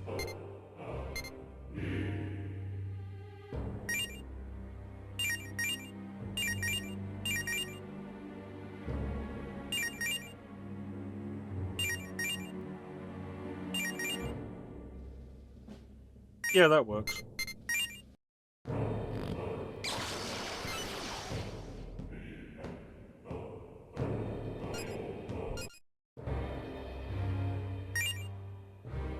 Nothing for that yet. That's a cool design. There. Do I have anything to give Yukijoru to? Takes a demon with this thing and it makes a frog.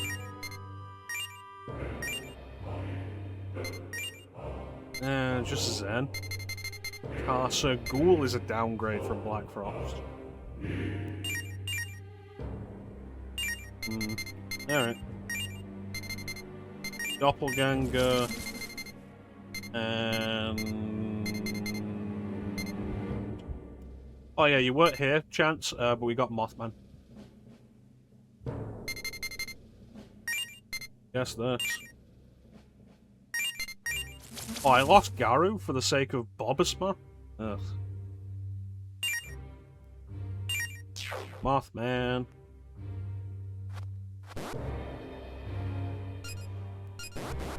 Mothman.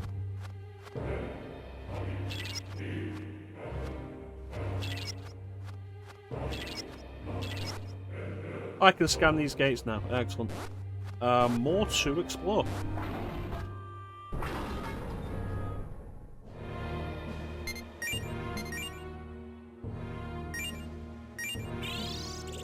Yeah, I also kept resetting Black Frost until I was able to get both Bufudine and Agidine on it.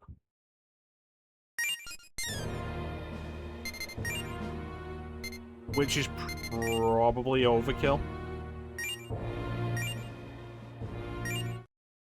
But if we come up against a boss that's weak against either of those things... there it is. Bufudine, Endure. Dream Fist, Miraji, Miragion, and Agidine. It really wanted something. What was it?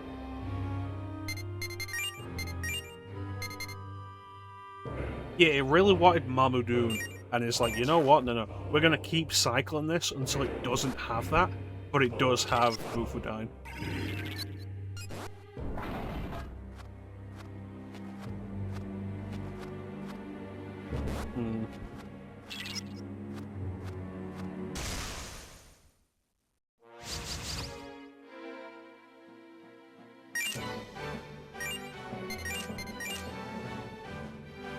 Mecha-chrono.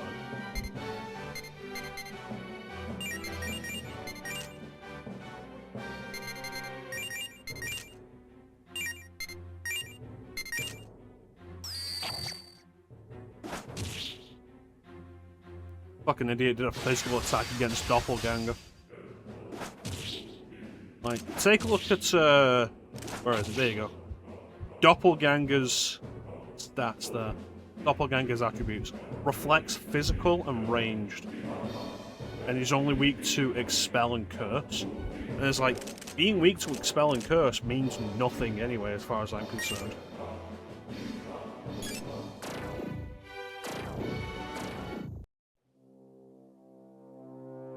Makarenka.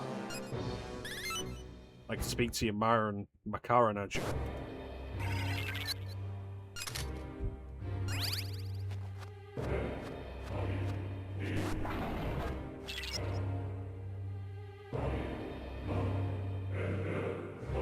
Yeah, Doppelganger, one of the worst things to just run into. But in the party, like, reflecting regular attacks, super useful, I think, always.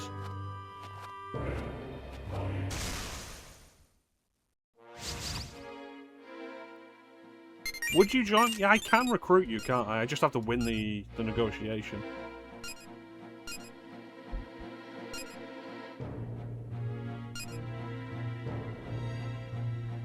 Probably recklessness.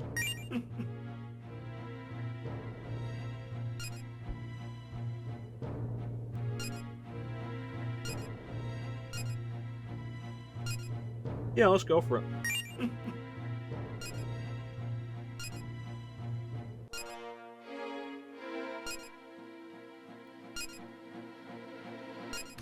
You son of a bitch.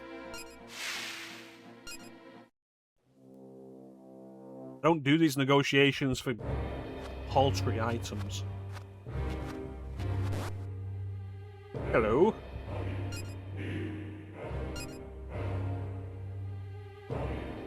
Kresnik. Well, this is going to be the beginning of the Kresnik versus Kudlak quest.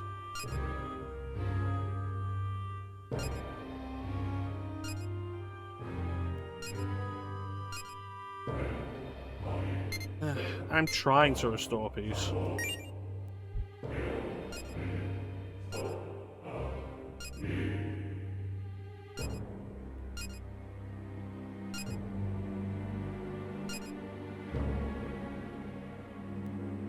Didn't know you were playing Xillia 2.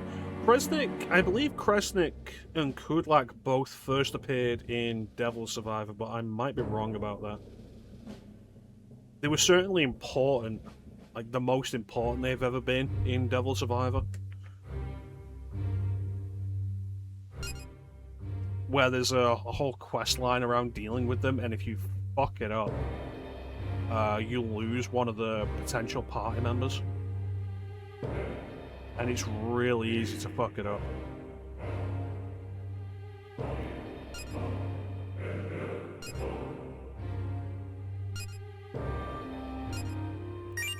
The Hawthorne Spear.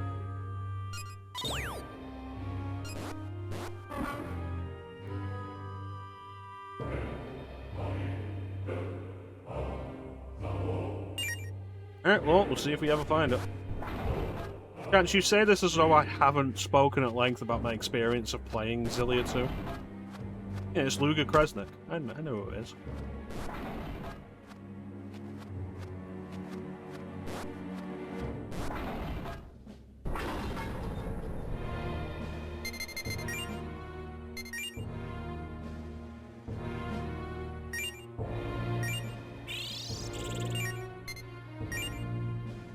It's funny, like, all the problems I had with Tales of Xillia 2, and, like, how badly that game burnt me out on the series, and I would still rather play that again than Vesperia.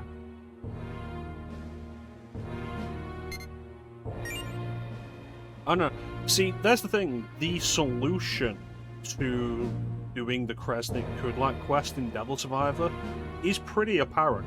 Like, the game does not hide the solution from you. The trouble is pulling it off.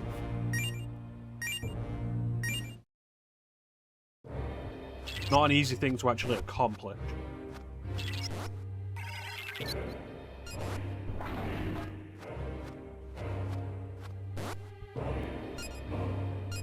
Weird looking door.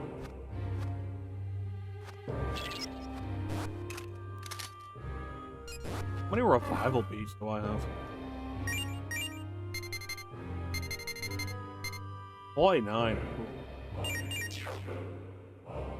I've been getting so many of those, it's really surprising to me.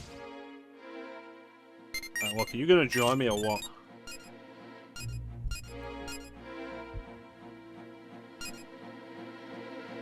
Training.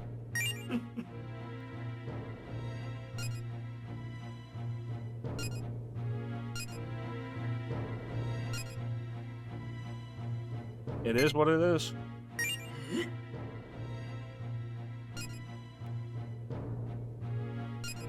Right. Well, I guess I'm gonna kill you then.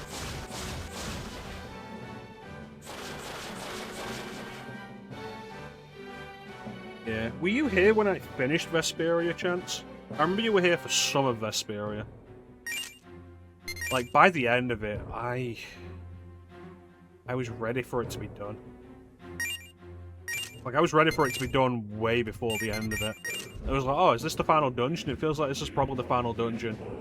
3 dungeons later, we're still not done.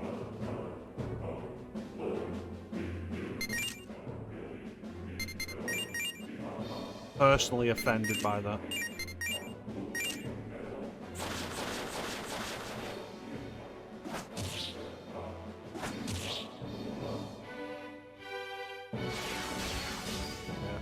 I was really not enjoying that game.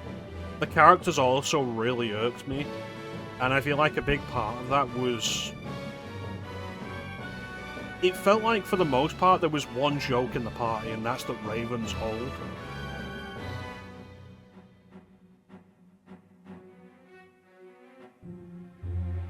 It wasn't an overly funny joke to begin with, but then they keep doing it. I did not enjoy this area. Like I say, I'd rather play through Xillia 2 again, because for all its faults and all the grinding you have to do with Xillia 2, it's a fun game to play. Like, the combat is really good.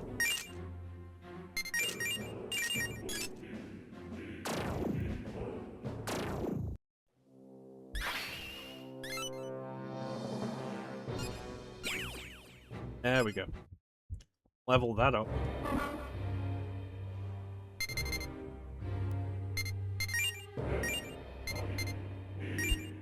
Black Frost. In the party. Gonna be the MVP. Yeah, Rita constantly beats up Carol. Anytime Carol has any kind of point to make, Rita's always like, blah, blah, blah. Rita's entire character is, I'm super smart, also blah blah blah. It's like, hey, imagine if Misty from Pokemon never grew from, like, the beginning when she catches up to Ash after he destroyed her bike. It's like, wow, what a compelling character.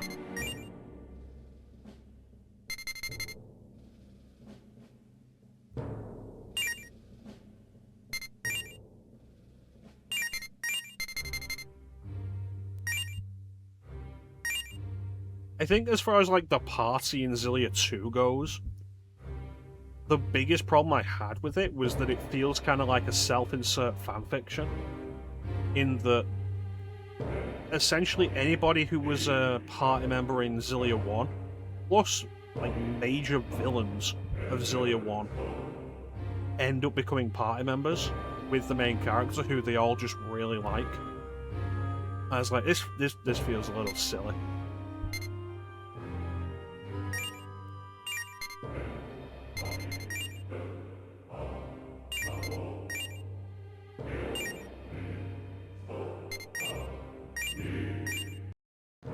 Yeah.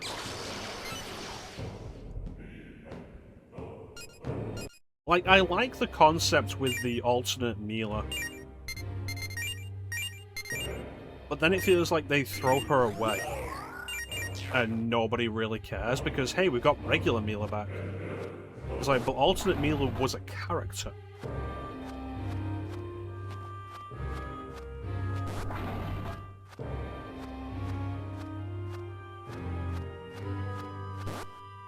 Oh, there's Cudlack.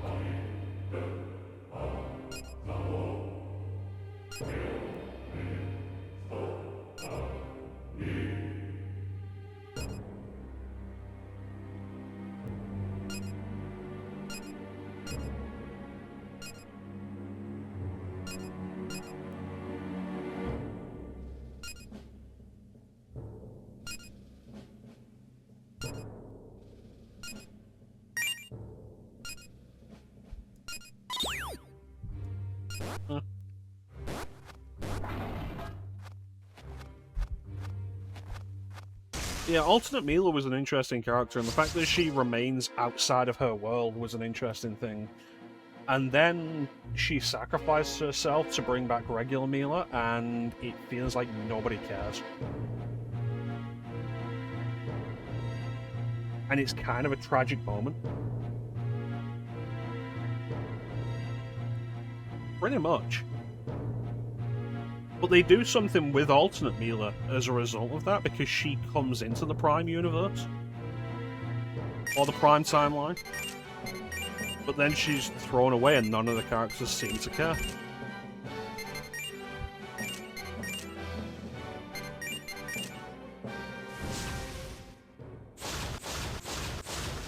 Like I say though, the actual gameplay of it, the combat of it was really good.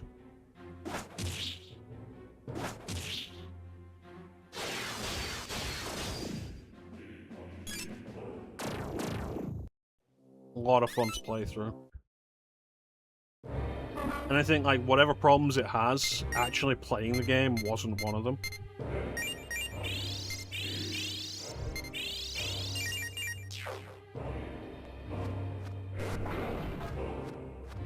Would I do it again? No, I've been on record very candidly saying I will not do that game again. And I have no interest in doing it for the stream.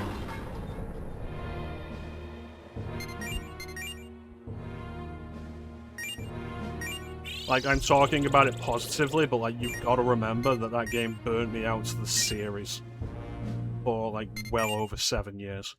I didn't play another Tales game for a long time after that.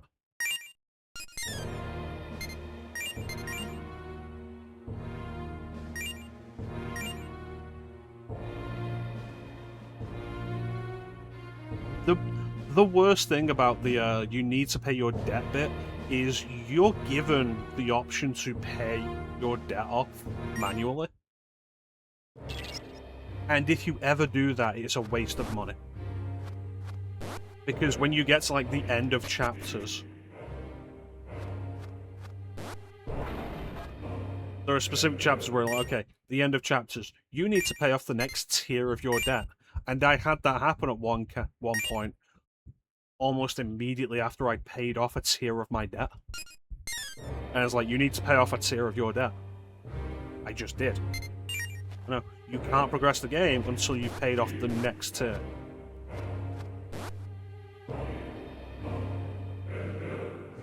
And it's not even that it's a specific tier you need to be up to, it's that each chapter has to end, or like a bunch of the chapters have to end, with you having paid off a tier of your debt. So if you're paying it off manually, you are wasting your time.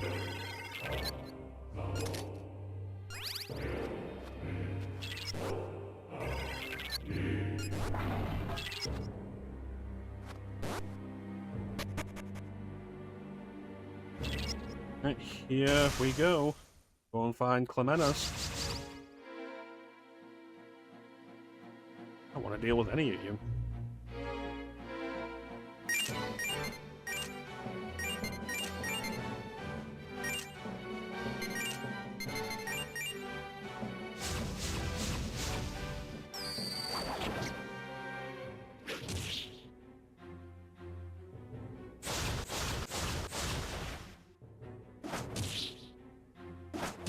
That's Wendigo.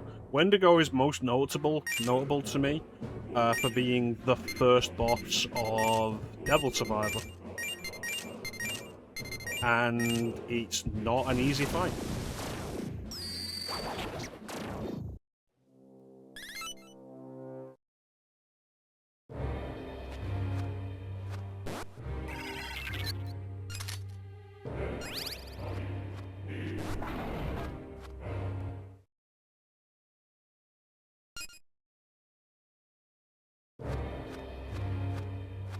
Did Clemenas move at all? He did not. Gonna fire the MK gun.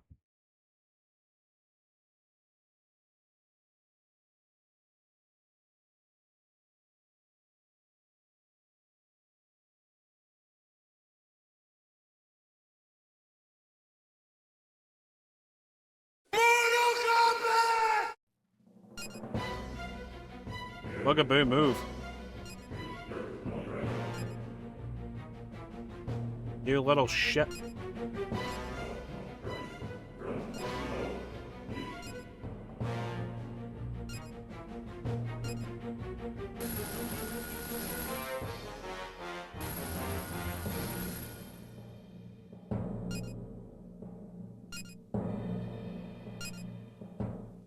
Still really question why Bugaboo is wearing a diaper.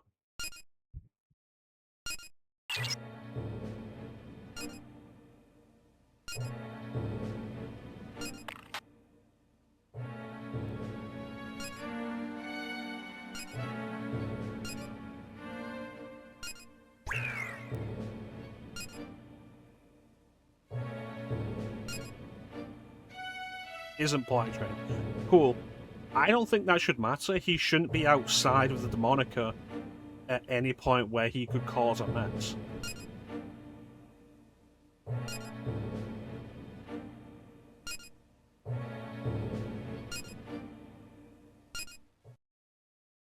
But no, he keeps ignoring the rules and summoning Bugaboo in the ship.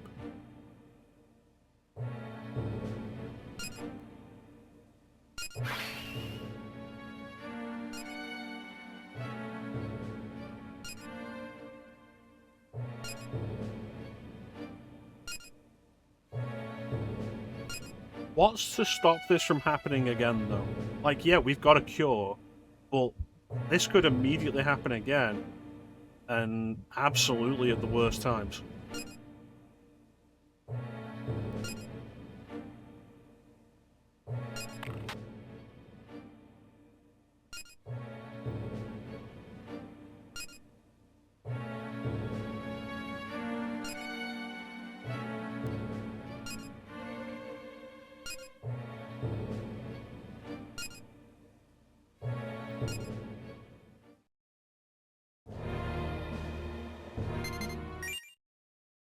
Nope, don't do that.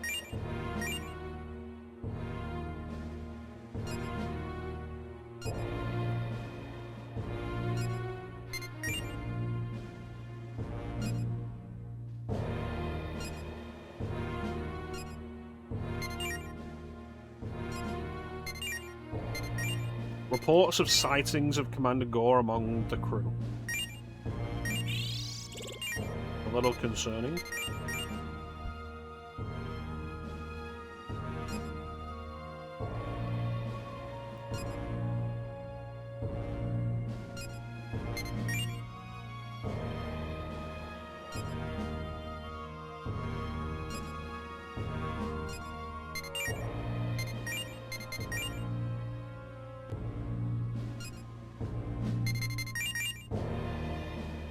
Commander Al Gore. No, he's dead. He died. The first Aureus we encountered killed him.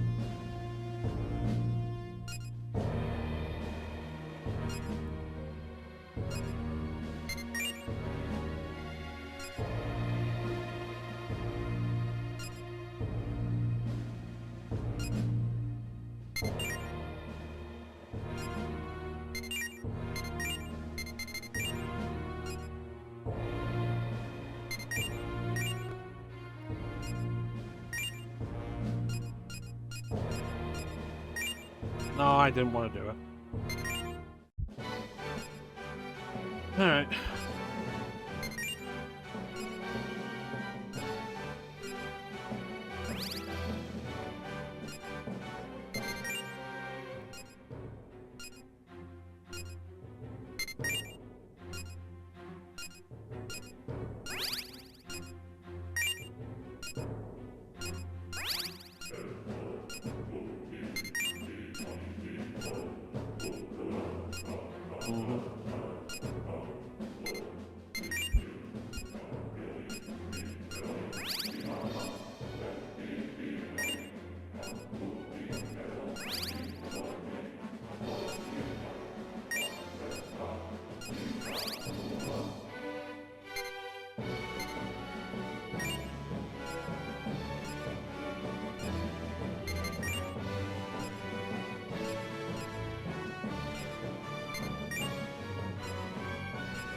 Well, there's that. Anyway, any quests? Oh, Chance, you also missed it, but there was an appearance from a strange girl on the ship.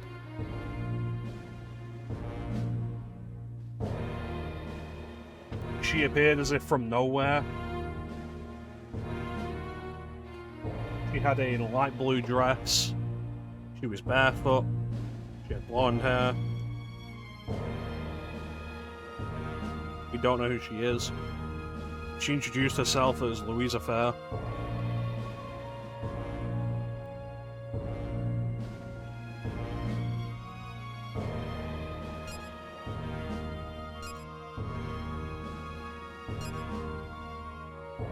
We haven't seen her since, but we're apparently the only person who did see her.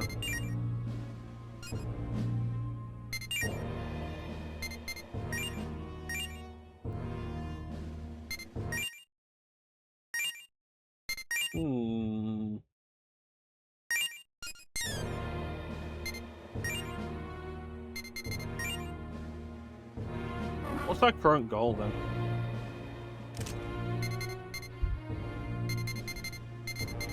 We're still looking for the Rosetta, alright.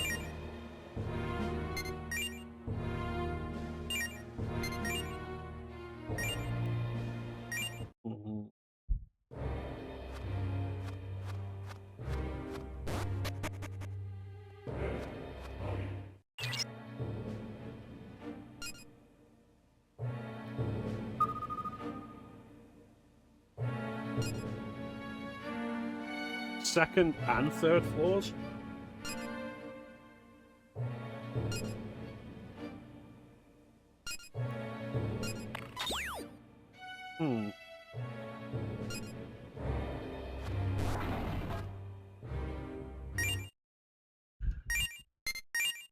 Well, we'll have to figure out what's going on with that next time.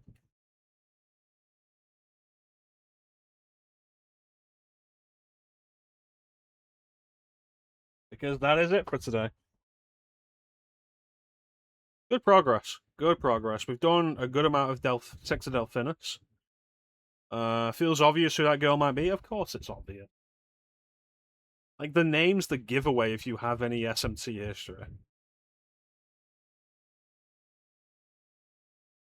Like, I feel like the SMT4 disguise was always the best because it had no hallmarks of that character appearing.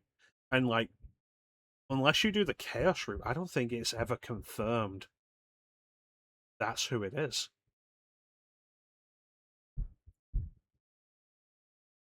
But yeah, in this, like, it is very much the same as, like, SMT1. It's like, oh, well.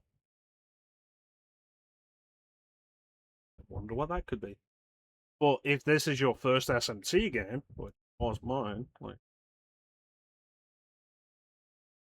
it's an interesting mystery of just, like, another thing that's a mystery. This game's full of mysteries, and it's really intriguing. I think it keeps you really interested. Oh yeah, good progress today. Sector Delphinus, pretty well done. I think with, like, a decent length session next time, I should be able to finish Sector Delphinus. And then we can go on to Flame's favourite sector, Sector E. Like I say, if you scroll through the Shin Megami Tensei channel on the Discord, Flame posted a picture of one floor of Sector E. And, like, if you think, like, this is complicated,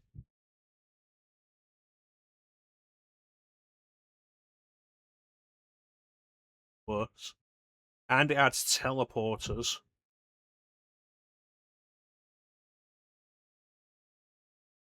Like, it's very elaborate. But we're making progress. Also, like, 26 and a half hours into a DS game. And, like, we're still not close to the end. How many handheld games can you say that for? Yeah, not nice, no. Like, I feel like the SMT games are the only games I can really say that time for. Like, I remember Persona 4 Golden took me close to 80 hours on the Vita. I forget how long my playthrough of SMT4 was.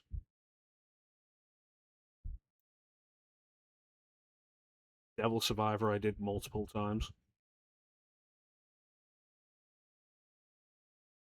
Yeah, most handheld RPGs tend to be considerably shorter.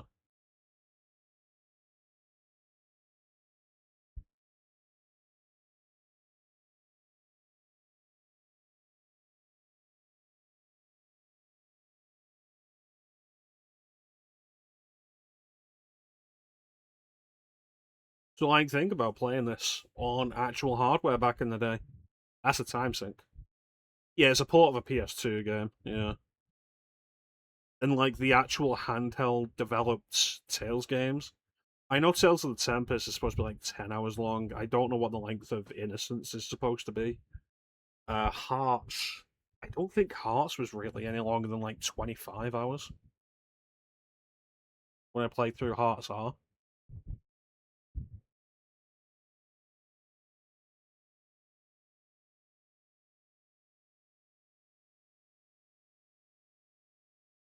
And it is still kind of wild to think like this is a handheld game, and it really doesn't feel like it's built like a handheld game, especially with the way the saving works.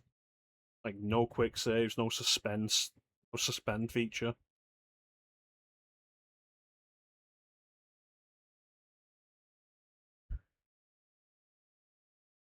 You know. But I am known to play through RPGs like that a lot faster than a lot of other people, so my time is not a good indicator, really.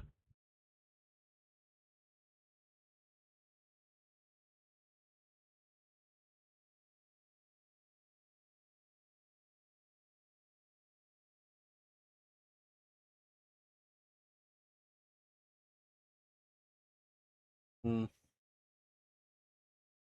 yeah, still enjoying this. It's a lot of fun. I'm really glad I'm doing this finally, and it's a good reminder of like why I fell in love with Shin Megami Tensei in the first place. Like, what a game to get you into the series.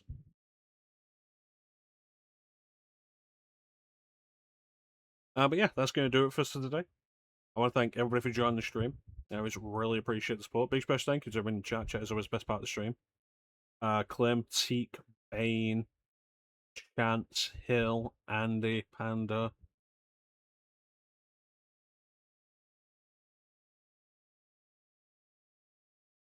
Deal, that was everybody. 20 hours average end game for longer DS titles. I think Final Fantasy IV on the DS might have been an exception. It was built on a pre-existing game, but a bunch of that may have been grinding though, because FF4 on DS is like the hardest version of that game.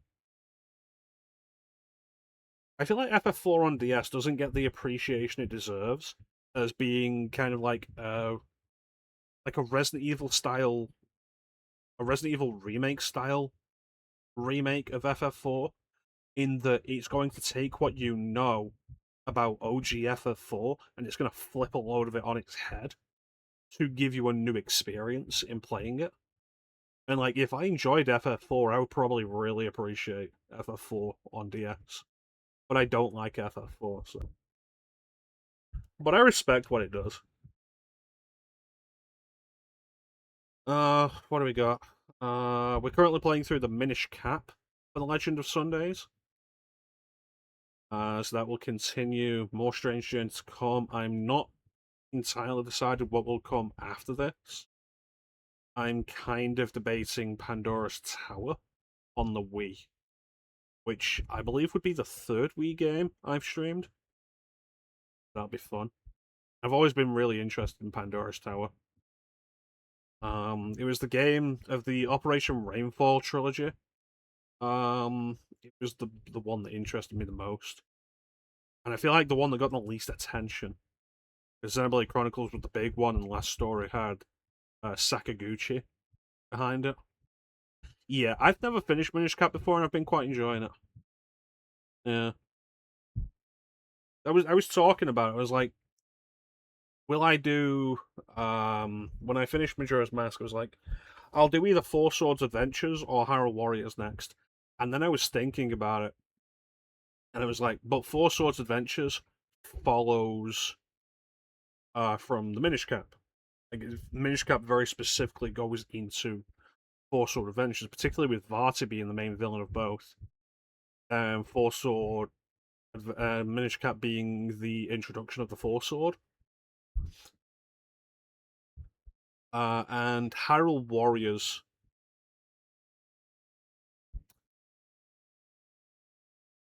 the only game it has as part of its storyline that I haven't done is Skyward Sword, so I was like, I should do Skyward Sword first.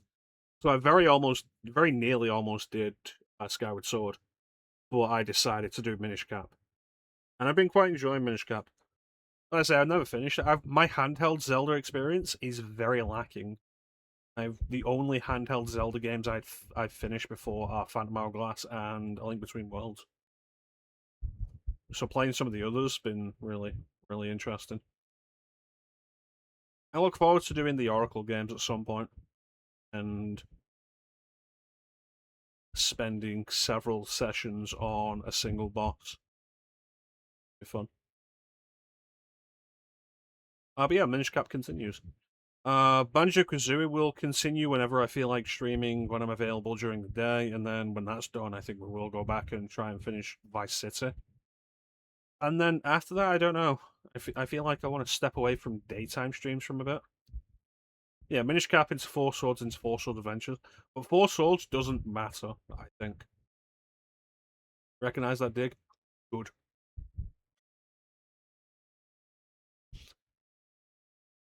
Listen, I was there supporting you through every session of that. I get to make fun.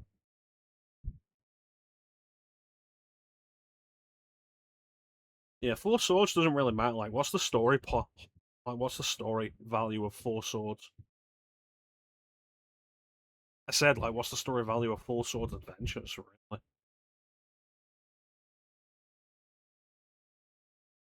Hmm. Yeah, no, like, I could do Four Swords. I could get the DSi version that was released for the anniversary that's playable in single player, and I could play through that. I don't see much of the point, though. Manhandler. Manhandler, I was very specifically thinking of with Hyrule Warriors. Is like the return of classic boss monsters. Manhandler. Which I think hadn't been seen since one of the Oracle games. And then it appears too often in Hyrule Warriors, and I got tired of it. Tired of seeing that fucking thing. I feel like it's just boss monsters in Hyrule Warriors, though. Oh, but yeah, Zelda. We enjoy the Zelda. And it's good to go through some of the stuff, especially the stuff that I've not done before, and just really enjoy it. I'm hopeful. I've got something on order that I'm hopeful will make touchscreen streaming more viable. So we'll see. If that is the case, for Phantom Hourglass and Spirit Tracks potentially to come. Otherwise, I'll have to dig out the Wii U again for that. Which I was debating earlier this week anyway. But we'll see. We will see about that. I'm in no hurry to get to the DS Zelda games. Not because they're bad, but because like there's other stuff to do. And like I do want to do Skyward Sword, because I only ever played through 2 dungeons of Skyward Sword for myself. So it's like almost an entire Zelda game there that I haven't experienced. An entire 3D Zelda game that I haven't experienced.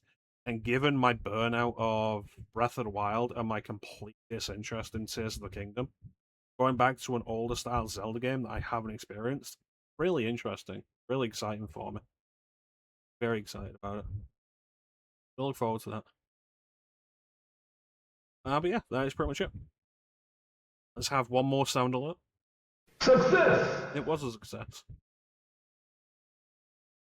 A long 3D Zelda game, yeah. And I feel like you can appreciate those most on your first playthrough. Would I play it a second time? I don't know. But it's like when I did Twilight Princess. When I did Twilight Princess on stream, it had been 10 years maybe since I'd played it last. So I still appreciated what it was.